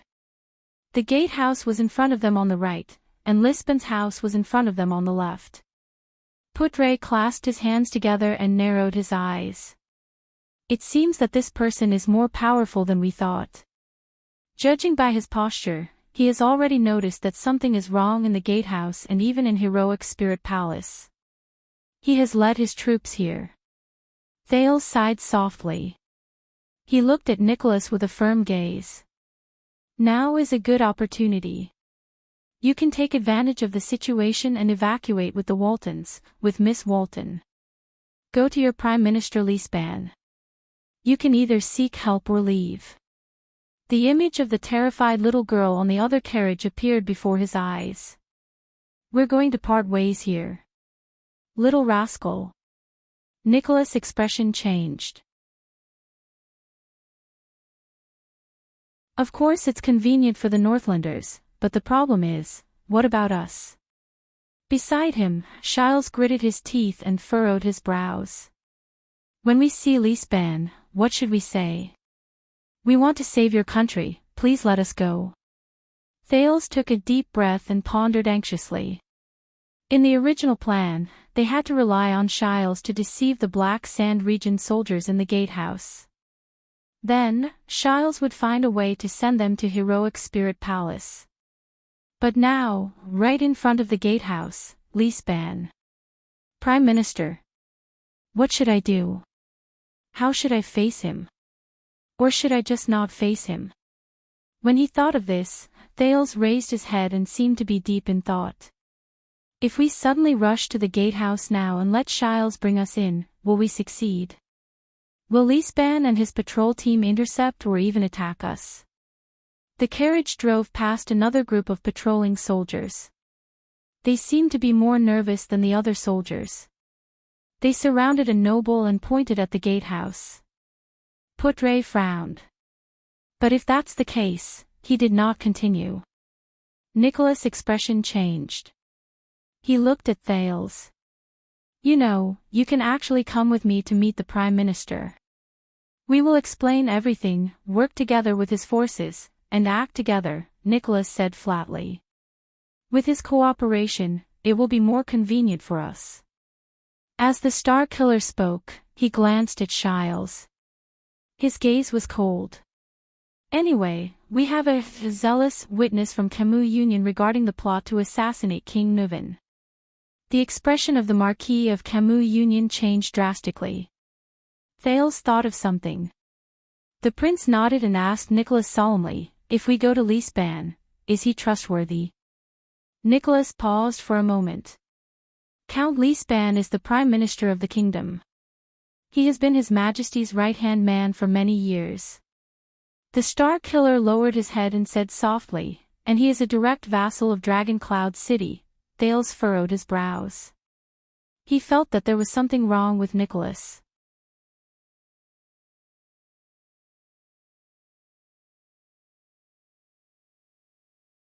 Chapter 244.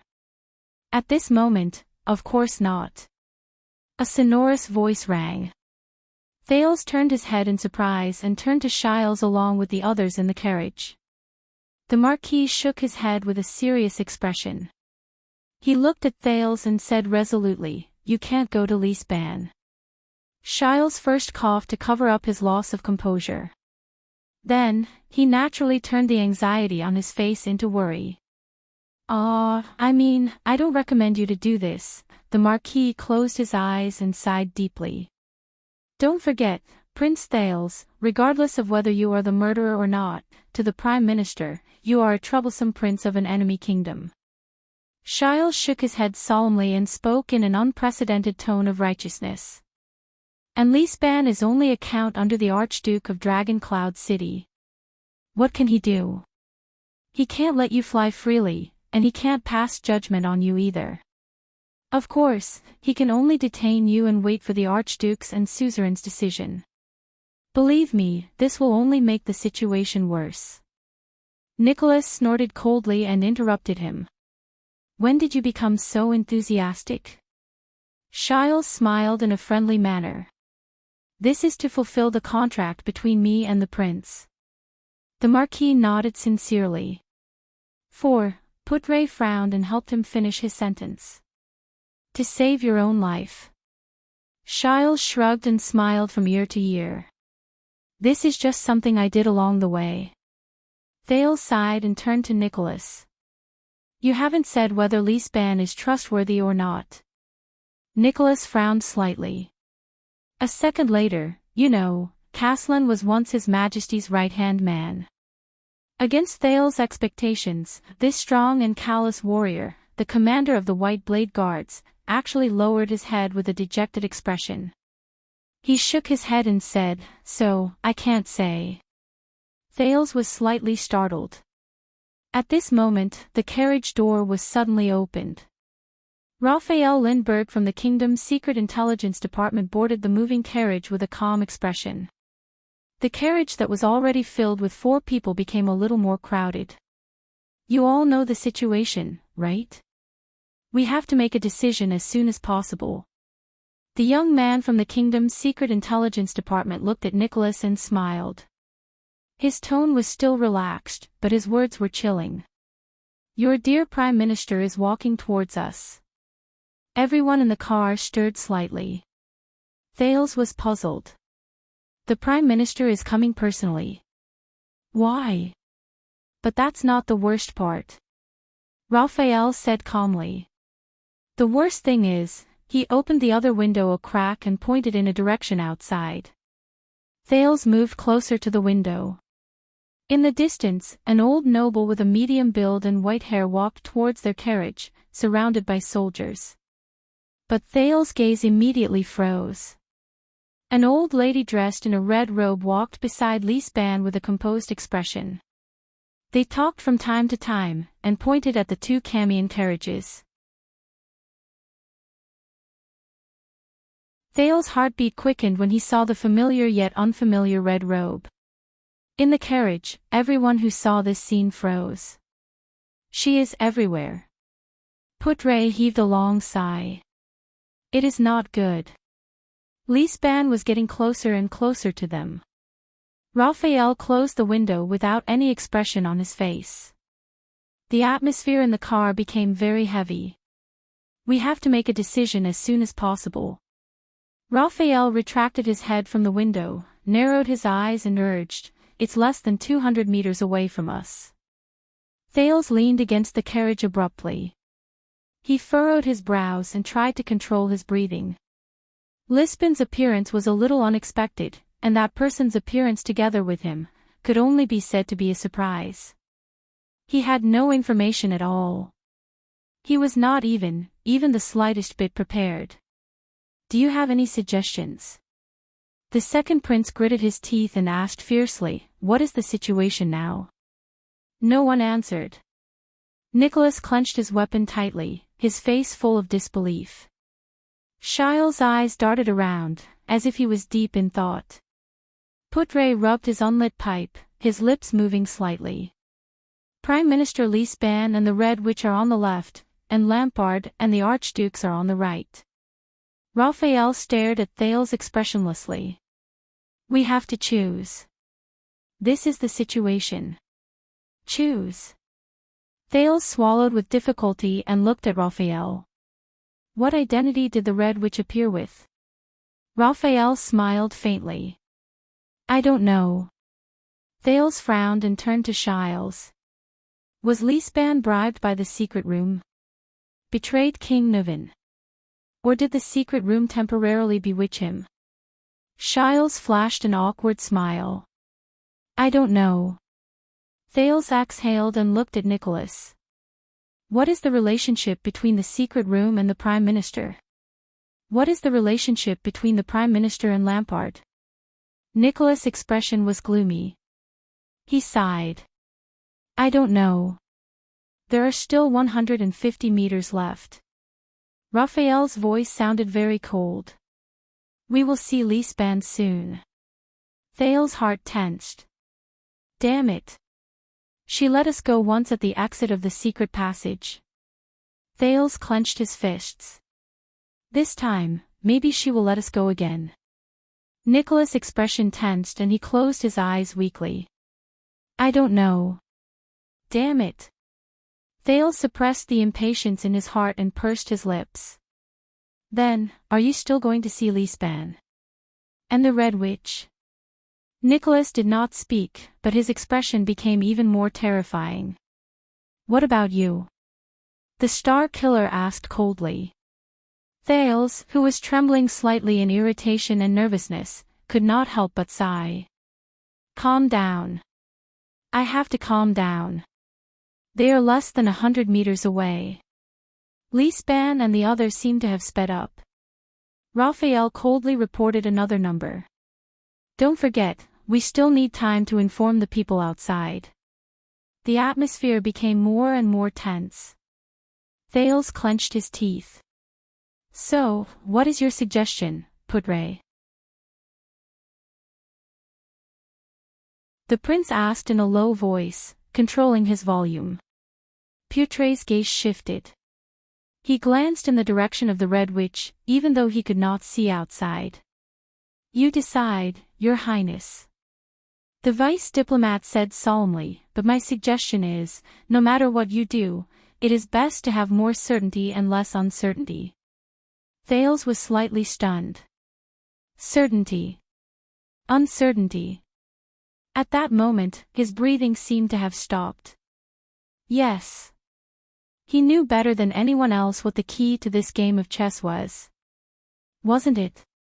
He stared at the roof of the carriage without moving. A second later, Thales closed his eyes and exhaled deeply. I have decided, the second prince opened his eyes and said faintly. The Prime Minister is on the left, Lampard is on the right. More certainty, less uncertainty. As for all of you, Lord Nicholas. Thales looked at Nicholas calmly. Are you more afraid of death or failure? Nicholas frowned. Outside the carriage, Count Lisbeth, the Prime Minister of Escapades, was talking to Madame Calchon in the distance. I understand your concerns, but this is absolutely not allowed.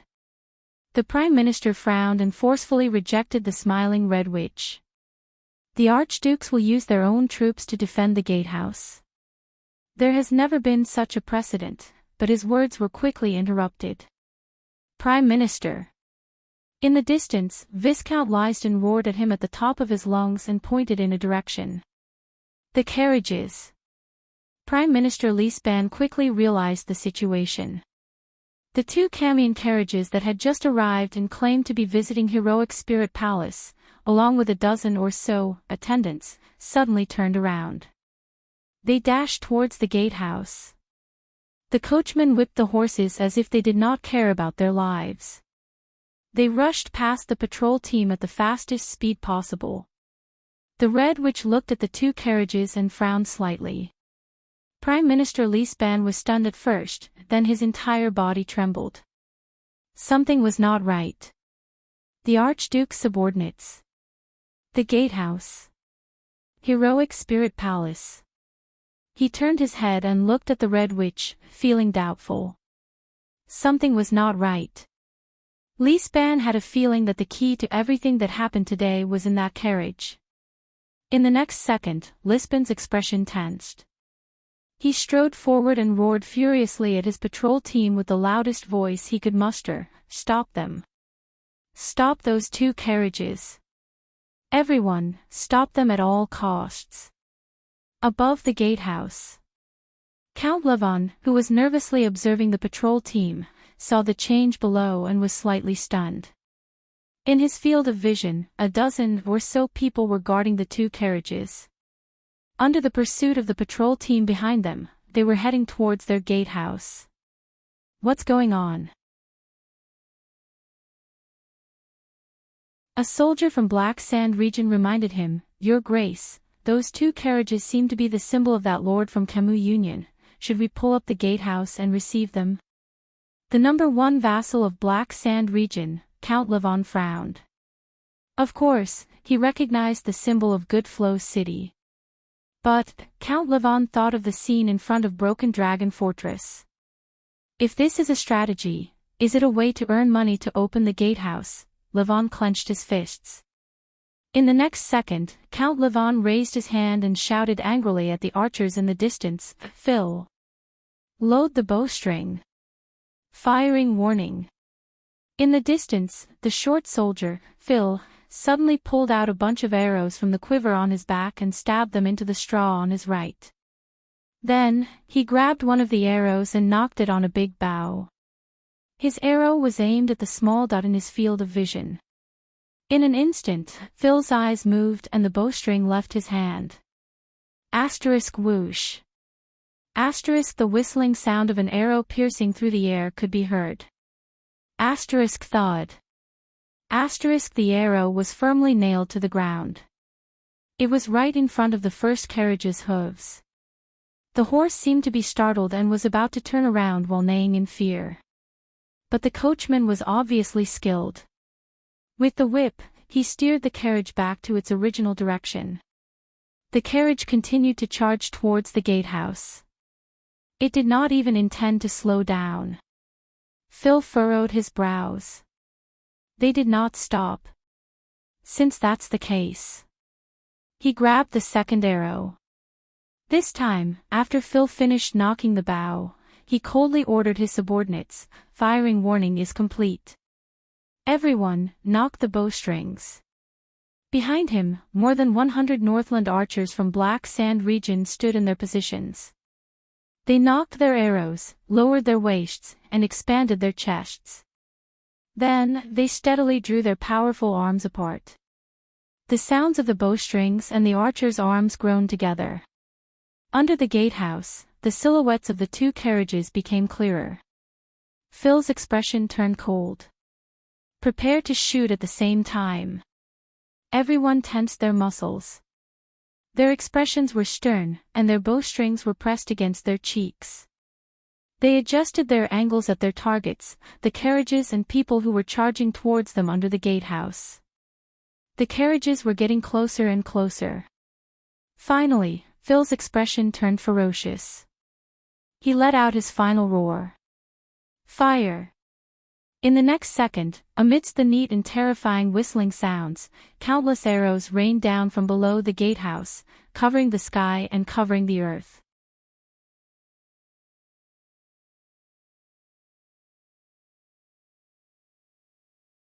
Chapter 245.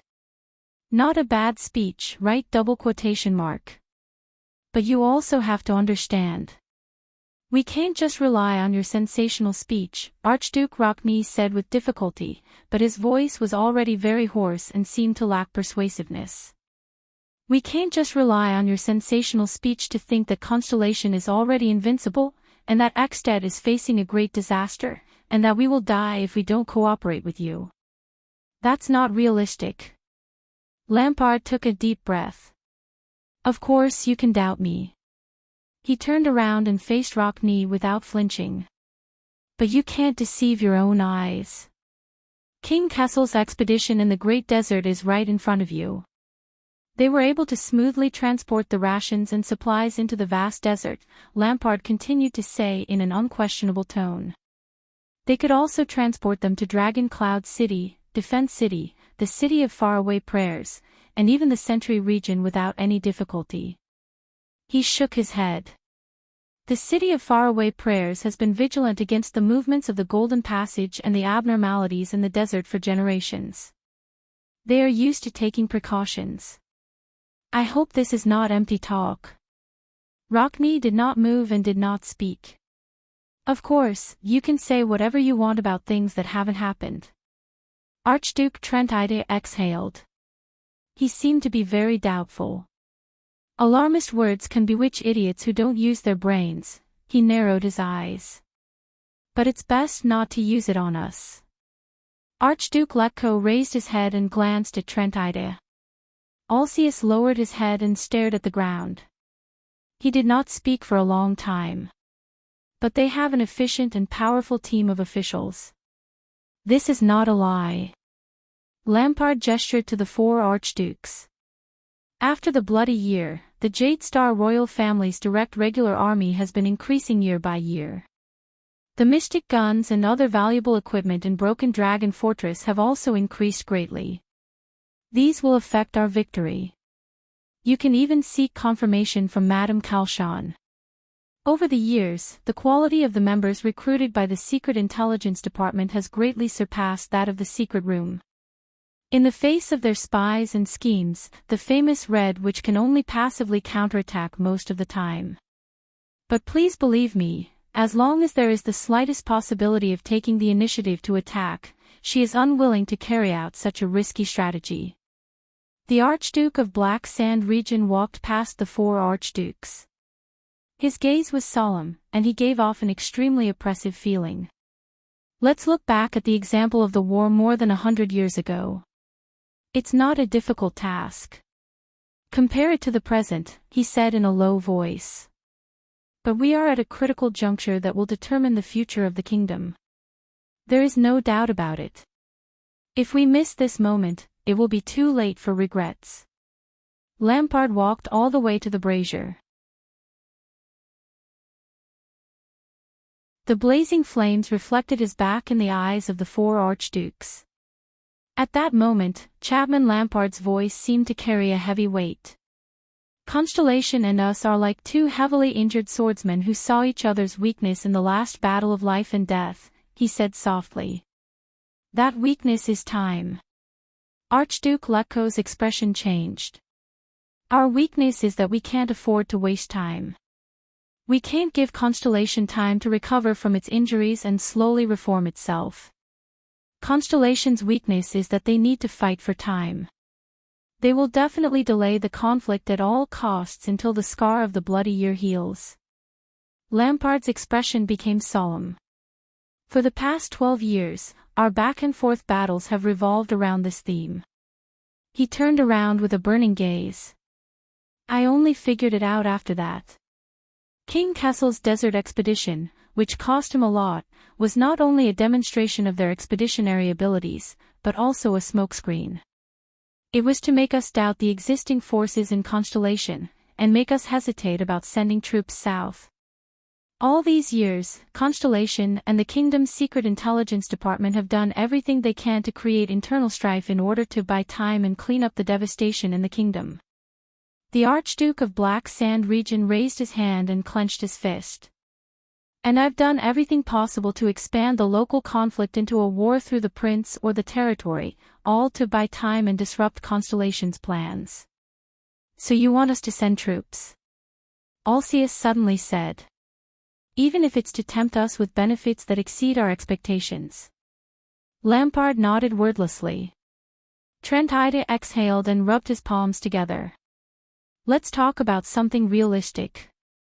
Even if we all agree with you and send troops south together, then what do you plan to do? 12 years ago, when we had the greatest advantage, we still couldn't conquer the south of Shepherd's River. The Archduke of Reformation Tower spread his palms with a strange expression. If it's really as you said, and our neighbors to the south are no longer what they used to be, Trentide chuckled. Then what makes you think that we'll definitely succeed 12 years later? The archdukes fell into deep thought. But Lampard seemed to be prepared. He snorted softly, walked to the rectangular table, and knocked on it. He shook his head and said softly, there's still a difference. 12 years ago, and now. Archduke Alcius revealed an interested expression. 12 years ago, we were too arrogant. When we sent troops, our strategy was to destroy the country. Lampard shook his head, seemingly very regretful. After we crossed the fortress, we launched an all-out attack. Not only did it deal a heavy blow to Constellation, but it also brought us great pressure. It left an opening for the Starlight Brigade's harassment. By the time we realized something was wrong, we were already deep in the mud. Lampard raised his head abruptly. But now, we have recognized our opponent's situation, and we still have our advantage. The Archduke of Black Sand region nodded. 12 years ago, the most correct thing King Nuvan did was to end the expedition early and retreat with most of his forces. He did not take the risk to attack for uncertain benefits. How ironic. 12 years ago, almost all of us were cursing him. Trentidas sighed with a despondent expression. 12 years later, the only person who speaks up for his decision back then is you. He shrugged at Lampard, expressing his helplessness. Lampard paused for a moment, but then he clenched his fists and spoke again. This time, our goal is only to take down the Northern Territory. If things really don't go well, take down the fortress can also be the lowest standard. Lampard slid his scabbard on the table, as if he was drawing a map. You all know how despicable the Constellations are in the National Conference. As long as it doesn't affect their own interests, the feudal nobles of Constellation will not be willing to help King Kessel. The latter has been pushing them too hard these past few years. So, just like 12 years ago, we will be facing an isolated northern territory with no reinforcements other than the royal family's regular army, or even better. Because the grudge between Manchester and Jadestar has not been settled, the neighboring land of Cliffs region will not send troops. The great damage the Northern Territory suffered 12 years ago is far from recovering. Archduke Letko's eyes flashed. Lampard raised his head and stared straight at the Archduke's. And we still have the righteous cause of avenging the king. We have their prince and the heir of the Northern Territory in our hands. This will give us more leverage outside the battlefield. His words seemed to be filled with endless confidence. In this war, we will concentrate our military forces and rely on the military advantage that Ekstedt still has. We will fight steadily on the battlefield and only take down the Northern Territory. We will not bite off more than we can chew, and we will not add to the logistical problems. I am very confident in this. Lampard nodded at the Archduke's. After we achieve this goal, we will have a foothold in the Northern Territory, and we will be able to completely reverse the 300 years of stalemate. Without the Northern Territory, Eternal Star City will have almost no place to defend. We will have the absolute initiative. We can attack or retreat. Even if we do not advance or retreat, we can still give Eternal Star City an invisible pressure and threat. He pointed at the invisible map on the table with his scabbard. So, you volunteered to take over the land in the Northern Territory and guard the south. Alcius raised his head sharply. Is this your goal? To put pressure on Constellation. Are you sure you can do it? Lampard nodded slowly. To accomplish this, he snorted coldly, is there anyone more suitable than me? Tell me about it, Rockney said coldly from the side. Lampard glanced at him, but he still nodded. Lampard frowned. His expression was solemn. I will use year-round invasions and military deployments to form continuous pressure on Constellation, especially Eternal Star City. Lampard frowned, his expression solemn. Along the way, I will let Constellation's vassals, such as the Land of Cliffs and Western Desert, go easy. They will understand what they can gain from the decline of Central Territory and Eternal Star City. Trentide and Letko exchanged glances. This will deal a heavy blow to the Jadestar royal family's reputation. It will also force Renaissance Palace to put a large amount of budget and energy into military defense and mediation with foreign religions, to the point that they will not have time to care about other territories and vassals. This will weaken the royal family's influence and control over the kingdom. And those feudal nobles who have been oppressed by Kessel for many years are not easy to deal with. Lampard's expression became solemn, but there was a hint of indecipherable fanaticism in his eyes. In short, we will not defeat the enemy in one fell swoop, but we can use a sudden threat to show our existence. We will forcefully insert a foreign chess piece into Mindy's chessboard, forcing them to erupt in internal strife that cannot be cleaned up. We will indefinitely delay or even interrupt their ongoing reform. As time goes by, Constellation will fall ill from the difficulties of the journey of change and transformation step by step. Lampard raised his gaze, and the expression in his eyes became sharper. And we will turn the tide with all our might. Even turn the tables. The Archduke sank into deep thought. At this moment, Your Grace, a valiant female voice rang from outside the door, I am coming in. The sound of weapons rubbing against each other immediately came from outside the stone hole. The four archdukes' expressions tensed up, and they all looked at Lampard. Lampard's expression changed at first, then he nodded at them. Let her in, Archduke Letko said loudly. Everything will be fine. As the Archduke's voice faded, the sound of a sword being sheathed came from outside the door. In the next second, the figure of the swordswoman Croche appeared in the hall. This female warrior, which was rarely seen in Ekstedt, respectfully came before Lampard. With a solemn expression, she whispered a few words into the Archduke's ear. At that moment, Archduke Trentidas sharply noticed that Lampard's eye sockets had suddenly widened. Something is happening. Trentida quietly said, it seems to be related to the situation at hand. Asterisk bang. Asterisk like a swarm of insects, the arrows rained down on the ground from above the gatehouse. Asterisk thud. Clang. Clang. Asterisk a short and piercing sound of nails piercing rang. But the scene they imagined did not appear. The two carriages with the emblem of Good Flow City were not nailed into hedgehogs by the arrows, nor did they slow down or stop. They still charged towards the gatehouse at the same speed. Instead, the three patrol squads chasing after them stopped in their tracks. Their scalps were numb, and they looked in front of them in shock and bewilderment. Countless arrows were nailed to the ground in a densely packed manner, just a few meters in front of them. They were firmly separated from the two carriages.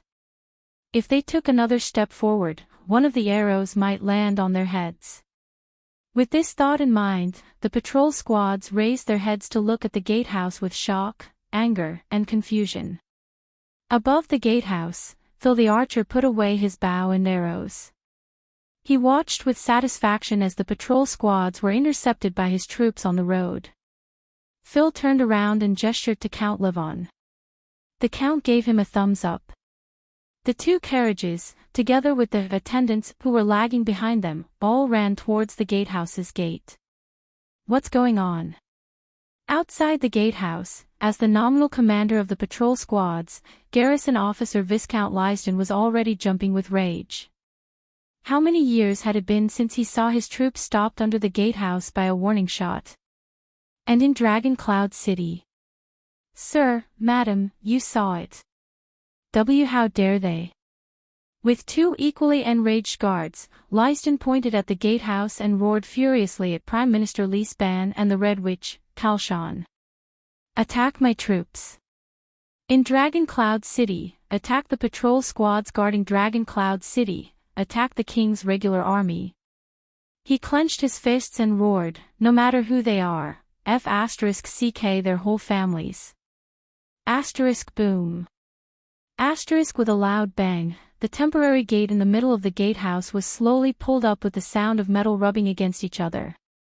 The two carriages then slowed down and passed through the first gatehouse with the people around them.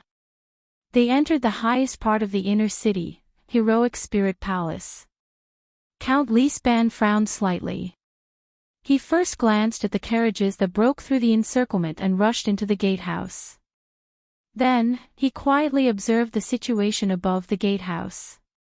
His white hair swayed slightly in the wind. Calm down, Your Grace, the Prime Minister said faintly, everything happens for a reason. Only then did Viscount Lysden stop talking. But his breathing was still rapid, and the veins on his arms bulged. He stared at the Red Witch beside the Prime Minister with an unfriendly expression. Tell me the truth, Madame Kalshan. Prime Minister Lisban sighed. Who are the people above the gatehouse? Who are the people in the 2 carriages just now? Who is in Heroic Spirit Palace? Forget it. Lisban shook his head. I recognize that archery skill. 12 years ago, when we attacked the fortress, Phelps and his colleagues were the best at suppressing the enemy's shots. This was also thanks to Black Sand Region's years of fighting against the fortress. The Red Witch frowned slightly. She seemed to be a little surprised, but then her expression turned into one of regret. As expected of you, Lisban, she said slowly. Lisban took in her expression. From the patrol team's uniform, to the inexplicable increase in the number of soldiers, and the letter from Heroic Spirit Palace urging me to go. The Prime Minister shook his head. He looked exhausted. And your sudden appearance? Why him? Madame Kalshan narrowed her eyes and did not answer. But Lisban did not want her to answer. I've had enough of everything. The white-haired Prime Minister raised his head and looked straight into Madame Kalshan's eyes. He said coldly, I've also had enough of my incompetence and hesitation. The Red Witch sighed. Prime Minister, believe me, everything is far from that simple. But Lisban ignored her. With a cold expression, he ordered, someone, invite Madame Kalshan to my temporary office. Give her a sealed and isolated room. Remember to be polite. Viscount Lysden's anger had yet to subside. He waved his hand. In the distance, a group of patrol soldiers walked over with angry expressions. Without my order, the Prime Minister said solemnly, she probably won't want to leave. Kalshan stared at him in a daze. Lisban turned his head again and looked at the patrol behind him. Lysden, get your men ready, the Prime Minister ordered coldly. Viscount Lysden was slightly startled. Ready? The Red Witch's expression changed slightly. Prime Minister, you have to think carefully. The Red Witch frowned. This order of yours will not only affect you. This is Dragon Cloud City. Her gaze was complicated. This may cause Extet to be doomed eternally. Lisban turned his head and gave her a long look. His emotions were unclear. Kalshan, old friend. The Prime Minister put his hands behind his back and walked slowly to her side. He said softly, more than 10 years ago, when you destroyed the Lampard family without batting an eyelid, you have always terrified me. Kalshan was slightly stunned. Lisban finished calmly, now I understand. You did not choose Chapman Lampard. The Red Witch closed her eyes and sighed softly. Lisban, the Prime Minister's gaze was extremely terrifying. You created him with your own hands. Kalshan lowered her head and smiled gently. Viscount Lysden came to the Prime Minister's side. With a hesitant expression, he asked, Sir, what should we prepare? Lisban no longer cared about the Red Witch's reaction. He turned his head abruptly and looked at the gatehouse, at the slowly descending steel gate. His gaze was firm. Prepare to attack the city.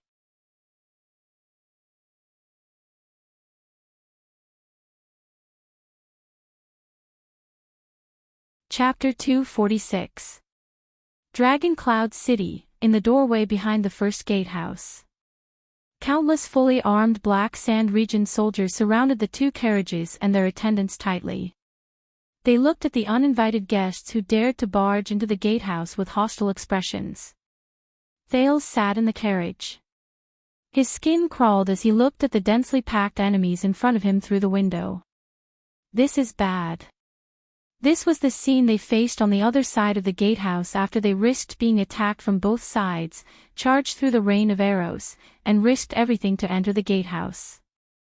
Thales clenched his fists, gritted his teeth, and suppressed the panic in his heart.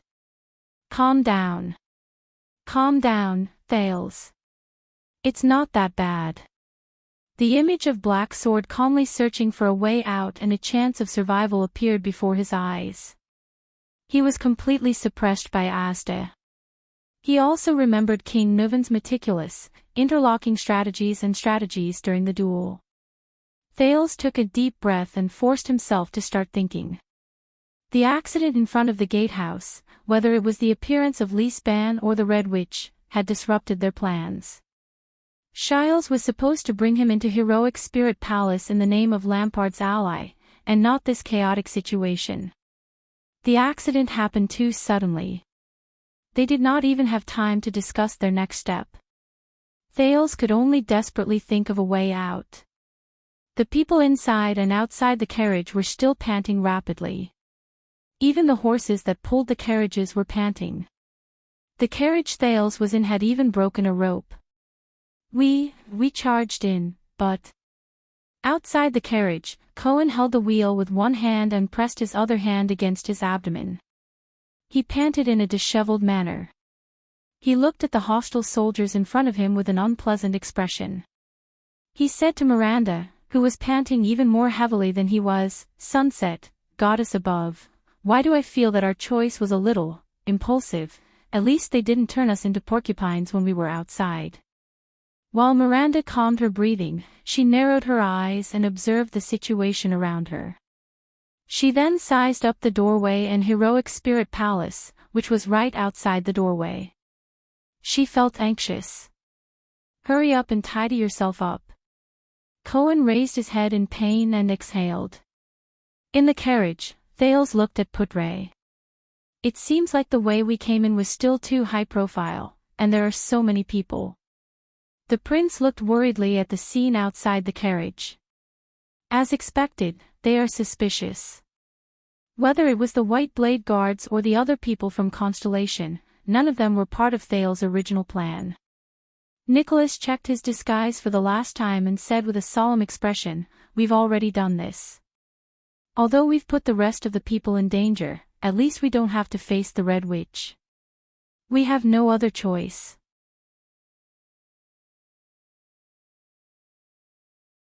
Putre shook his head. "Once the Red Witch learns of our movements, even if we have 100 backup plans, there's a high chance that they will fail. Why don't we think about what to do next, how to deal with these people outside?" Thales sighed. He felt like his head was about to explode. He turned to look at their good friend from Camus Union. Their original plan was, I guess. Marquis Shiles also saw the scene outside the carriage, but he was even calmer. He slowly adjusted his collar, which was crooked because of the carriage's galloping speed, as though the rain of arrows that brushed past his head was just a noble's polo. "At this moment, I suddenly became important, didn't I?" Thales furrowed his brows. Ever since they entered the gatehouse, Shiles had become calm and unruffled, which made Thales rather uneasy. Nicholas snorted softly. "Are we going to bet on this guy again?" Putre exhaled in resignation. "We can't just barge in, can we? The number of guards in this gatehouse is at least 10 times that of ours." Shiles spread his hands at him innocently, but his expression was completely different from when he was outside the gatehouse. He looked like a dealer who had just taken back his chips from the players in a casino. Thales took a deep breath. The accident just now had also put the Northlanders in danger. This made Nicholas' threat to Shiles seem a little weak and powerless. And now, they could probably only rely on Shiles. "I know that the way we invited you here is a little unpleasant, Sir Marquis," the prince said flatly, "but in street gambling, winner takes all often means that other players are squeezed out. The Archduke of Black Sand region is no exception." Shiles' gaze flickered. "Handing us over will not strengthen the fragile alliance between you and Lampard." Thales calmly thought about everything from the Marquis' point of view and thought about what he should do. "But sending me to Lampard and the other archdukes, other than the so-called friendship formed between you and Lampard because of benefits, you will not lose anything." Thales narrowed his eyes. "On the contrary, you may have an unexpected gain." Shiles' eyes brightened. Is this a promise from the heir of Constellation's royal family? Thales shook his head firmly. Based on my experience, promises are very fragile, even if they are the suzerains of a land or the dukes of a country. But as you said, when doing business, we can't just look at numbers and profits, we also have to build our reputation and connections. Putre raised his eyebrows. Shiles narrowed his eyes and met Thales' gaze. Outside the carriage, a rebuke from Black Sand region could be heard. Someone had already knocked on their carriage door. The prince nodded. There was an unquestionable tone in his voice. Aside from Lampard, please use us as your backup. Shiles stared at the prince with great interest.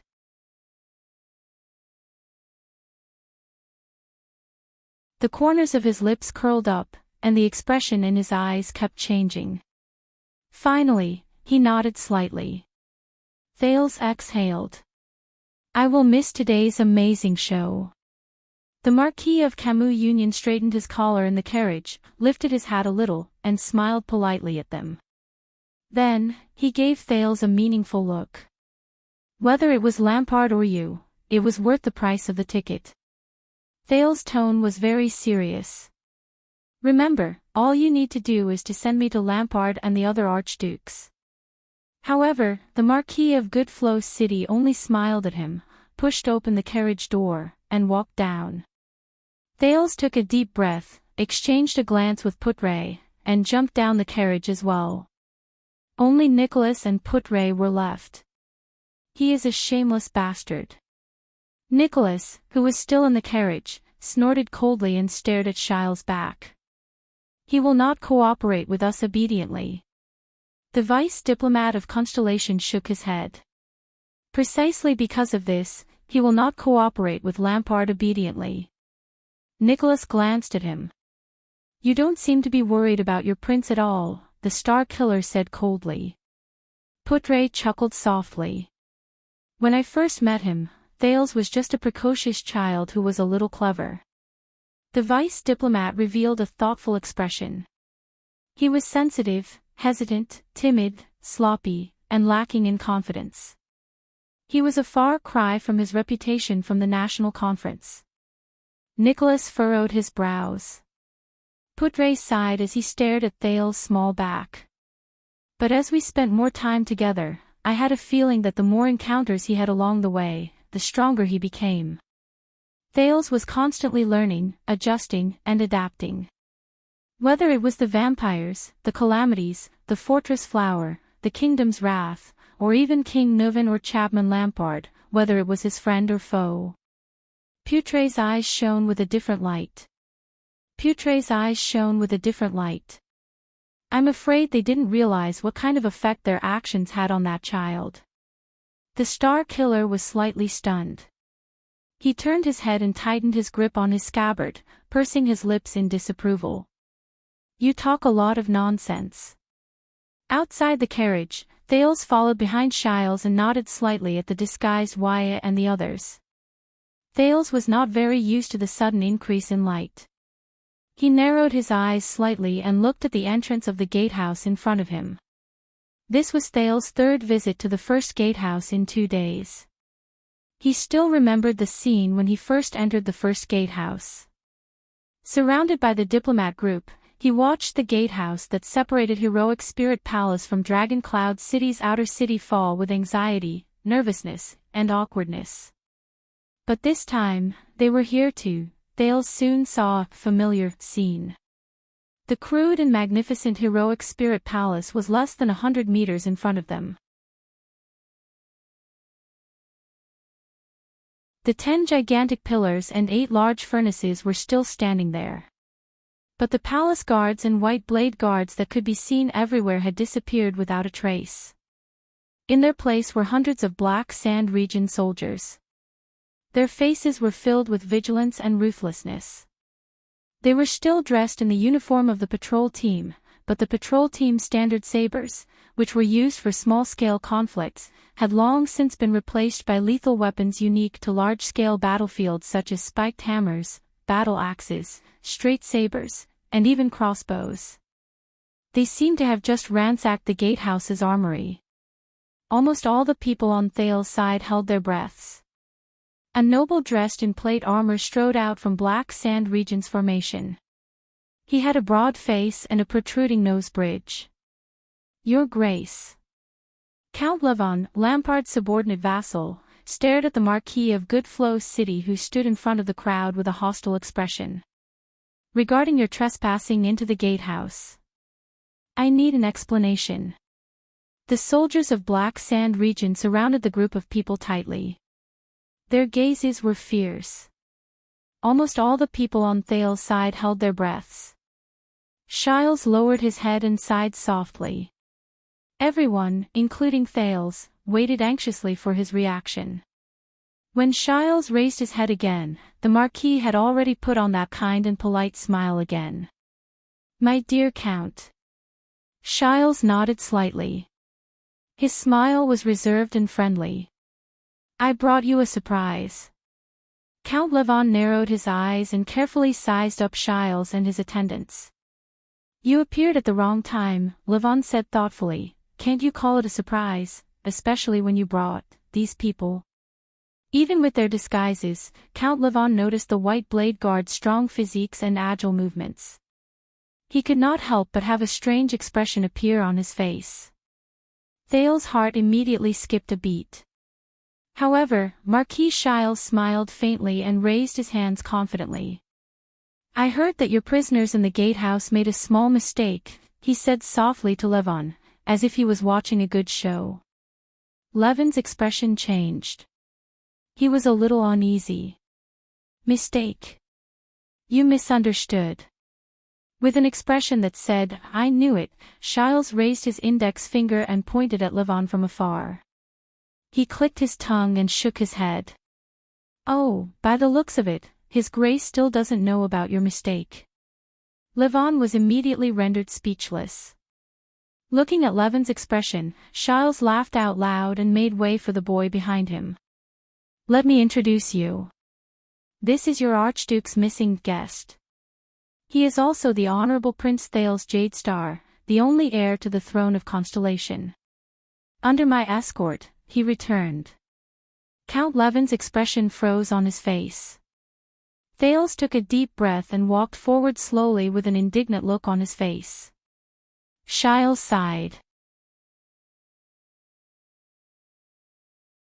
He looked as if he was trying his best to restrain himself but could not help but show off. He walked slowly to Count Levon and patted his shoulder. "Take it easy. This is a surprise that I managed to smuggle in right under the Prime Minister's nose." Shiles raised his eyebrows and waved at Merc, who was in front. "Look, if it weren't for this group of strong mercenaries that I hired from the western border of the desert, I'm afraid we wouldn't have been able to capture him." Levon's expression changed. The hostility in his eyes when he looked at the White Blade Guards and Constellations had diminished quite a bit. Mercenaries. Merc, who had put on makeup, had a high nose bridge and a tanned face. He flashed an exaggerated smile and nodded at Count Levon. "Some of us are from the city of faraway prayers. We are Northlanders. Some of us are from other places, my lord," Merc said in a gruff voice. "We look for food in the desert. If you have any requests, we only need 6 gold coins to kill someone." The White Blade Guards flashed honest, silly smiles in unison. It gave Count Levon a shock. They're really good at acting. Thales rolled his eyes in his heart. As expected of the omnipotent White Blade Guards. Levon looked at these people, then at Thales, who was surrounded by them. He furrowed his eyebrows. Shiles still had a smile on his face. Everyone was waiting for Count Levon's decision. Finally, after thinking deeply for a while, Levon relaxed his eyebrows and waved at the soldiers behind him. "Everyone, return to your posts. Helson, Jason, both of your squads stay behind." Following his order, the densely packed Black Sand Region soldiers turned around with rustling footsteps and returned to the gatehouse through the stairs on both sides. Most of the people in the field immediately dispersed. Thales then breathed a sigh of relief. On behalf of the Archduke, I would like to thank you for your help. Lord Tolja has already gone to apologize to the Archduke. If he sees your surprise, he will definitely be very pleased. Count Levon coughed unnaturally and cast a glance at Thales. Then, he nodded awkwardly at Shiles. I will convey your goodwill to the Archduke. Now, let me take over. You and your men can rest here. Shiles smiled and shook his head. He raised his right palm and stopped the Count from speaking. Oh, no. The Marquis' eyes brightened. This prince has just told me an extremely important piece of new information. I think I need to bring him to see the Archduke as soon as possible. Levon paused for a moment. The Archduke is busy. The Count of Black Sand region frowned. You are not allowed to disturb him. Shiles threw away his smile and his expression became serious. Please believe me. The information on this prince is related to what the Archduke wants to do. Shiles' suddenly serious tone made Count Levon nervous. You can't imagine it. Count Levon stared at Shiles seriously. The latter also stared back at him solemnly. A second later, Count Levon sighed. All right, I can send someone to bring you to see the Archduke. I have to bring him there. Shiles shook his head and gestured at Thales with his chin. There are some things that can only come out of his mouth. Levon was a little puzzled. Is it very urgent? Shiles first shook his head, then nodded with a mysterious expression. It's very urgent. Levon met his gaze for a few seconds. I understand. The Count nodded. You can leave now. The Archduke is in Heroic Spirit Palace, near the Hall of Heroes. Shiles flashed a smile. Thank you. Thales felt as if a huge stone had finally been lifted from his heart. As long as he could see the Archdukes, he would at least have a chance. Wait, your men will stay here. While Levon commanded his small team, he nodded at Shiles without letting his guard down. Our men will escort you there. Shiles raised his eyebrows and pretended to casually glance at the people beside the fleet of carriages. Of course. The Marquis nodded nonchalantly. Thales' heart sank. He watched as the people around the two carriages were taken away by the soldiers of Black Sand region. He also watched as a group of soldiers walked towards him and Shiles. The person in charge nodded politely. Very well. The prince took a deep breath. From now on, I'll be alone. But at this moment, a sonorous male voice came from the stairs leading to the gatehouse behind them. Please wait for a moment. Everyone turned their heads in unison. A strange middle-aged man, who was dressed in gorgeous clothes and had an ordinary face but had 8 braids at the back of his head, slowly walked down the stairs. Count Levon furrowed his brows and asked impatiently, "What's wrong, my dear civilian disciplinary officer?" He seemed to be very displeased with this new middle-aged man. In the crowd, Merk and Nicholas frowned at the same time and lowered their heads. They recognized the newcomer. The middle-aged man shook his head, completely unbothered by Levon's tone towards him. Mercenaries, right? The middle-aged man walked to the side of the two carriages and sized up the group of people. He flashed a reserved smile and his gaze stopped on Miranda. I didn't know that there were female mercenaries among you. Cohen and Raphael exchanged glances. Unease surged in their hearts. But Miranda was expressionless. She raised her head with her dark face, which had been crudely smeared with paint. I come from the land of thorns, my lord, the swordswoman replied in an uncouth manner, sticking her tongue out. There are female mercenaries everywhere. Cohen narrowed his eyes. Good acting. The middle-aged man raised his eyebrows slightly. I see. He nodded slightly, his 8 braids swaying slightly. May I see your sword? I'm very curious about how heavy the female mercenary's sword is. Miranda was slightly startled.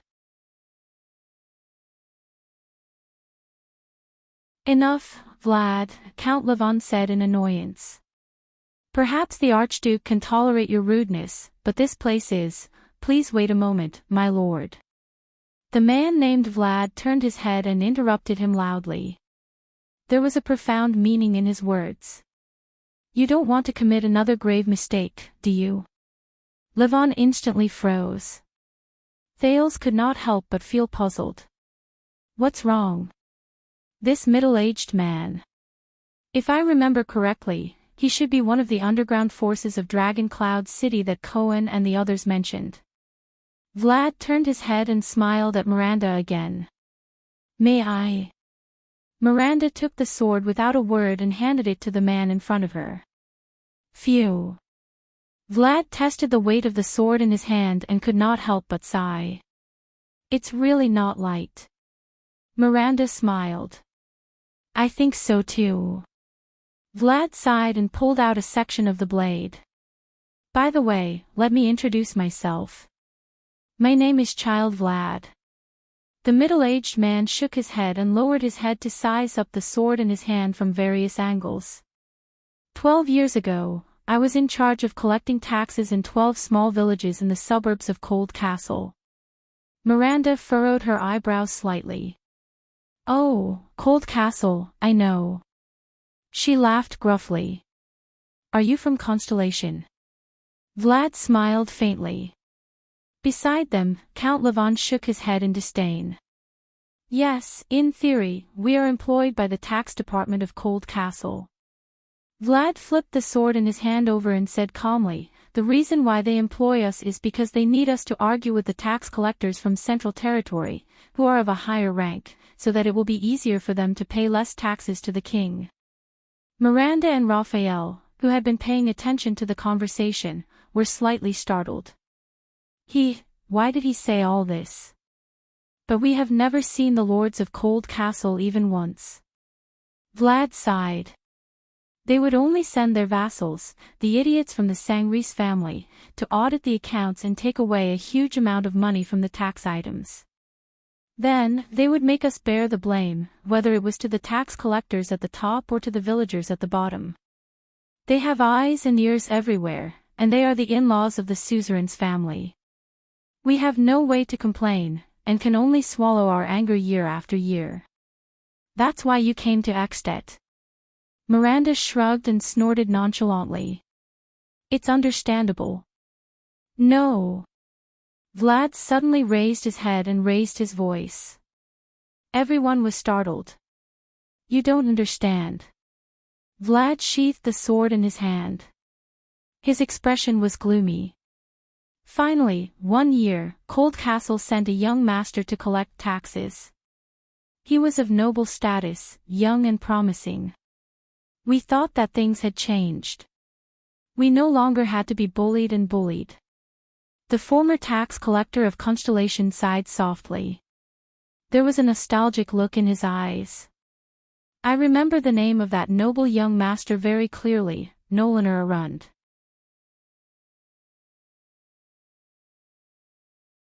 Miranda's expression did not change.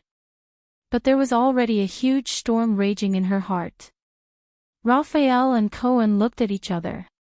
Their uneasiness grew. Thales looked around and felt that the situation was getting more and more out of hand. What's going on? He mentioned the Arund family to Miranda. Did he recognize something? Nolaner told us that Cold Castle finally discovered an abnormality in the tax items, Vlad said softly. He also said, at that moment, pain appeared in Vlad's eyes. He said that we, the petty tax collectors, have been sued by the Sangris family for embezzling taxes all year round, Vlad said in a mocking and hateful tone. We, the victims, have been sued. We embezzled taxes and filled our own pockets. Beside him, Count Levon frowned. He felt that something was not right. Vlad might be of lowly birth, but he had a malicious mind. But he was not a fool, nor was he a lunatic. On the contrary, he was very smart. Beside him, Marquis Shiles wanted to say something in embarrassment, but Count Levon raised his hand and stopped him. No matter how we begged, Vlad shook his head with great difficulty, as though. That year, the just Nurenor personally beheaded 8 of my colleagues, including my teacher, amidst the cheers of the villagers. 8 innocent people, Vlad said dejectedly. His expression immediately turned into one of hatred. I'll never forget Nolaner Arund, that stupid noble young master. I can't forget the feeling of kneeling before the execution platform. I can't forget the look of disdain everyone gave us. His eyes were filled with resentment and hatred, and his 8 braids swayed slightly. Go F*** CK the Arund family. Vlad gritted his teeth and let out a low, beast-like howl. Miranda took a deep breath and raised her head. I still remember the disgusting, righteous expression on that brat's face before the execution. There was coldness in Vlad's eyes. He imitated that person's tone and spoke in agony, in the name of the suzerain of Cold Castle, Duke Arund, you shall die under the blade of Soaring Eagle, to atone for your sins and restore justice. He only said it once, then beheaded one of them. Vlad said hatefully, I was the 9th person. I heard him repeat this sentence 8 times, and I also saw him brandishing this sword 8 times. Until Cold Castle sent an order to summon him back urgently. Miranda felt an endless chill run down her spine. She snatched her saber back. Her face was pale, and she frowned. Vlad did not stop her. He only sneered sarcastically. Of course. Vlad stared at the sword in her hand with a terrifying expression. I will never forget the style of this sword even when I die. His saber that shines with a cold light. He said coldly, Soaring Eagle, that belongs to Nolaner Arund. Is that so? Vlad said faintly. There was deep hatred and anger hidden in his eyes. This Lady Arund. Everyone on Thale's side felt their hearts tremble at the same time. The thing they were most worried about had finally happened. With a pale face, Shiles looked at the person in charge here, Count Levon. The Count sighed and glanced at the stiff Vlad with a complicated expression. They are not from Camus Union. Count Levon turned to Shiles and Thales with a hostile expression. They are people with ulterior motives. The Count waved his hand and coldly ordered his soldiers. Take them down. All of them.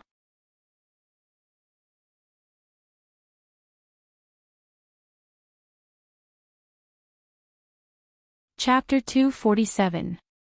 Anti-Theft. At 6 in the morning, in the center of Shield District in Dragon Cloud City, the moon had already set in the west. The darkest hour of the day was about to arrive. The Hydra, Kilika, seemed to be very excited. The chilling sound of flesh and blood rubbing against each other could not help but make people think of the scene of a millstone grinding pork. It waved its limbs and tentacles in a frenzy, continuously releasing wave after wave of people to surround Nicholas and Gleeward.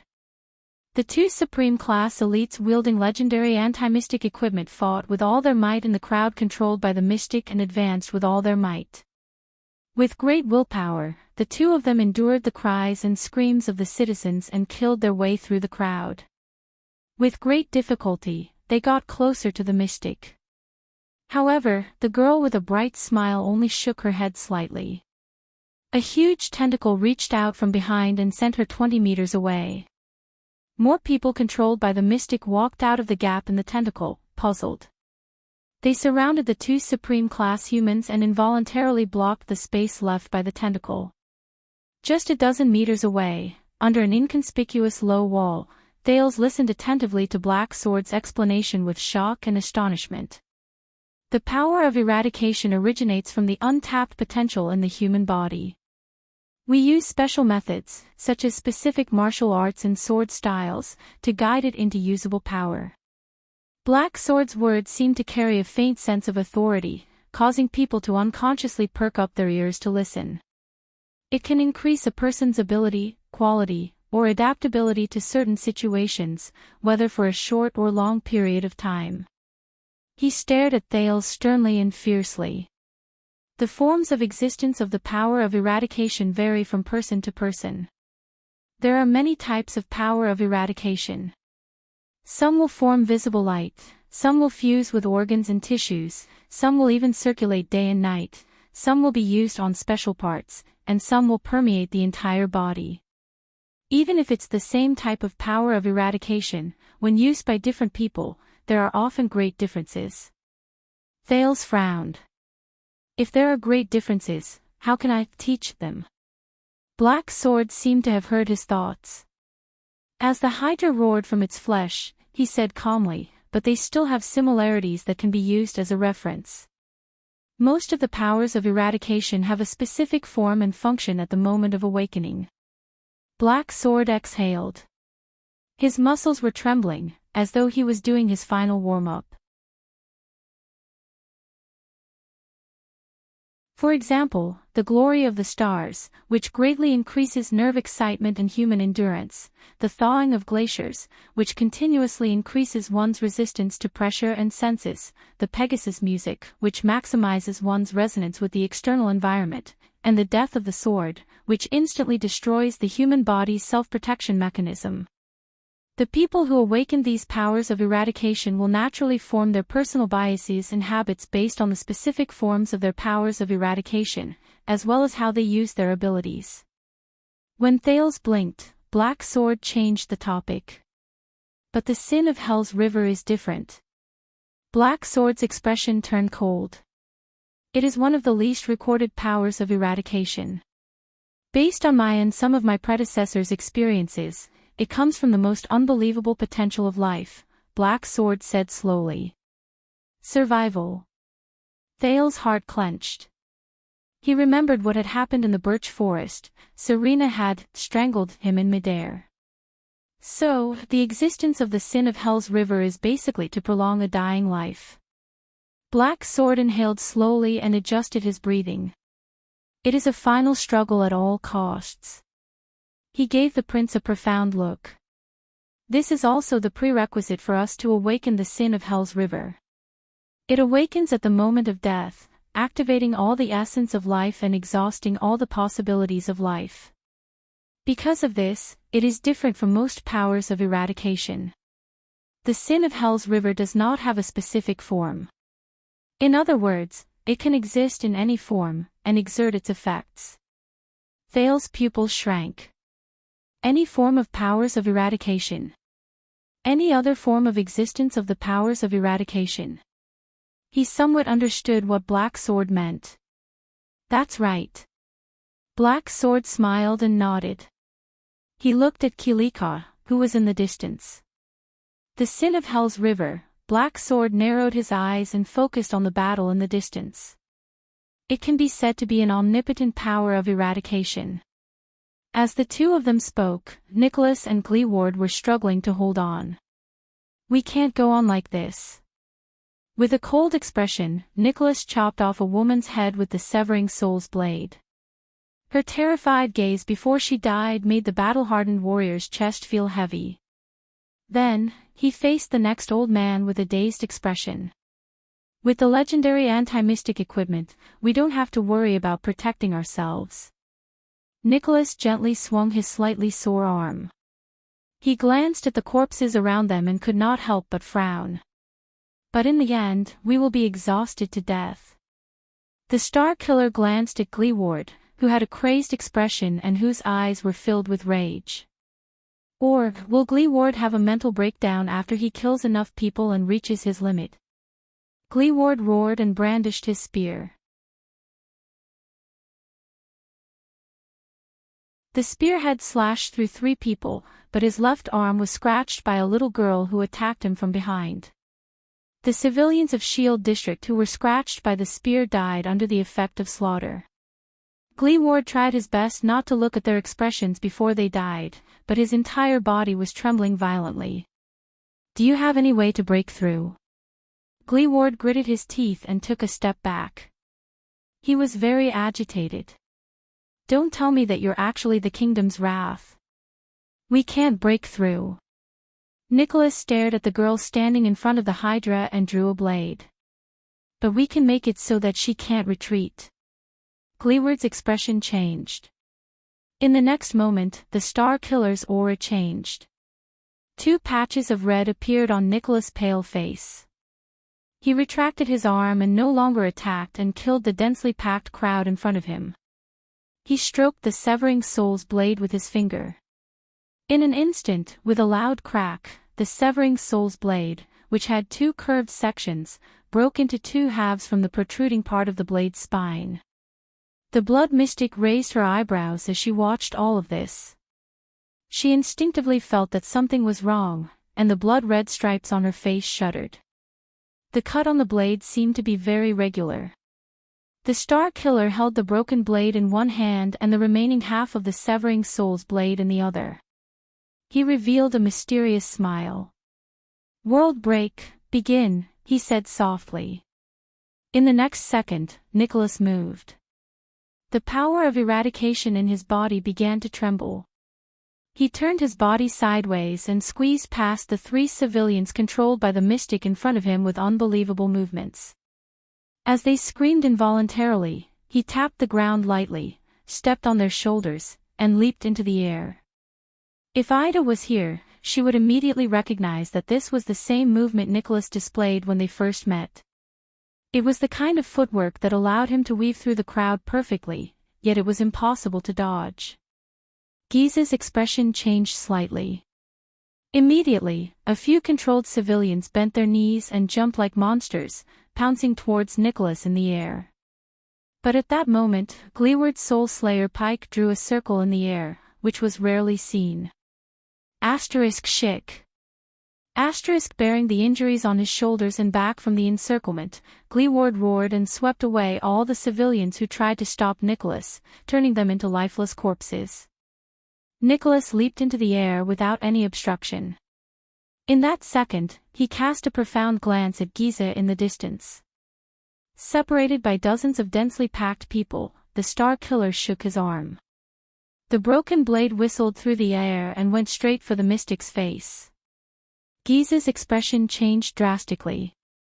Amid the piercing sound of the wind, she cautiously extended 2 tentacles from her body, struck the ground, and pushed herself backwards. Thud. The blade stabbed into the ground, only a few meters away from the blood mystic. Nicholas' expression did not change. He descended from the air and used the broken blade to block an enemy who was about to ambush him from behind. Giza narrowed her eyes and stared at the broken blade on the ground. She did not say a word. However, just a second later, Nicholas swung the blade lightly. His eyes shone brilliantly, and he said coldly, "World break completed." The mystic's expression did not change. He did not even look puzzled. But at that moment, Nicholas suddenly roared with the greatest emotional fluctuation since the start of the battle, "Charge!" As if he had received a supreme order, Gleeward opened his mouth and brandished the trembling pike with a ferocious expression. He pierced through the 2 innocent enemies in front of him and charged forward with tears in his eyes. Oh! As Gleeward roared, Nicholas did not show any signs of weakness. The half-broken blade in his hand shone with a glint so bright that it was difficult to see with the naked eye. In an instant, he slit the neck of a wailing teenager and charged towards the mystic. There's only one chance. Break through. In the blood mystic's eyes, the 2 supreme-class mystic charged forward without caring about the cost, injuries, and defense. The dense crowd of dozens of people was crushed by their charge. Giza tilted slightly. More people walked out of the tentacles and surrounded the vanguard. But Nicholas and Gleeward did not stop charging. Both of them were covered in scratches and cuts, but they burst forth with their most ferocious forms and charged at the mystic. They were getting closer and closer to the mystic. In the end, Giza still closed her eyes. Soon, Kilika extended a giant tentacle from behind her, grabbed her waist, and swept her away. But an accident happened at that moment. The mystic on the tentacles was no more than 10 meters away when the severing soul's blade stabbed into the ground suddenly shone brightly. The broken blade shone with the most dazzling yellow light. The tentacles protecting Giza continued to drag her backward, but a yellow light that was identical to the one on the blade suddenly appeared behind Giza. Giza's expression changed. The tentacles were still retreating, but Giza seemed to be held back by an invisible hand from behind. She was forced to a stop in front of a barrier formed by the yellow light. No matter how hard the tentacles tried, they could not drag Giza out of the area of the yellow light. It was as if it had been stuck by something. Giza raised her head abruptly and looked at the broken blade of the severing soul's blade on the ground in front of her. It's that broken blade. There's something wrong with it. Giza did not have much time to think, because in an instant, the two Supreme Class elites broke through the dense crowd.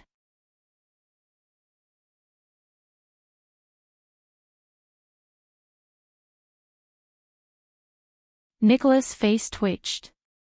In the end, he took a deep breath and said stiffly, "It's called, You Can't Escape." A cold wind blew. The Hydra tugged at Giza in vain, but the latter was tightly bound by the yellow light and could not move.